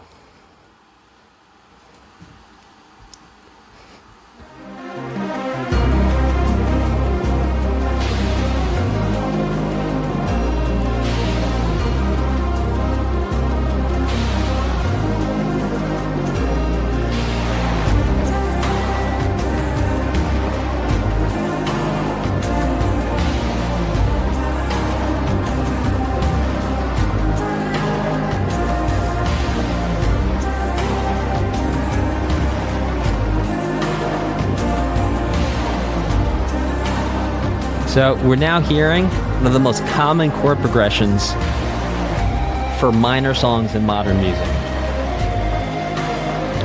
Well, the three most common chords, perhaps not the most common chord progression, but these three chords we're hearing, you hear them everywhere. And yes, the synth sound is sick.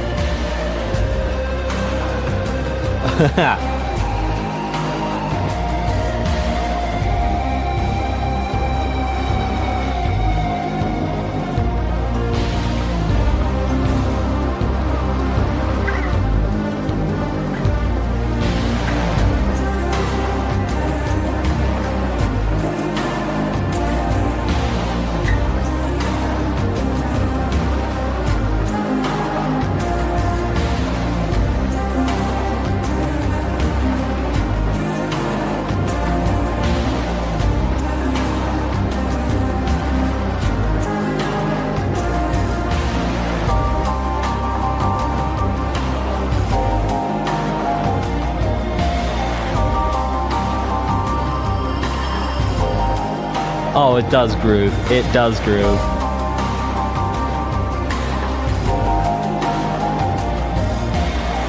There's so much going on here. One thing I want to draw your attention to.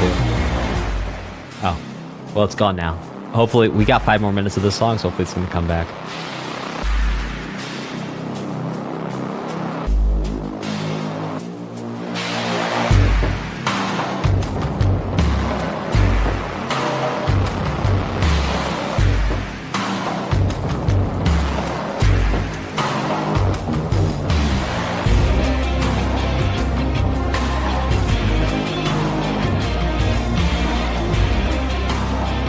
Okay, so the one thing I want to point out to you is right all the way on the sides. These two contrasting synth lines. But also, yes, this guitar is sick.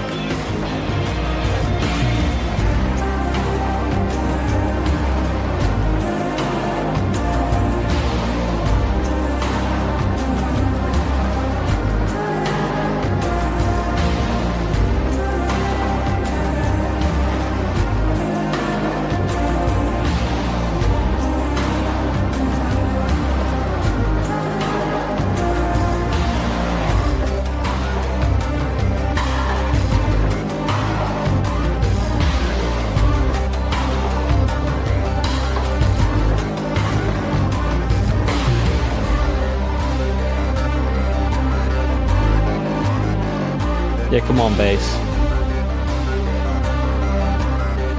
Oh, come on now. Alright, breaking it down. Maybe they're gonna drop it again.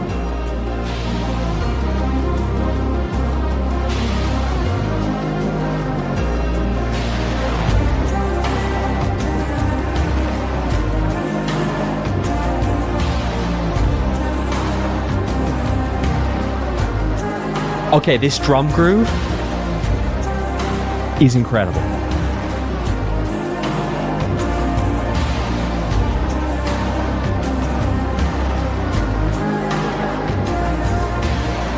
All right, one sound, another sound, a third sound, fourth sound, first sound, second sound, third sound, fourth sound. Each beat has a different sound for the...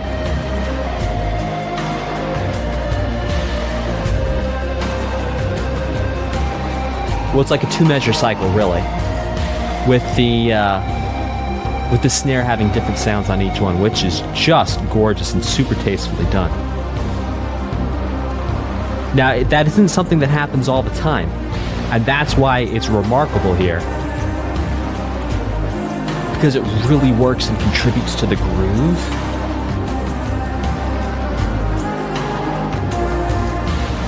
Oh my gosh, it's so tasteful. And actually makes the whole thing, just that snare groove alone, makes everything feel like it's breathing.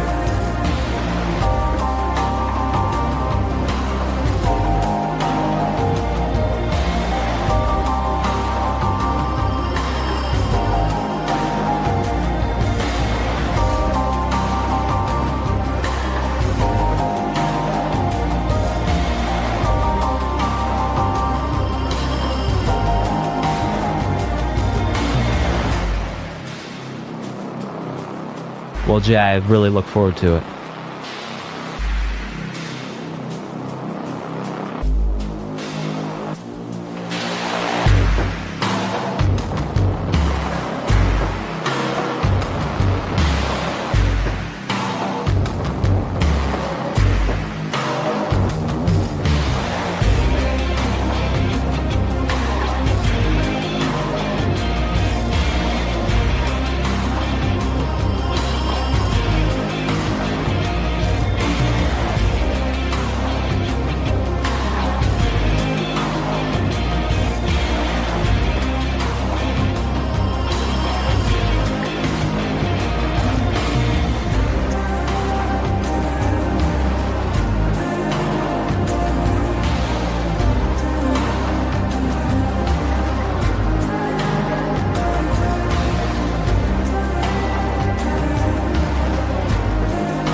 Well, that was honestly really cool, and that did not feel like a 7-minute song. That was just a lot of fun. Really good groove, incredible arrangement, incredible instrumentation. Really incredible. This one is called Quest Order.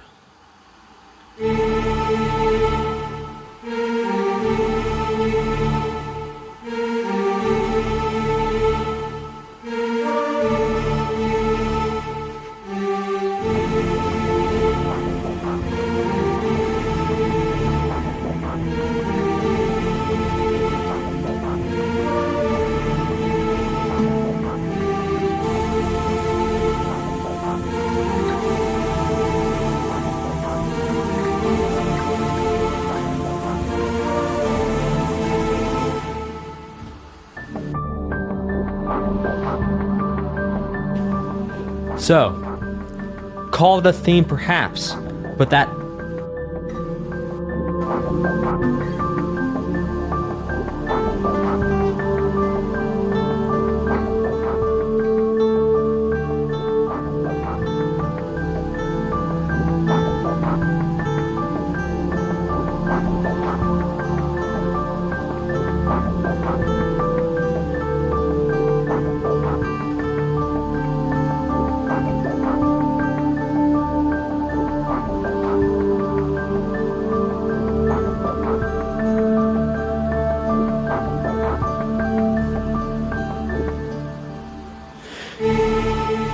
So why that little those three notes repeated over and over again there. Why that felt like it wasn't sitting is because it was actually arpeggiating a sus chord.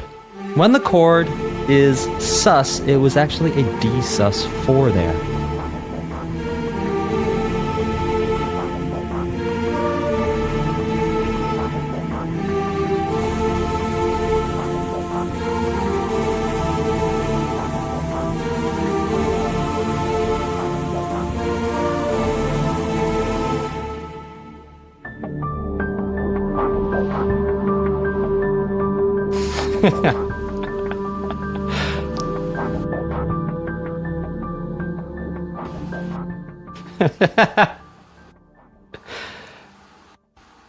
Okay, this one is called Quest Disorder.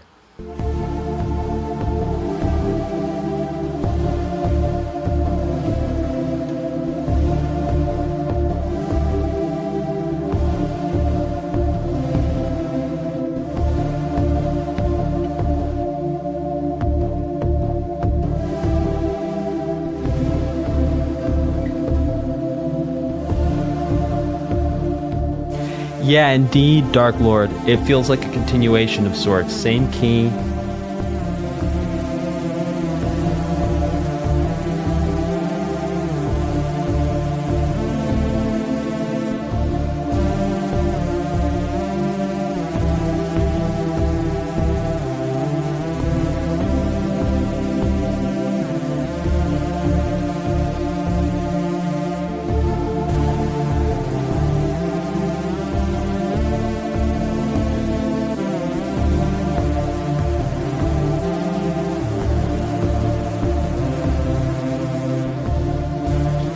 Yeah, Cosmic Synapse. Okay.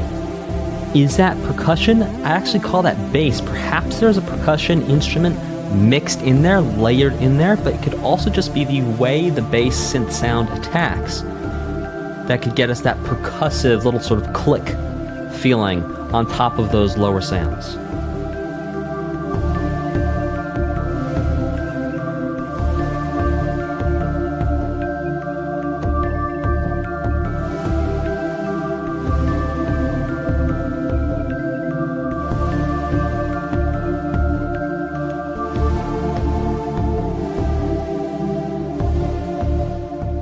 Oh yeah, perhaps a kick. You know, some of those kick sounds have that little click at the beginning of them. Perhaps that's what we're hearing there.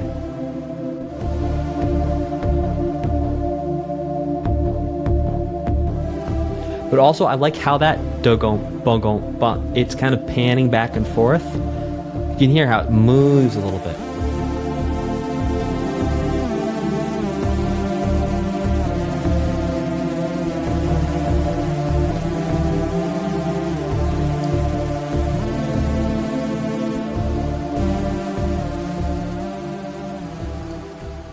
The next one is called Battle Destruction.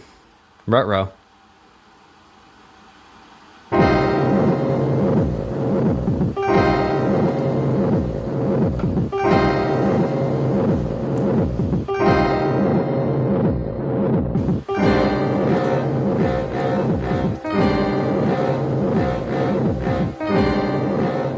That's got to be the angriest bassoon I've ever heard in my life. Perhaps a Barry sax?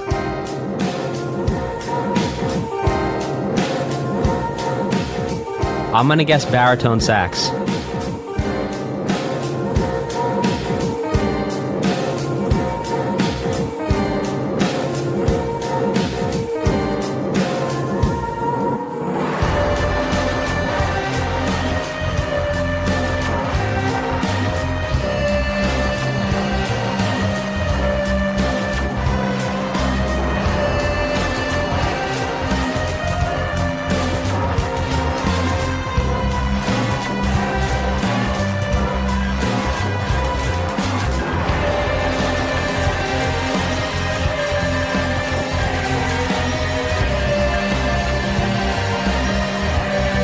Oh, this is just perfectly chaotic.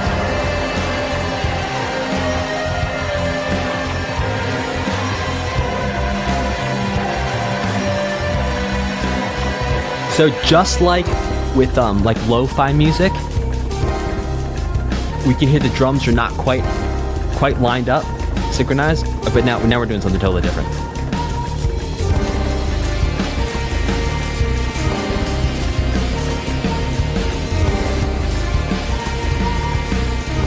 I still call it 4-4. 2, 3, 4. 1, 2, 3, 4. 1, 2, 3, 4. See, still going in cycles of 4. I think this is a composer just doing what they've been doing this entire soundtrack, which is playing games with 4-4.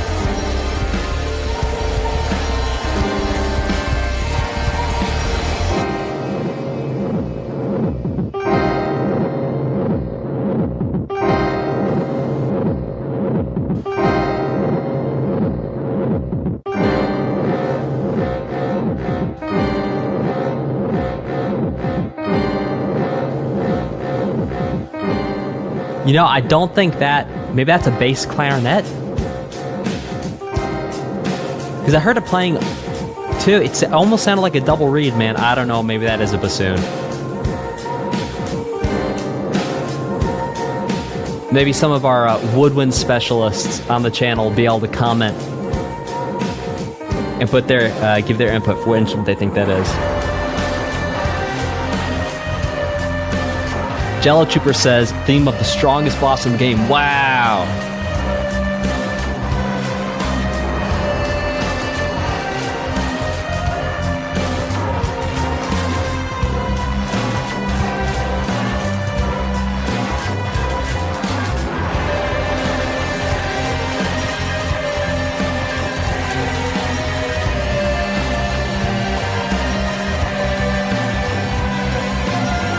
Derek, that's what I was saying. It sounds like a bassoon. A contrabass bassoon. I've never even heard of a contrabass. I gotta go Google that. I'm adding that to my list of things to Google after the stream.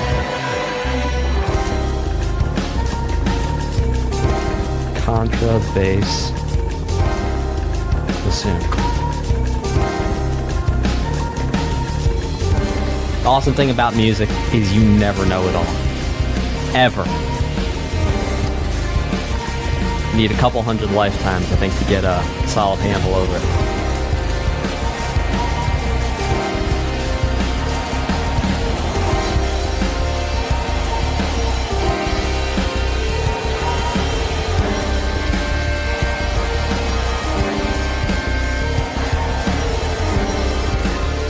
Like, you can hear it playing in your left ear. It sounds like a bassoon.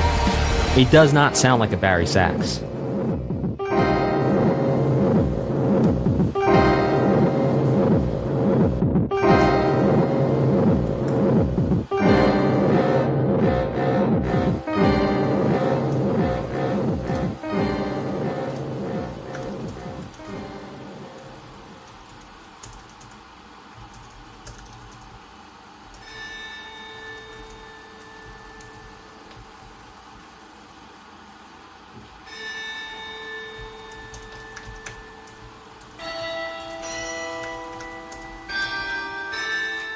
Ah, here's our little motif, our little theme here. And yes, I understand there's a difference between a motif and a theme. If you're about to write me a very lengthy comment, I know there's a difference, but here's the thing, when it's only 4 notes.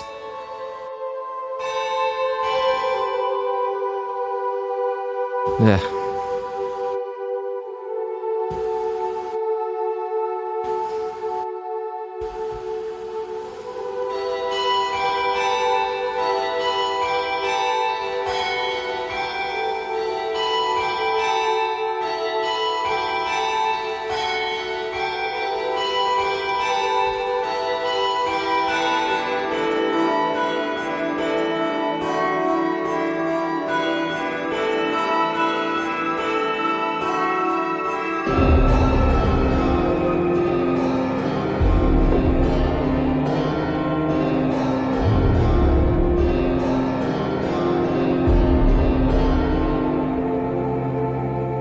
Oh, I love those voice synths in the back. This next one is called Temple of Eternity.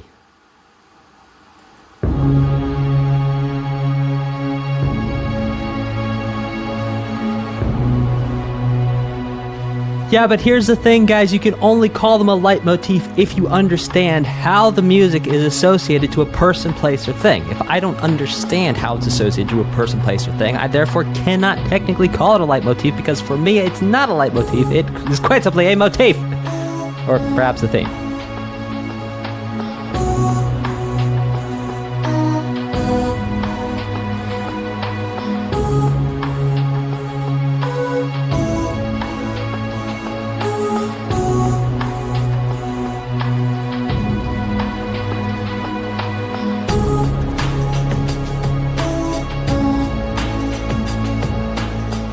Yes, but it's only a leitmotif if it's associated with a person, place, or thing, and I cannot associate it with a person, place, or thing because now I've played the game. Therefore, for me, it is not a leitmotif. For you, it's a leitmotif. For me, it's not, because I don't know.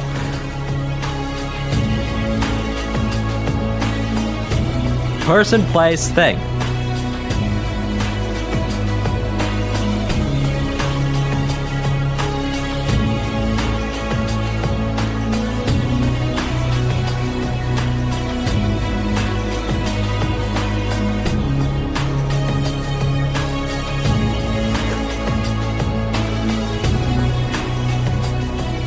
Yes, it is a leitmotif for you because you understand how it's associated with a person, a place, a thing, an emotion, a situation.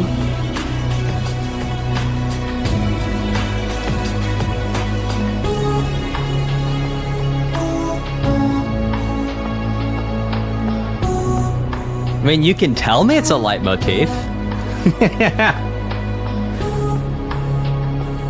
You can say, this is a leitmotif for X, and I'll say, oh, okay. I believe you.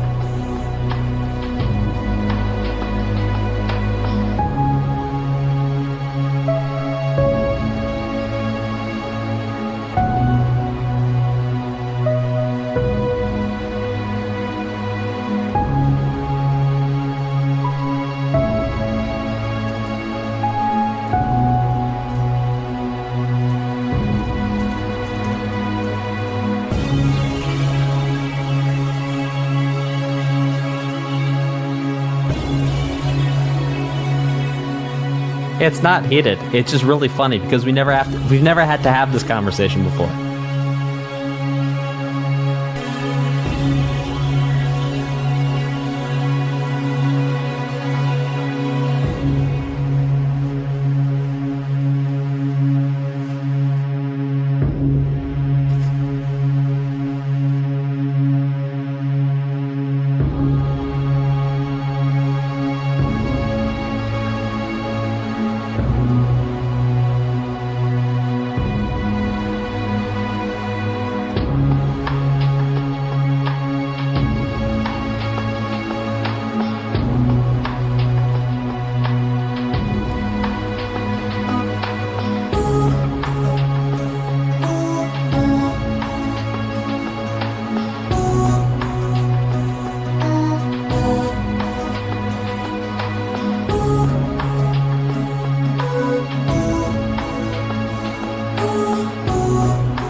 Beautiful.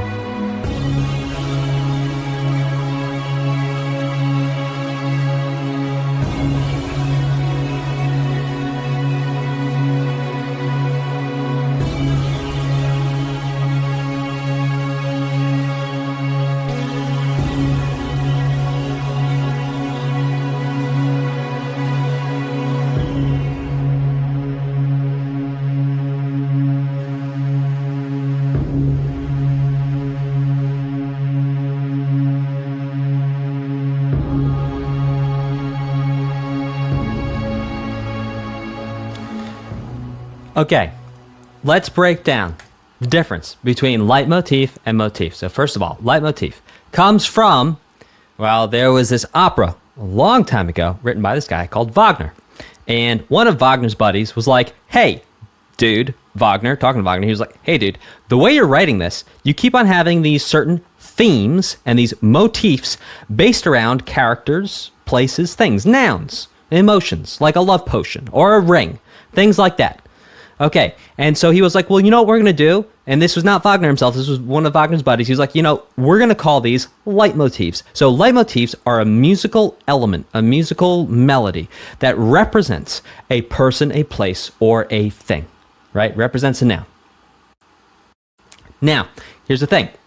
If you do not know that that music is associated with a person, place, or thing, the only way that you can approach that music from a purely musical perspective is to call it either a motif or a theme. The theme would be the entire thing.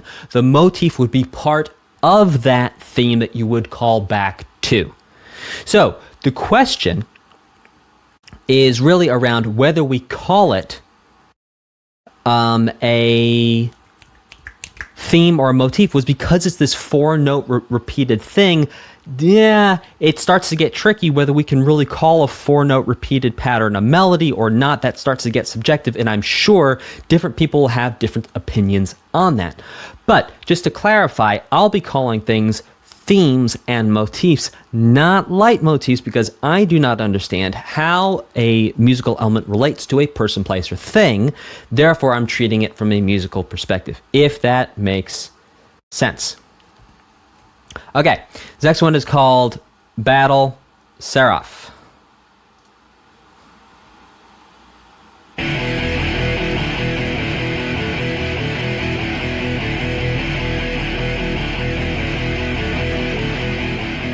Inverted power chords again.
A little I shot the sheriff there. So shout out to chat. Grinch Cool Rancher, I'm not familiar with shoegaze. Could you please enlighten me?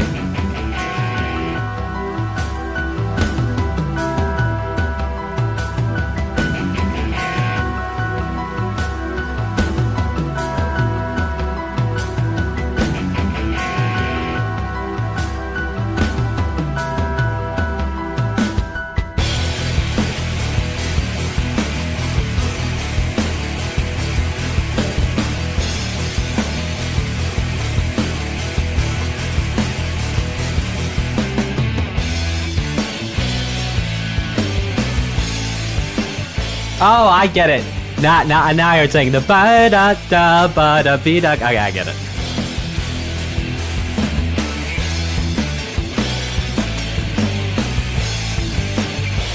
Right, yeah, it's just stopping for the last one, yeah.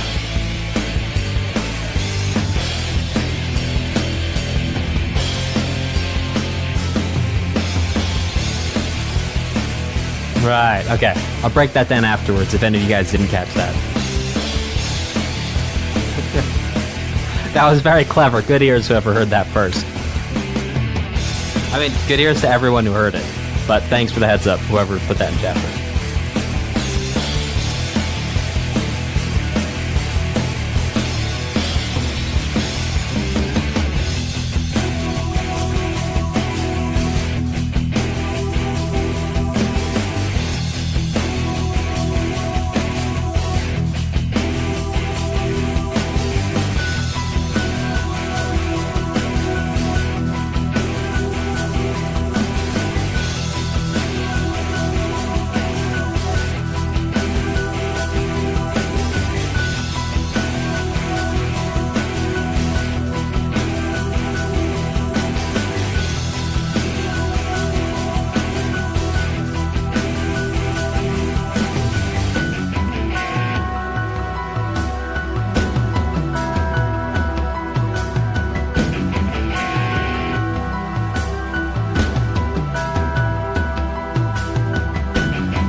Okay, so here's what everyone was talking about with the I Shot the Sheriff. So in this song, there's a part that goes...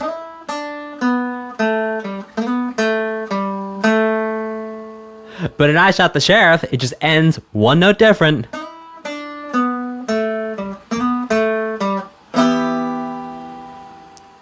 If I am guilty, I will pay. The next one is called Falling from Grace.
So something that was interesting in that chimes part was the gajing, gajing, gajing, those little appoggiaturas, perhaps.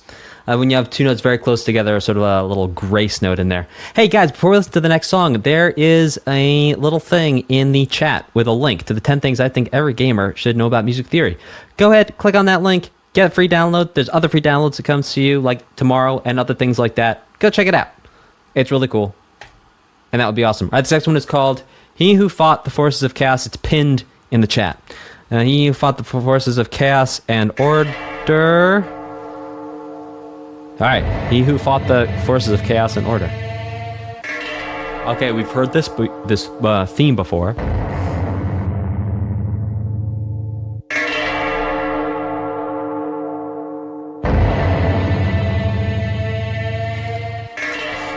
Yeah.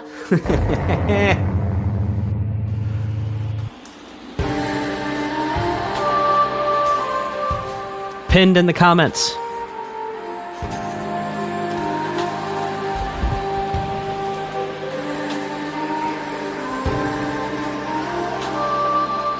Susie Undertale. It's the pinned comment. up at the top, the blue thing.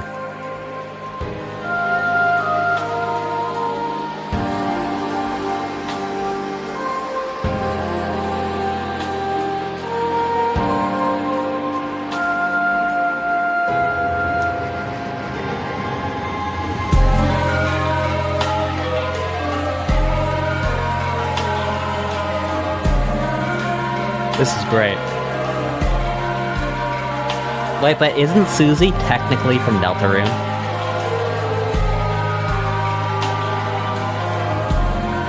Thanks, Susie. Love Susie's theme, by the way.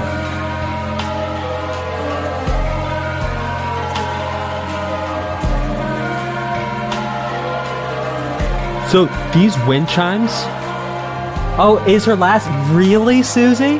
Oh, that is so cool. I had no idea. That's awesome. Thank you.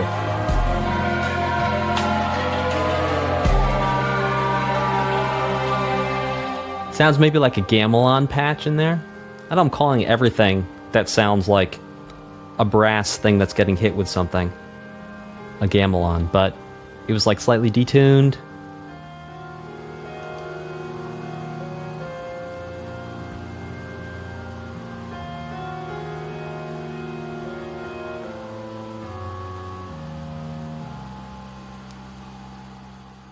Oh, that was so cool. What will happen to our heroes? Will they survive? Will Dan eat more radishes? Find out next time on YouTube. Hit like, subscribe, hit that notification bell so you know when the next stream is going to be. Thank you all so much for watching. All right, so my final reaction and summary is this disc was actually really interesting because... Yes, we heard like more songs in E minor, but we heard little pulls from Disc 1, Disc 2, and Disc 3. This sort of feels like a culmination. I'm really looking forward to Disc 5 tomorrow. That's going to be a lot of fun. I have enjoyed this. Yeah, Radish lore is that's a deep cut right there. A lot of fun.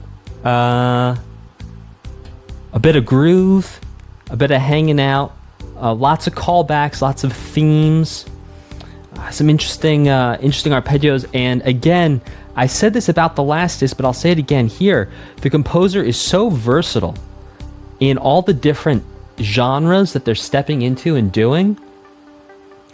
And they're doing it with such mastery and so tastefully. It's very impressive, and I like it a lot. I like it a lot. Cool. We're going to get started with Empyrean.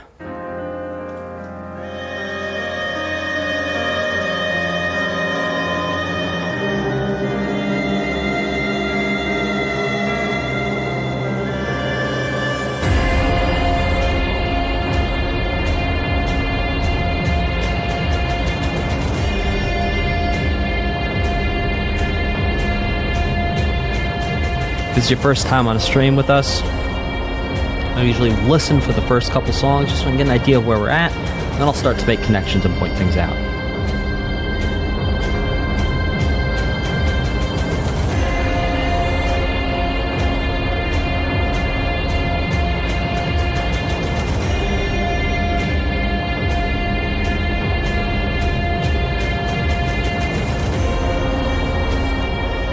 So what's really interesting is that percussive element that's not at all quantized with the time, but just kind of makes it right there to the beat.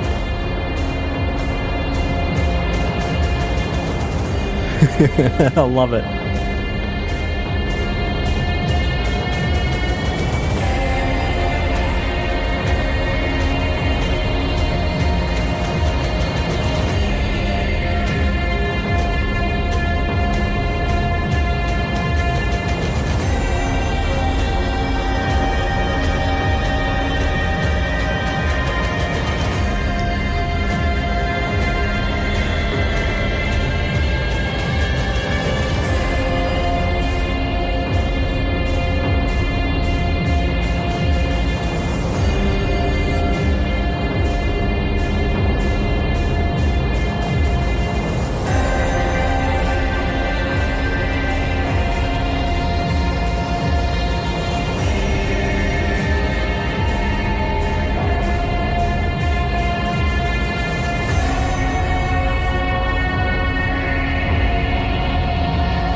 Yes, Nick, yes, this is the last disc.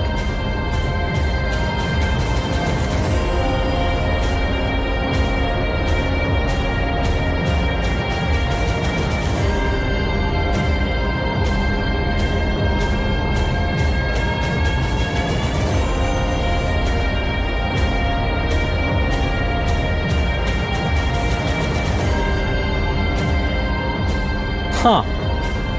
Courtney Boy says Empyrean is the highest point in heaven in Dante's Paradiso.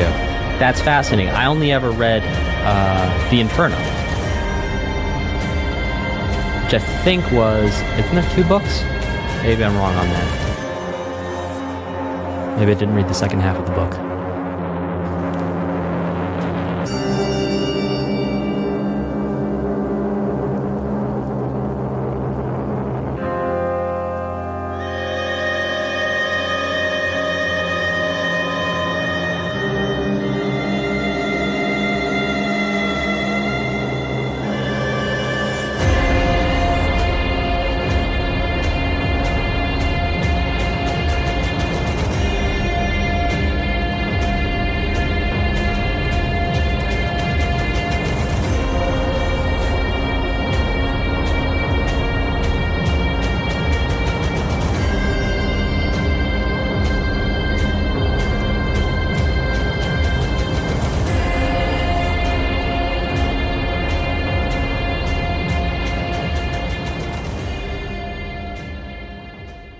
The next one is called Unavoidable Battle.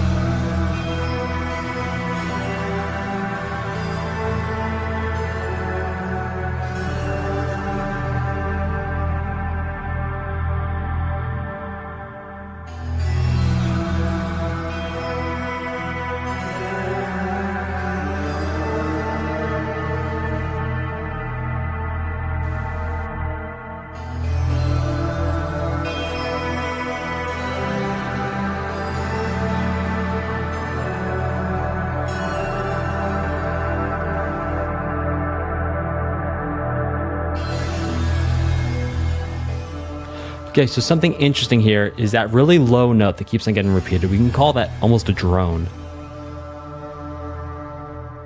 And then everything happens on top of that drone, and that drone gives harmonic context to everything that's happening on top of it. Also, that sounds like a sitar being strummed there.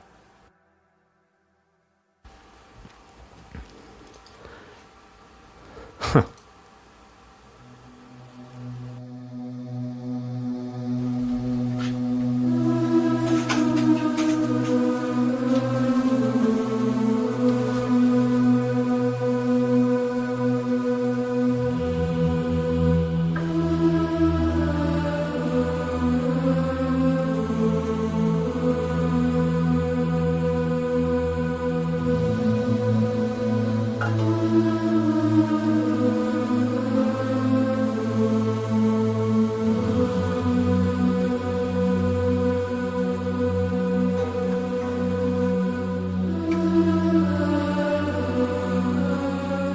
Oh.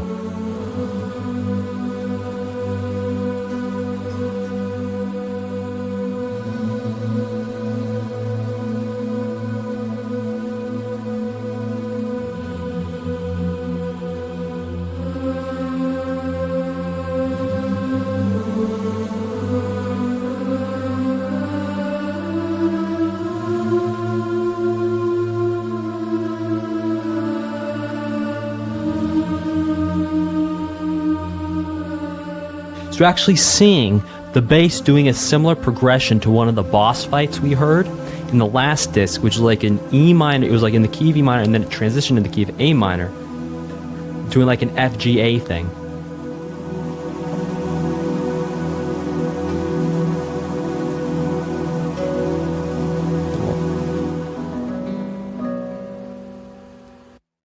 Add 2 minor chord in there.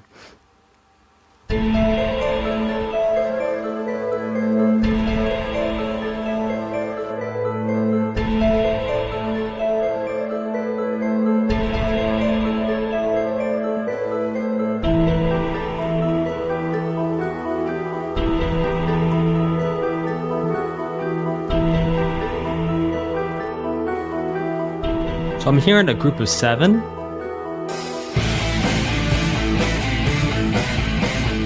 Yeah.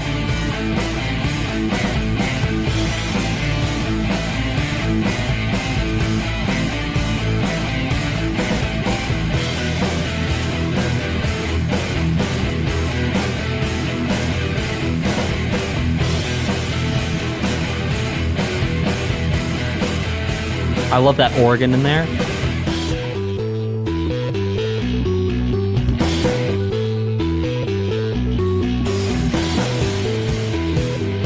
Honestly, Ellie, no, I do not.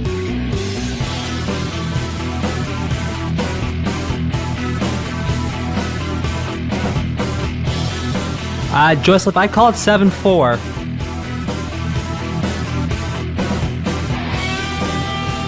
Oh yeah, come on.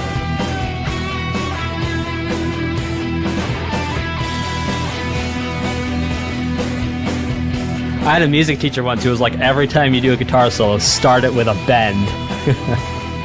Doesn't matter what style you are in, does not matter what gig you are on, start with a bend. And that's what that guitar player did right there.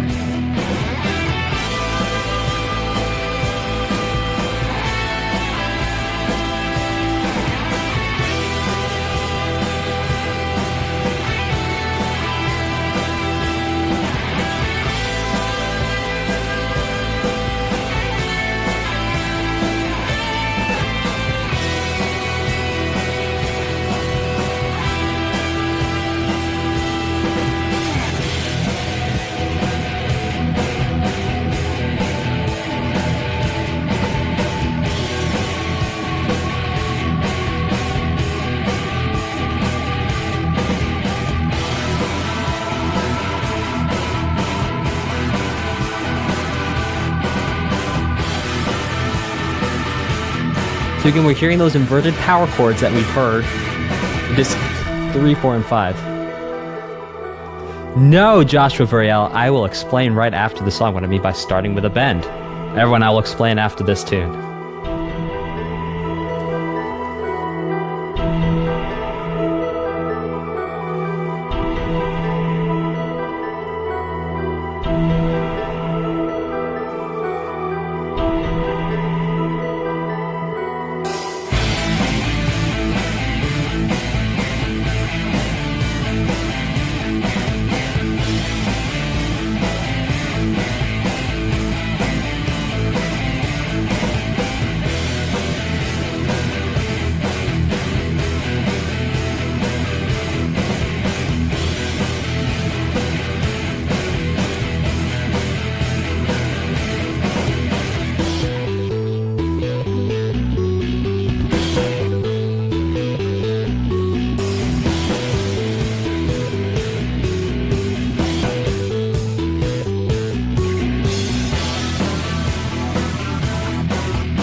Right there.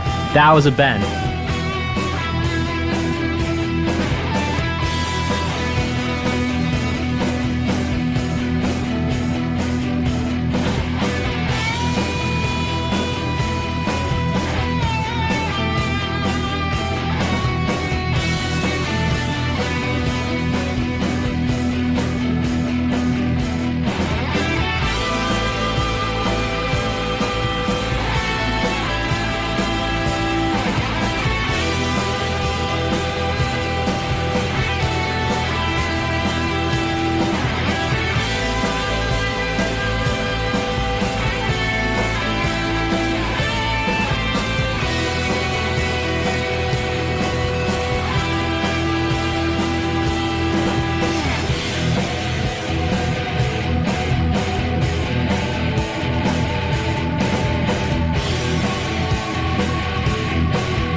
Okay, so what is a bend on the guitar? So that's what happens is you play a single note,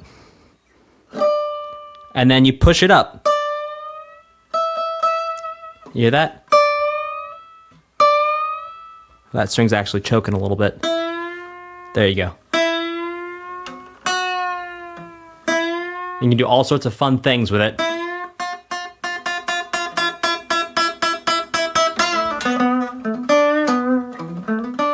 So even like right there, that little thing right there, that's a bend.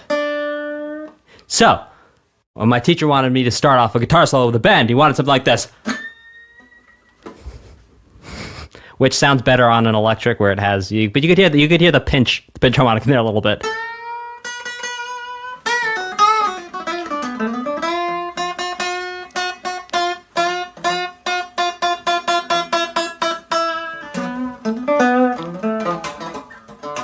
All right, let's get this thing going. The Unavoidable Battle, Part 2.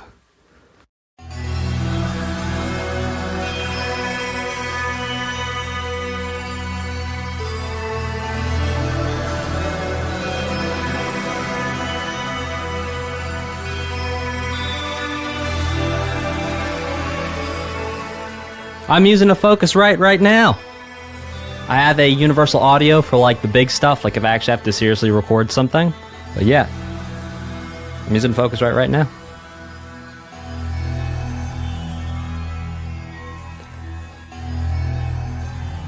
They're pretty solid. I had one that lasted for about 5 or 7 years, and it started to give up, so I got this new one. Yo, Zaxter. Keytar 100%. Oh no, we sold out of the piano book. We sold out. But y'all, subscribe to the channel because we got some cool stuff coming for you soon. Yeah, Behringer's good too. We got a bunch of Behringer stuff. That's how you say it. Sorry to the folks over at Behringer if I'm saying that wrong, but...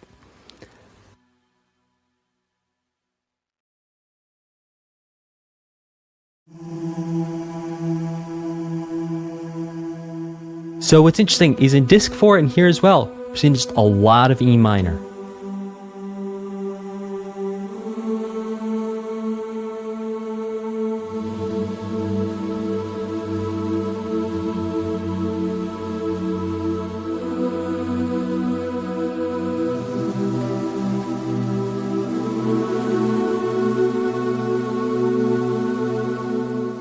Yes, Joshua, enjoy it.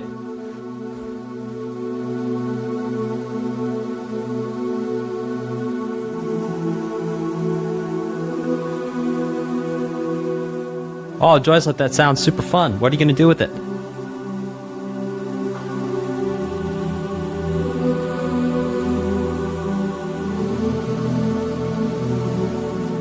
Oh, this is beautiful.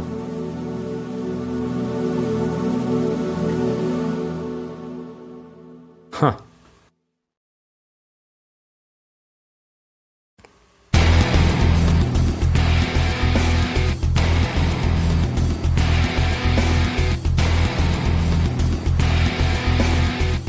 Feels like compound meter.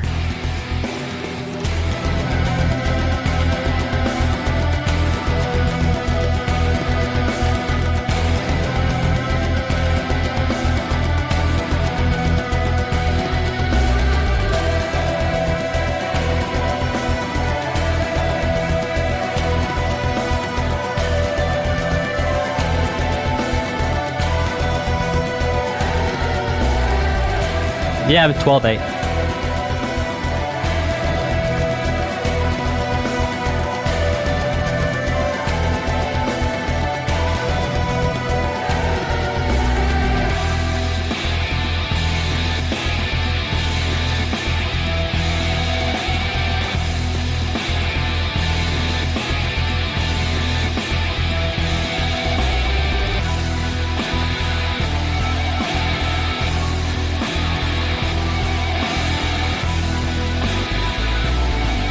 Oh, that little... Yeah, missed it. That little thing there that's wobbling back and forth on that pitch, that's amazing.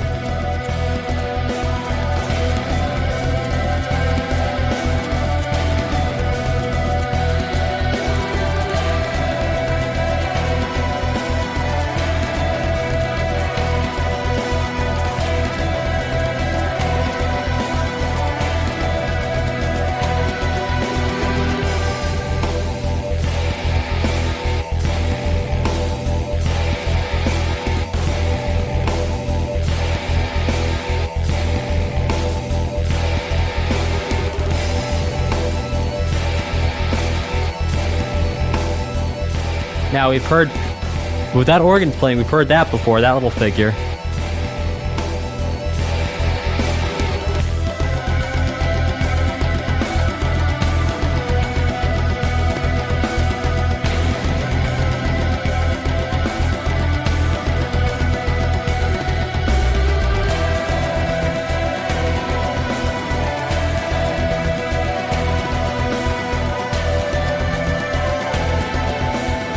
Again, the drums here are just masterful.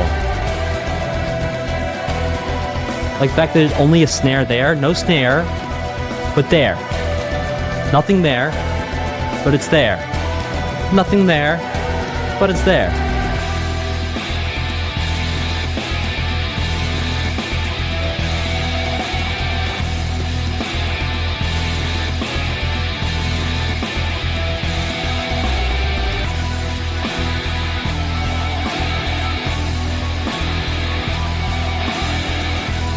Like, even right there,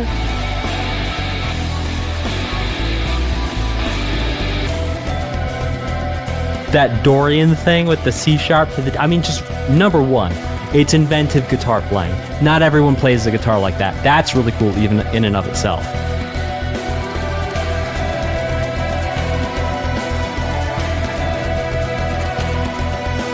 And yeah, the percussion, the drums. I mean, so we're in disc 5 here. It shouldn't surprise me anymore that it's this good, but it still does because it's this good.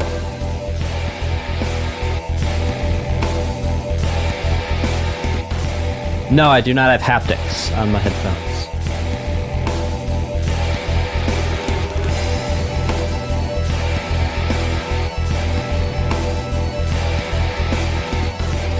Again, that sort of playing with the feeling of the duple against the triple meter there.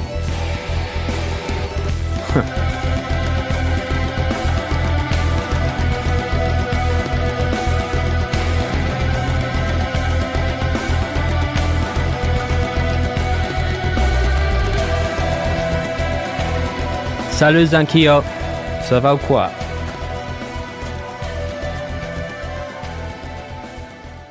J'ai la pêche, la frite, et ben, la patate. Sorry if I mixed up my feminines and my masculines there, but you get the idea.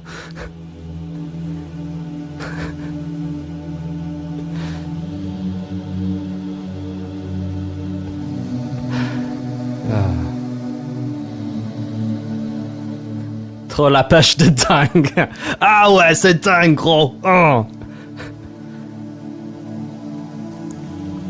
C'est louche, gros, c'est louche.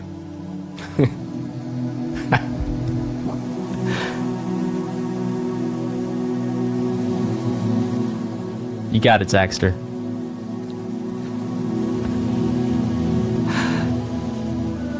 C'est chelou. Cette façon elle a de te regarder. Cette manière elle a de t'appeler bébé. Alright, I'll stop with the French.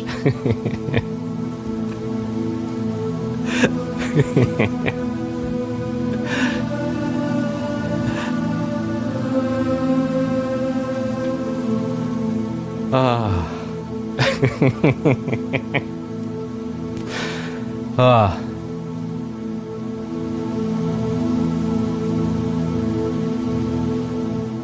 That was an inside joke for the Frenchies. All right.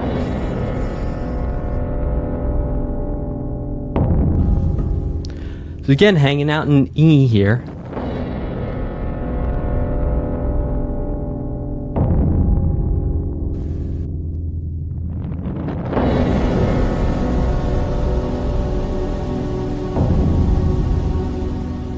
Which is interesting too, because then it actually gives you this feeling of continuity between all these songs, which perhaps are taking place in the same biome, same area, same level, something like that. I'm not sure. Or perhaps, oh.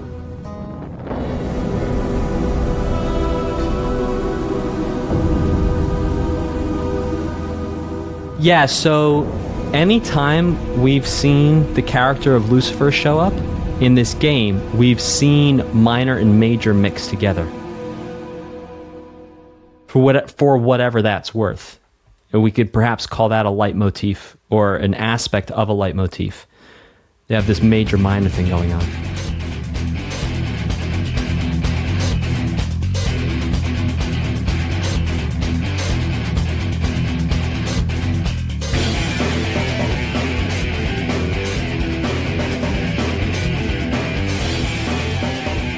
Oh, hang on a second.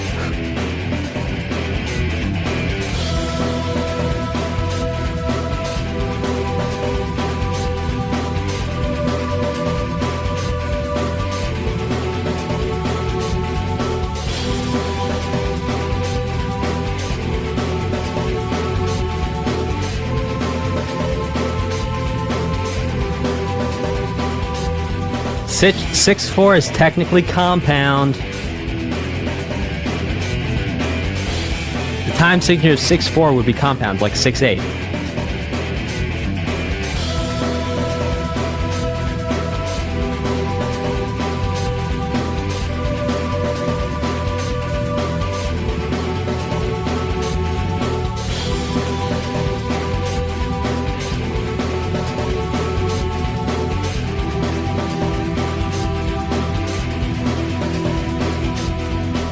Pouvez-vous faire son excès de japonais?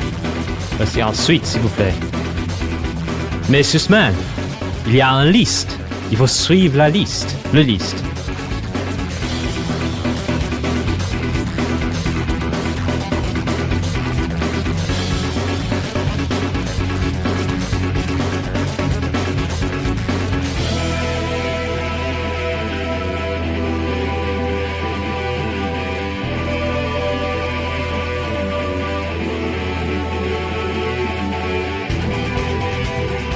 Il faut suivre la liste. Ah, la liste. Merci, Marwan. Marwan. See? Bend.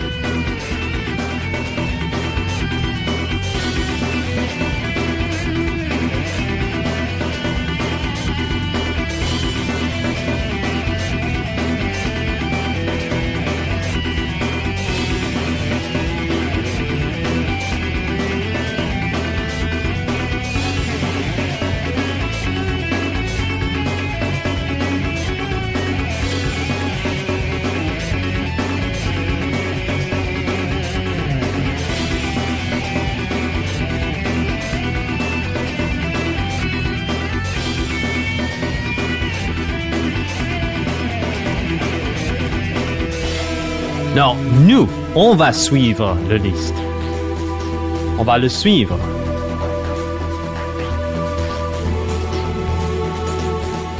Alright, I said I was at the top of the French. Let's stop with the French.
So this guitar riff is insane. And I'll break down for you what I mean by riff after the song.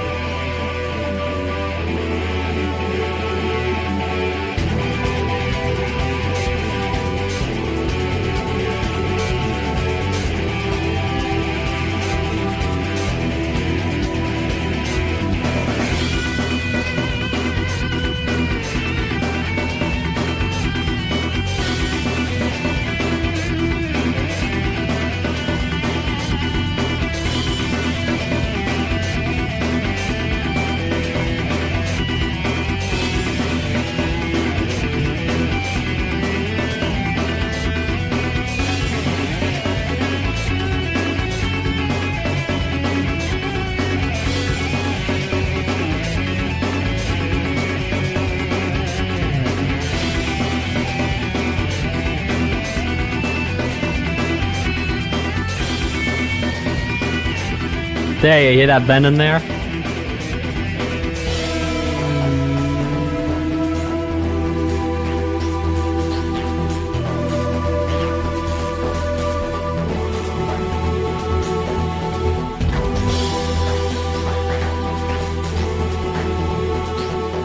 Like, even that, like, so almost like splash symbol in there is so tasteful. It might have been a small crash. Not sure if it was splash. Sounded like a splash to me. Okay, so let's understand what I mean by riff. Okay, so a riff is a repeated pattern typically done lower down. So normally you wouldn't hear a riff. Like up here, you'd hear a riff. Down here. Now, a lot of times people will call licks riffs, but not all. So all riffs can be licks, but not all licks are riffs. If you agree with me there. And yeah, we could argue about this a little bit. But here's the thing. So a lick would be like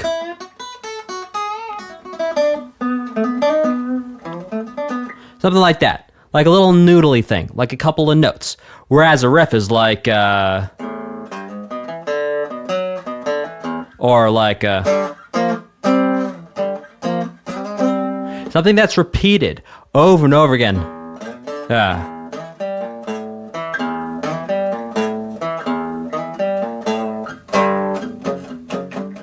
Something like that, where it's lower down, repeated over and over again. Now that is a riff.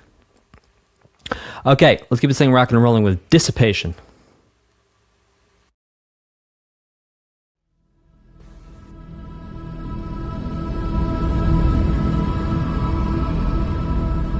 Enter Sandan. Yes, Windman. Good catch, good ears.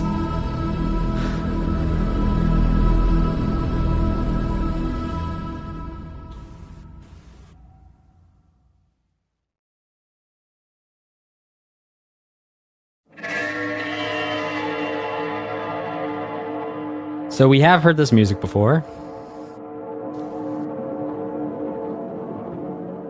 You got it, Otter Gamer. We're going to read them all out at the end of the stream.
Now this track is really interesting.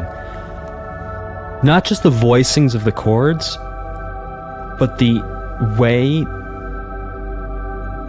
all these different synths are brought together and almost made to feel like one single instrument. Oh, beautiful.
Thank you, sorcerer.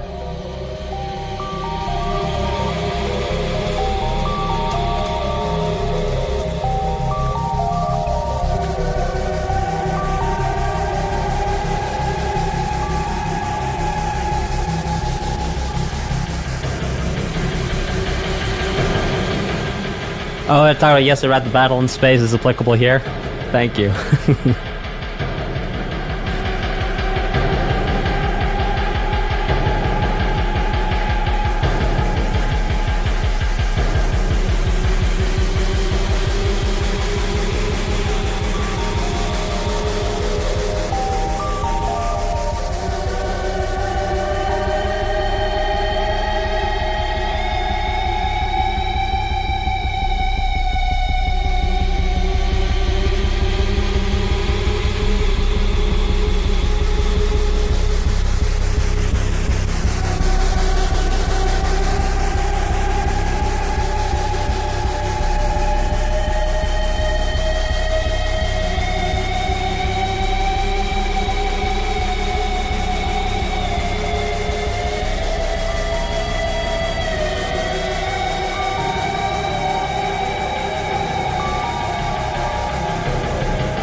Okay.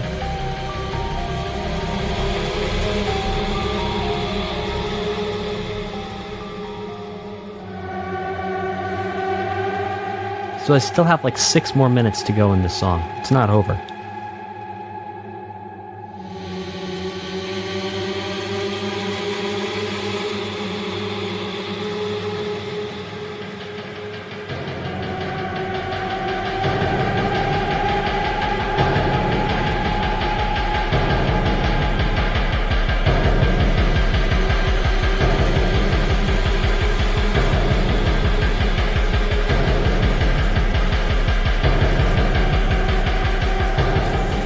Hey, didn't we start this whole soundtrack off at the very beginning with a sliding thing going up a whole step? All the way back in disc 1? Just like this? Just like we're hearing now?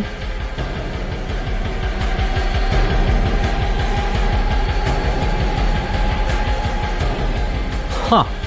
Puddinghun says this plays when you fight Lucifer, a tussle with the devil himself, to see if you are worthy of God's throne. Interesting. Oh, it's changing now.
Oh, I'm loving that snare, man.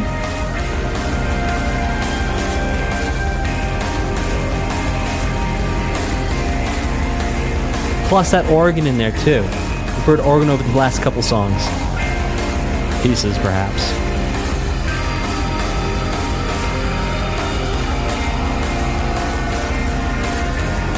Oh, interesting. Interesting. Huh.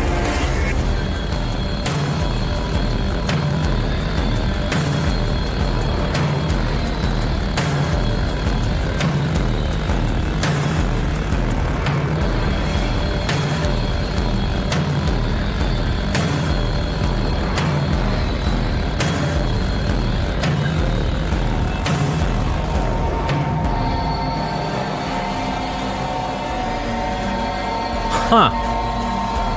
Well, here's an interesting connection for you guys. This is sort of like in the key of C. All right, I'm going to break something down after this, which is going to be kind of fun.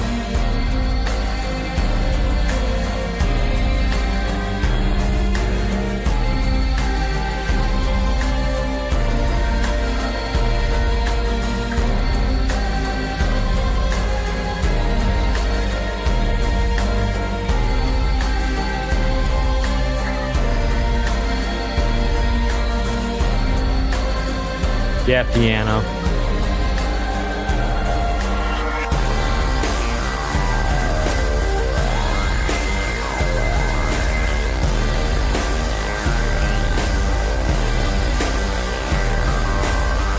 This is honestly a masterful piece of music.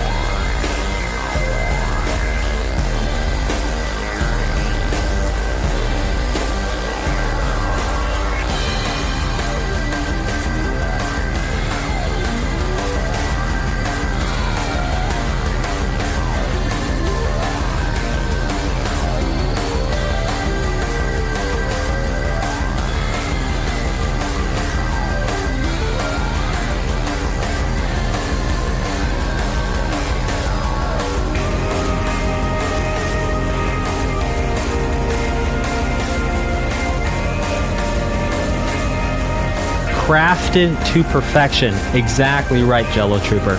Crafted to perfection.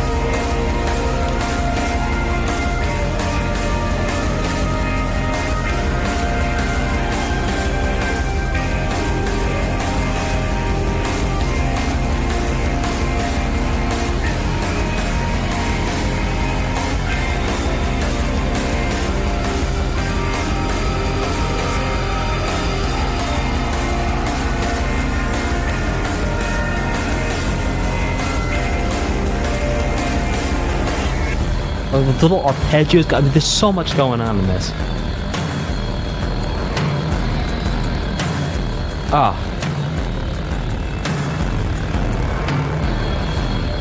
Interesting taking the drums to the toms now.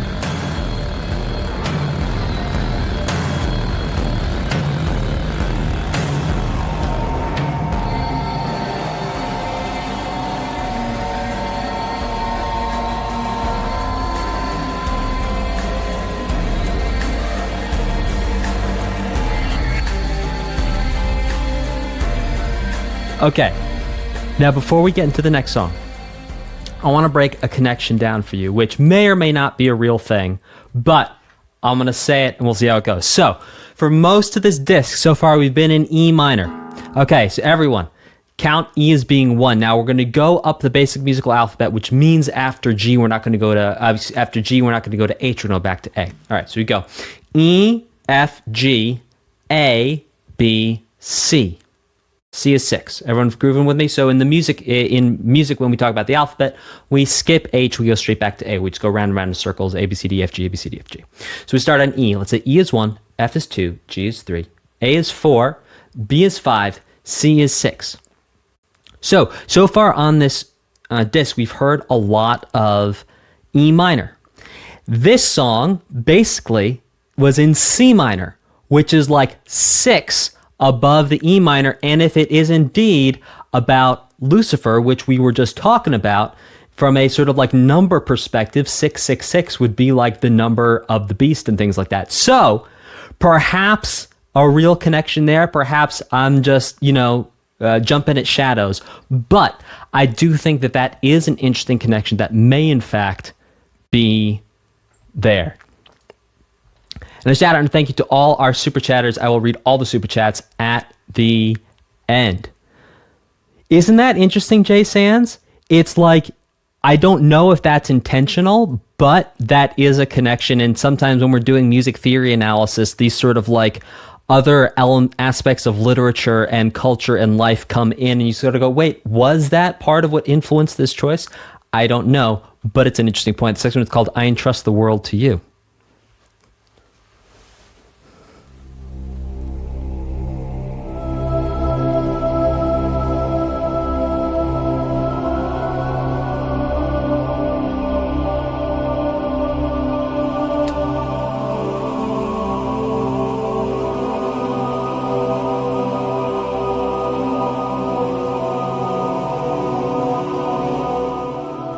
There are other tracks in C minor that we've heard.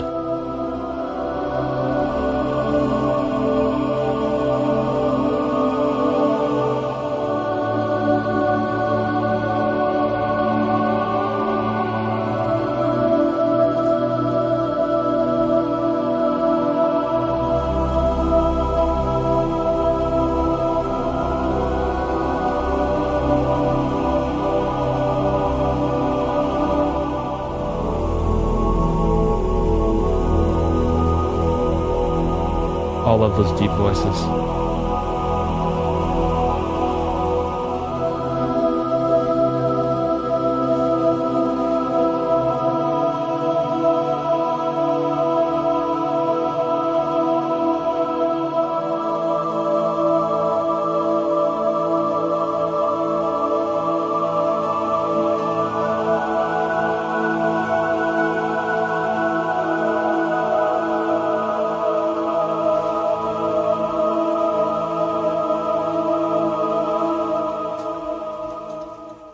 That was beautiful.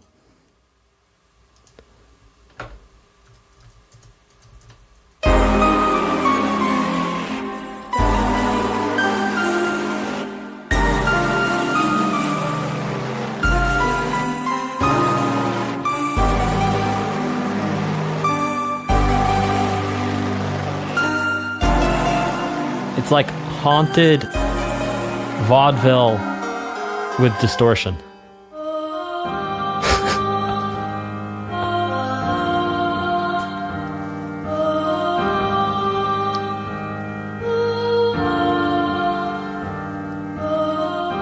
So after this, we still have quite a few more songs to go. We still have about half a disc to go after this one.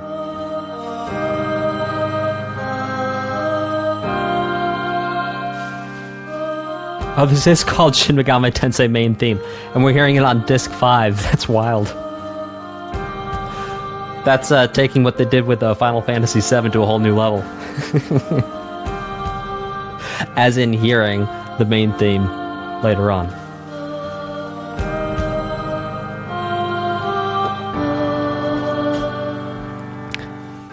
Everyone, this is the credits, but we're not done. We've still got like 15 more tracks to go, so hang out and listen.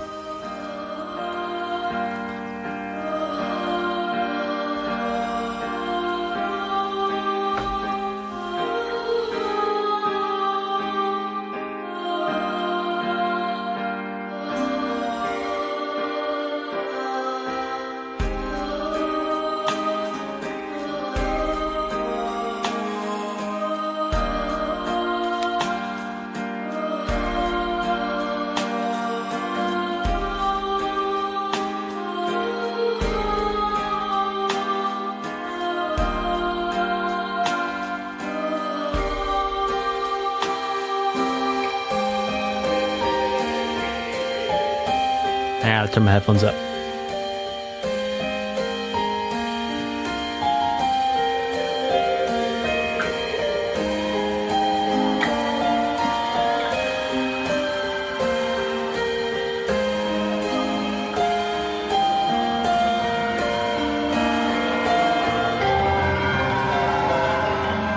Oh yeah.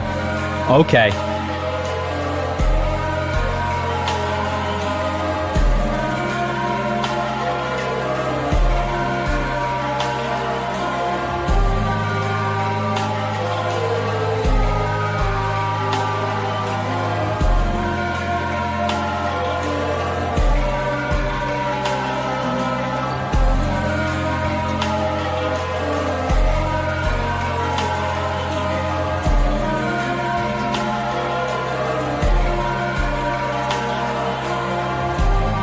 These bells are wild, man.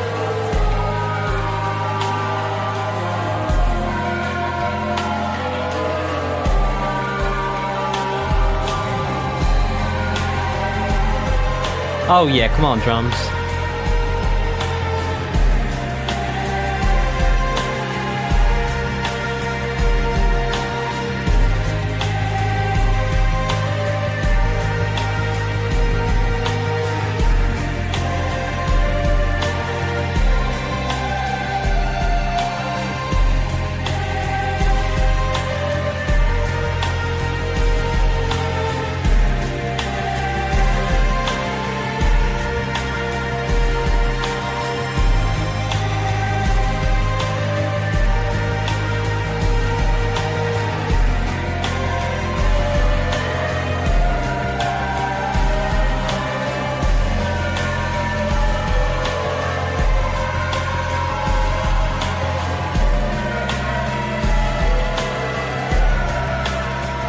Oh, this is wild.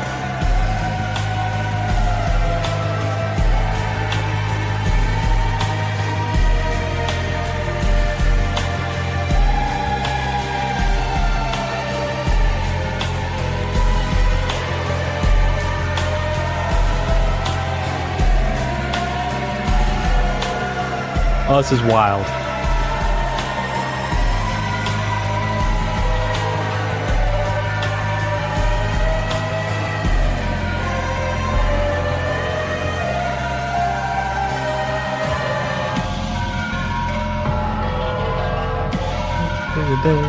I love it. Man, that bell groove is something else, man.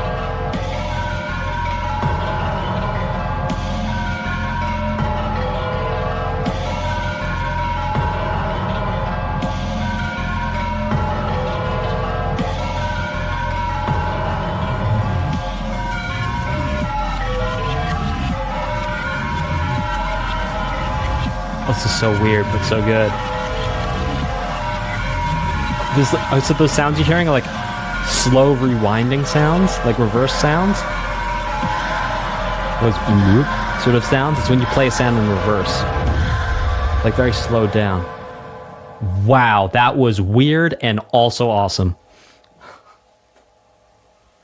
That was like, I've never heard anything like that in my life. That was wild.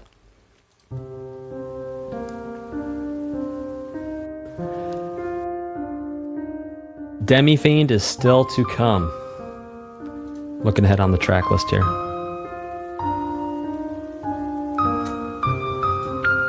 Oh, this is beautiful.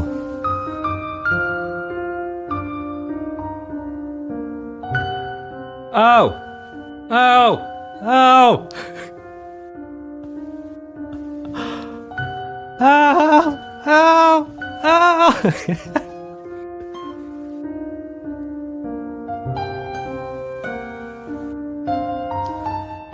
Oh!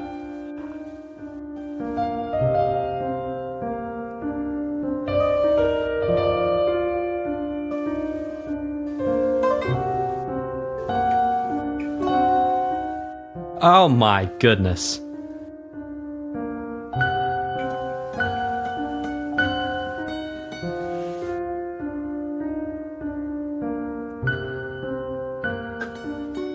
Yeah, look.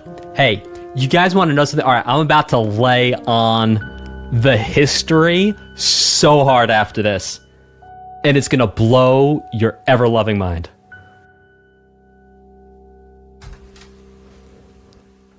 Okay, you want to know something really cool?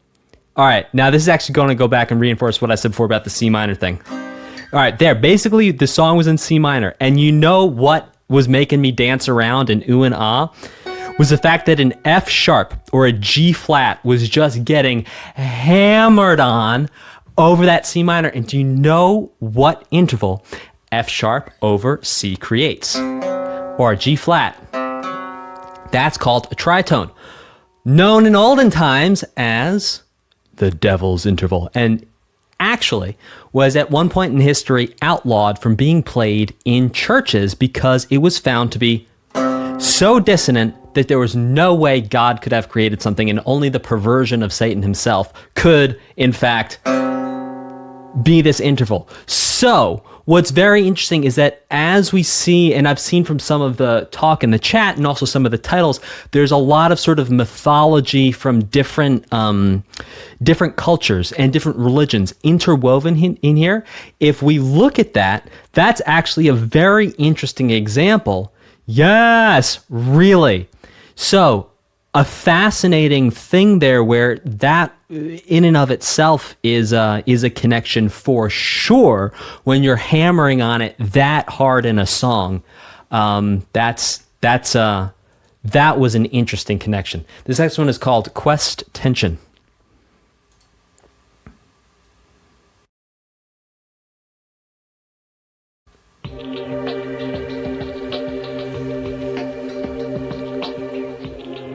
Yeah, and the wild thing is, like, you look at gospel music, and it's like seventh chords everywhere, which have tritones in them everywhere. So it's like, that entire concept is really old, really outdated.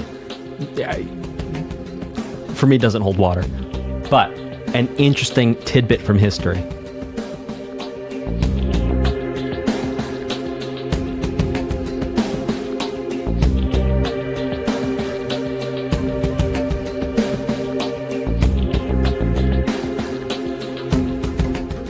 Yeah.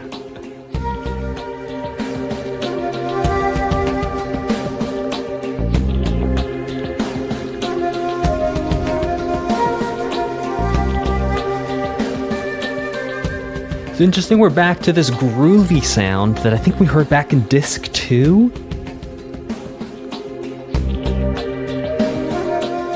Now, by the way, if anyone's wondering why people in the chat are using the term fat bass, fat in this context is actually used to describe the sound. Sometimes this type of sound is also described as stubby, but it's that when you have that really round, sort of solid bass that sort of almost feels like the trunk of a tree, we actually call that in music, a way of describing that sound is a fat bass.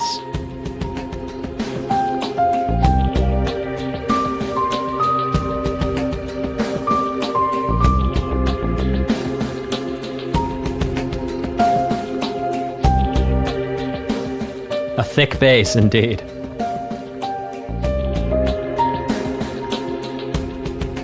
Hey Raven, sometimes YouTube auto-moderates things. Don't worry, just type it again.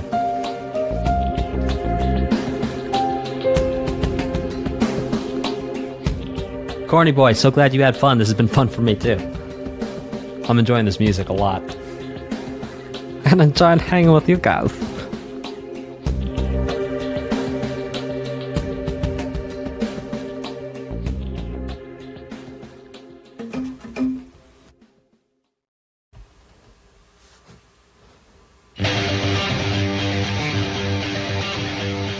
Oh, that's cool, Raven. Thanks for the info.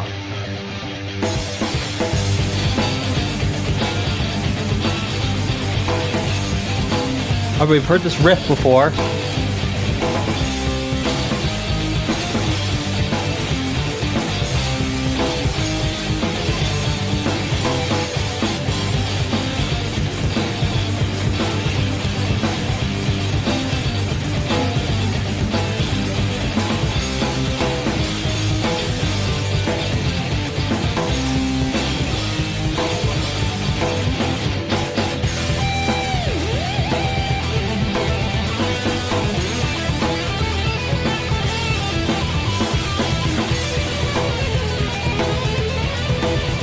I love it. A little legato and a whammy bar there.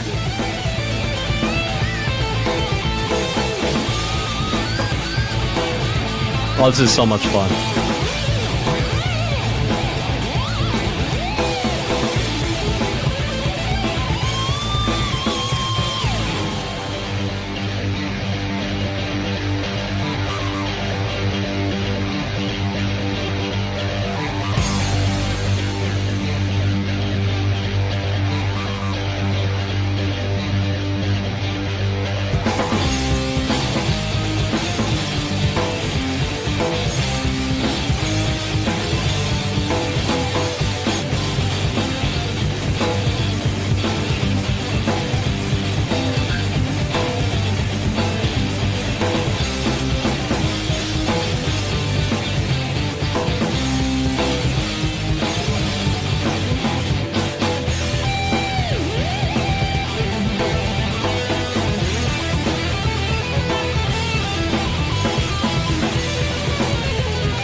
Super Rabbit, that is so cool.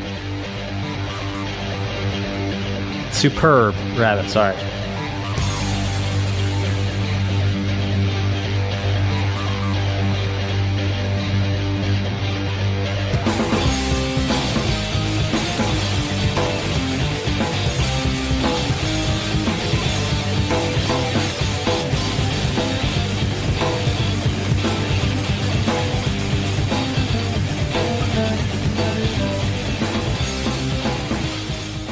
So I think what was interesting there too is to hear that even though that song was really like hard, there was still a clean guitar in there. And so a lot of times people think you need a really heavy distorted guitar just to sound hard. And yeah, most of the time you do, but you can also have clean guitar in there too, giving it different sounds, different feels. This is called Quest Fiend.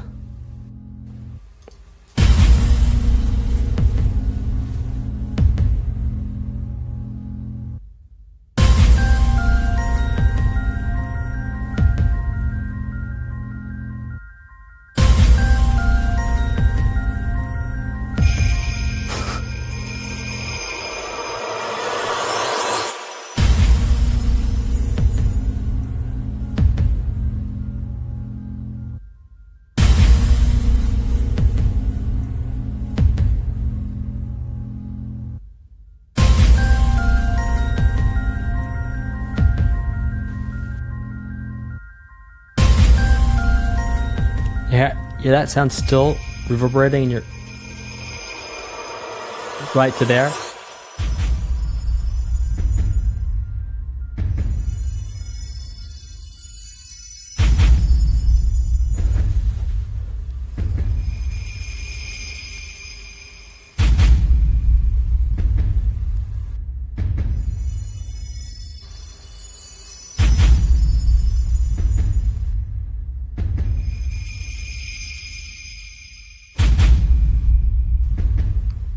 So, we started talking about this in Ace Attorney.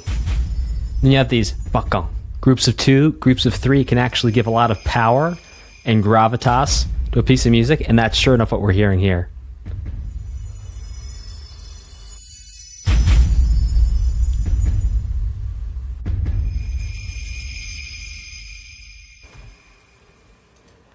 Real quick, before we go to the next song, there is a pinned chat in the chat from me with a link in it. Go click on that link. You can get a free download of the 10 things I think every gamer should know about music theory right now.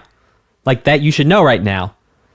Not that gamers should right now, but that gamers should know now. Like right here. Right now. Okay, let's get this thing rocking and rolling with Battle Fiend.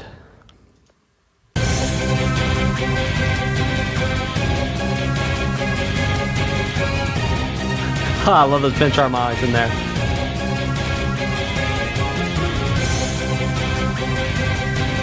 It's free.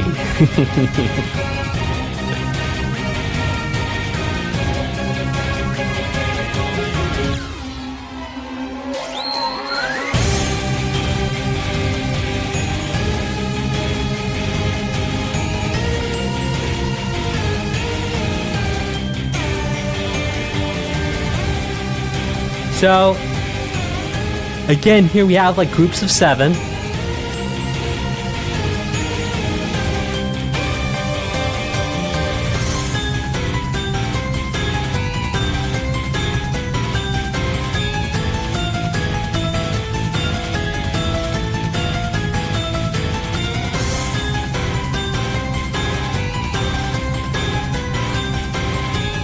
Oh, this is sick.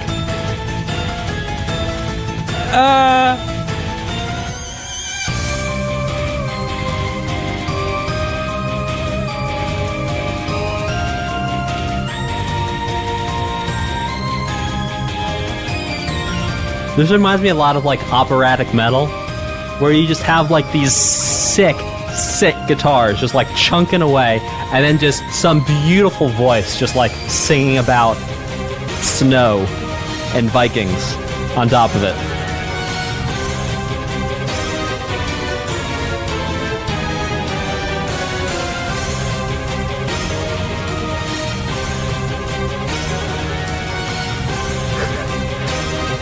Those little like runs in there, man.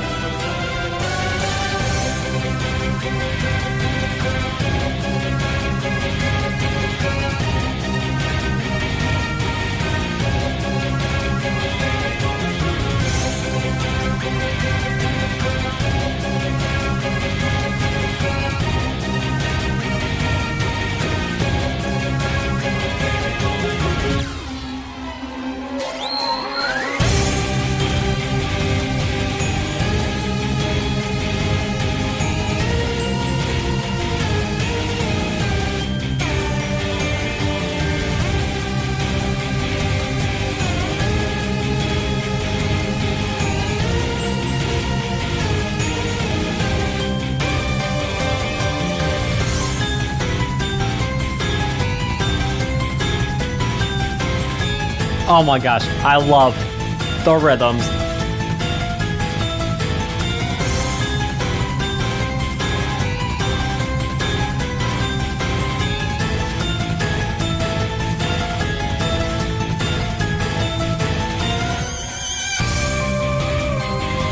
Yes, Marcus. Exactly, the hi-hats, like the...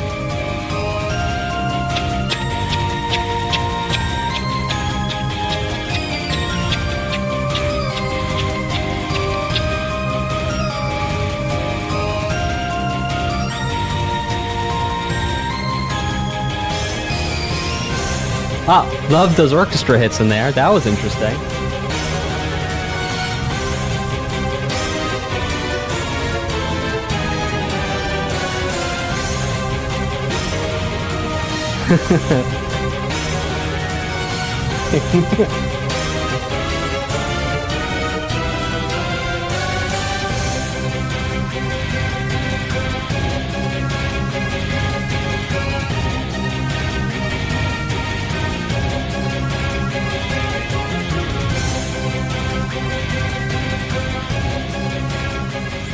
This next one is called Hall of Chaos from Shin Megami Tensei 3 Nocturne.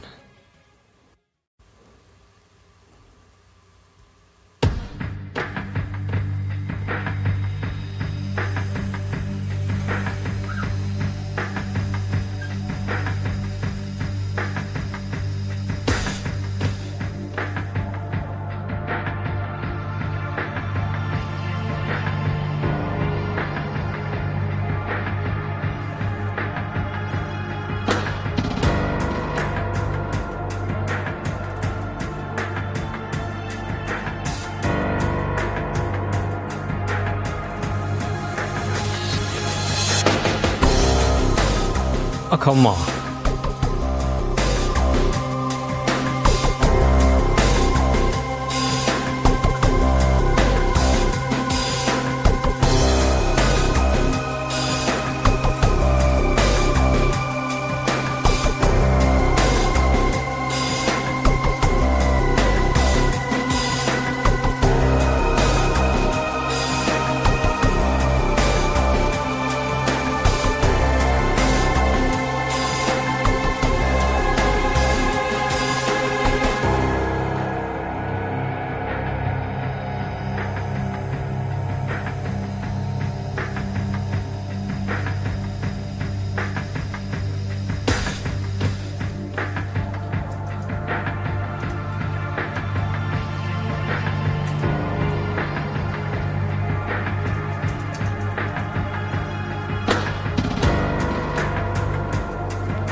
Oh, thanks for the info, Raven.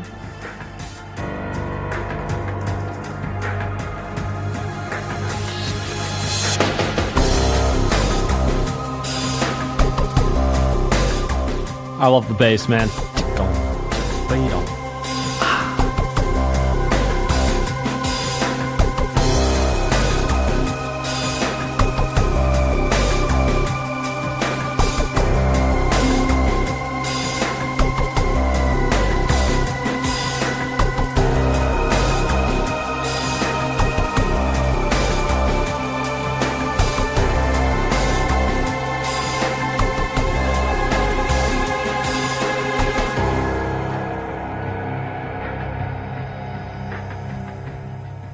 You guys ever have a moment where like your nose just kind of itches for like no good reason, but then you're also doing a live stream so you feel really self-conscious scratching your nose while it's itching? Can any of you relate? This one is called Quest, Demi-fiend.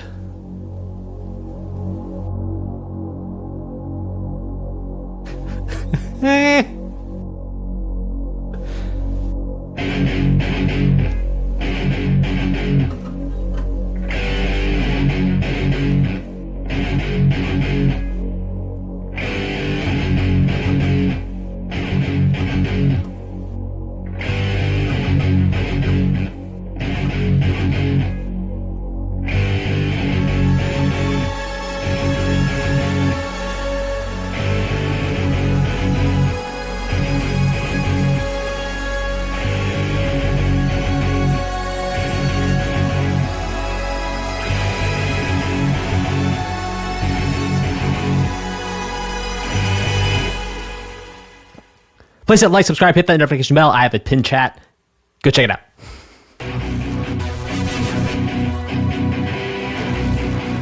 Oh, come on now. Oh, this is about to get so heavy. Oh, I can feel it coming.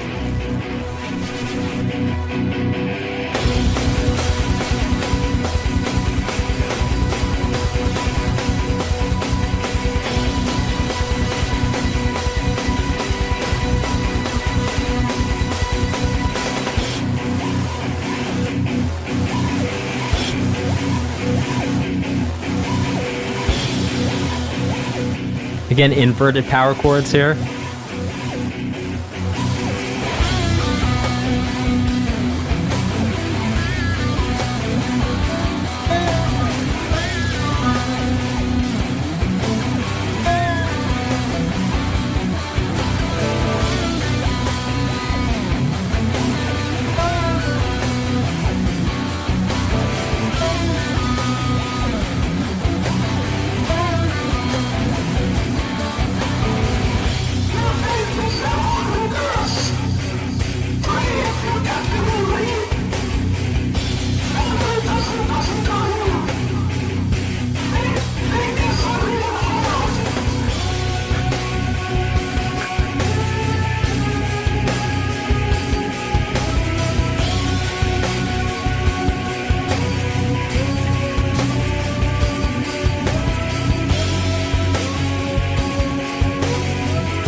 Thank you, Super Chatters. I'm going to read them all at the end.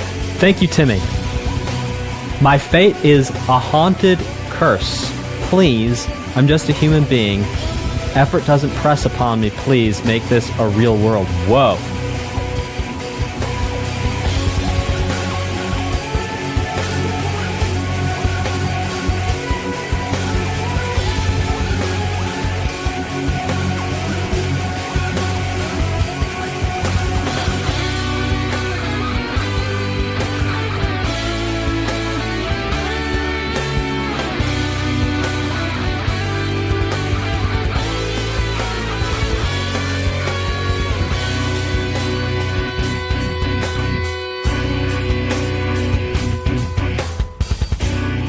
Oh, come on, drums. Double kick. Ah, no.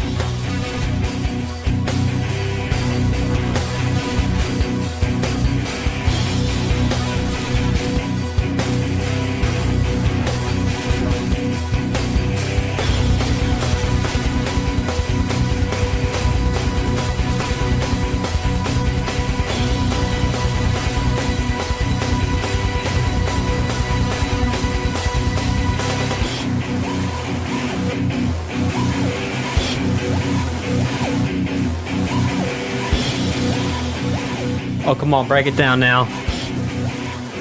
1, 2, 3, please!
But there's so much going on. It's even like this secondary guitar riff thing happening underneath. And now for like the 80s guitar harmonized little break here.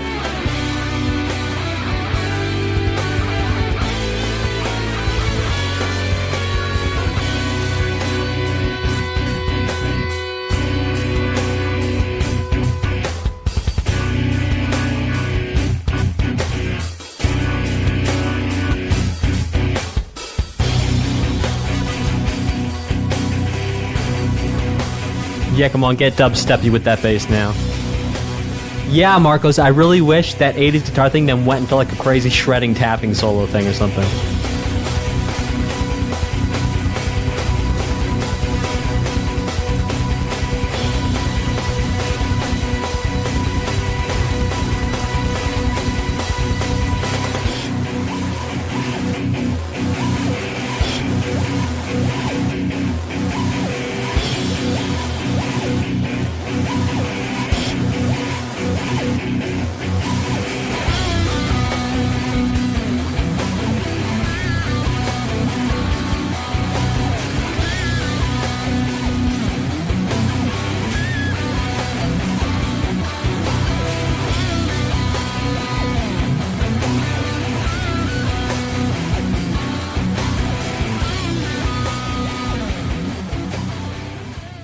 Okay, that was super cool. Hey, real quick, could you please hit like, subscribe, hit that notification bell, and there's a pinned comment in the chat with the 10 things I think every gamer should know about music theory. Go click on that. Go get your free downloads. Okay.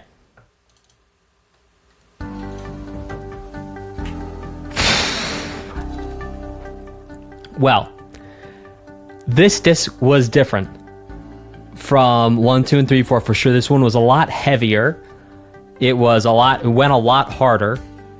And man, it was a lot of fun. I really part of me, look, when I first got into music, there's a couple things that I really liked about music. Number one, I liked funk fusion guitar solos. I liked the guitars in metal.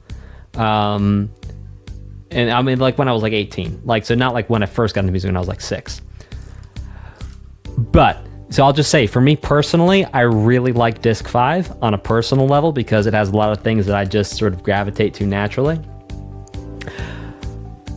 But one takeaway, really, and I think I said this after Discs 3 and 4, is that the range of the composer to be able to play with all of these genres with such ridiculous accuracy and a genuine flair and flavor for each song. Like, there's not a weak, like, there wasn't a single song or piece of music in this whole thing where I was like, yeah, you know, it was okay, but I don't really, like, no. Every single song for like 5 hours worth of music was just strong, strong, strong, or as the kids say, banger, banger, banger. And thoroughly, thoroughly enjoyed it. Thank you all so much for watching this with me, for going on this journey with me. All right, y'all, thank you so much for joining me on this. It really is an honor that you take time out of your day to hang out with me and the rest of the community. So thank you all so much for coming and watching these things to make this be a thing that I can do, because I could not do this without you. So thank you so much, and I will see y'all on the next one. Hey, more content over here, down here, subscribe. It's up there, it's down there. It's everywhere. More stuff. Click it. There's stuff there. Oh, it's there. It's everywhere. How long are we going to do this for? I don't know, but it's 20 seconds. Here we go. Click there.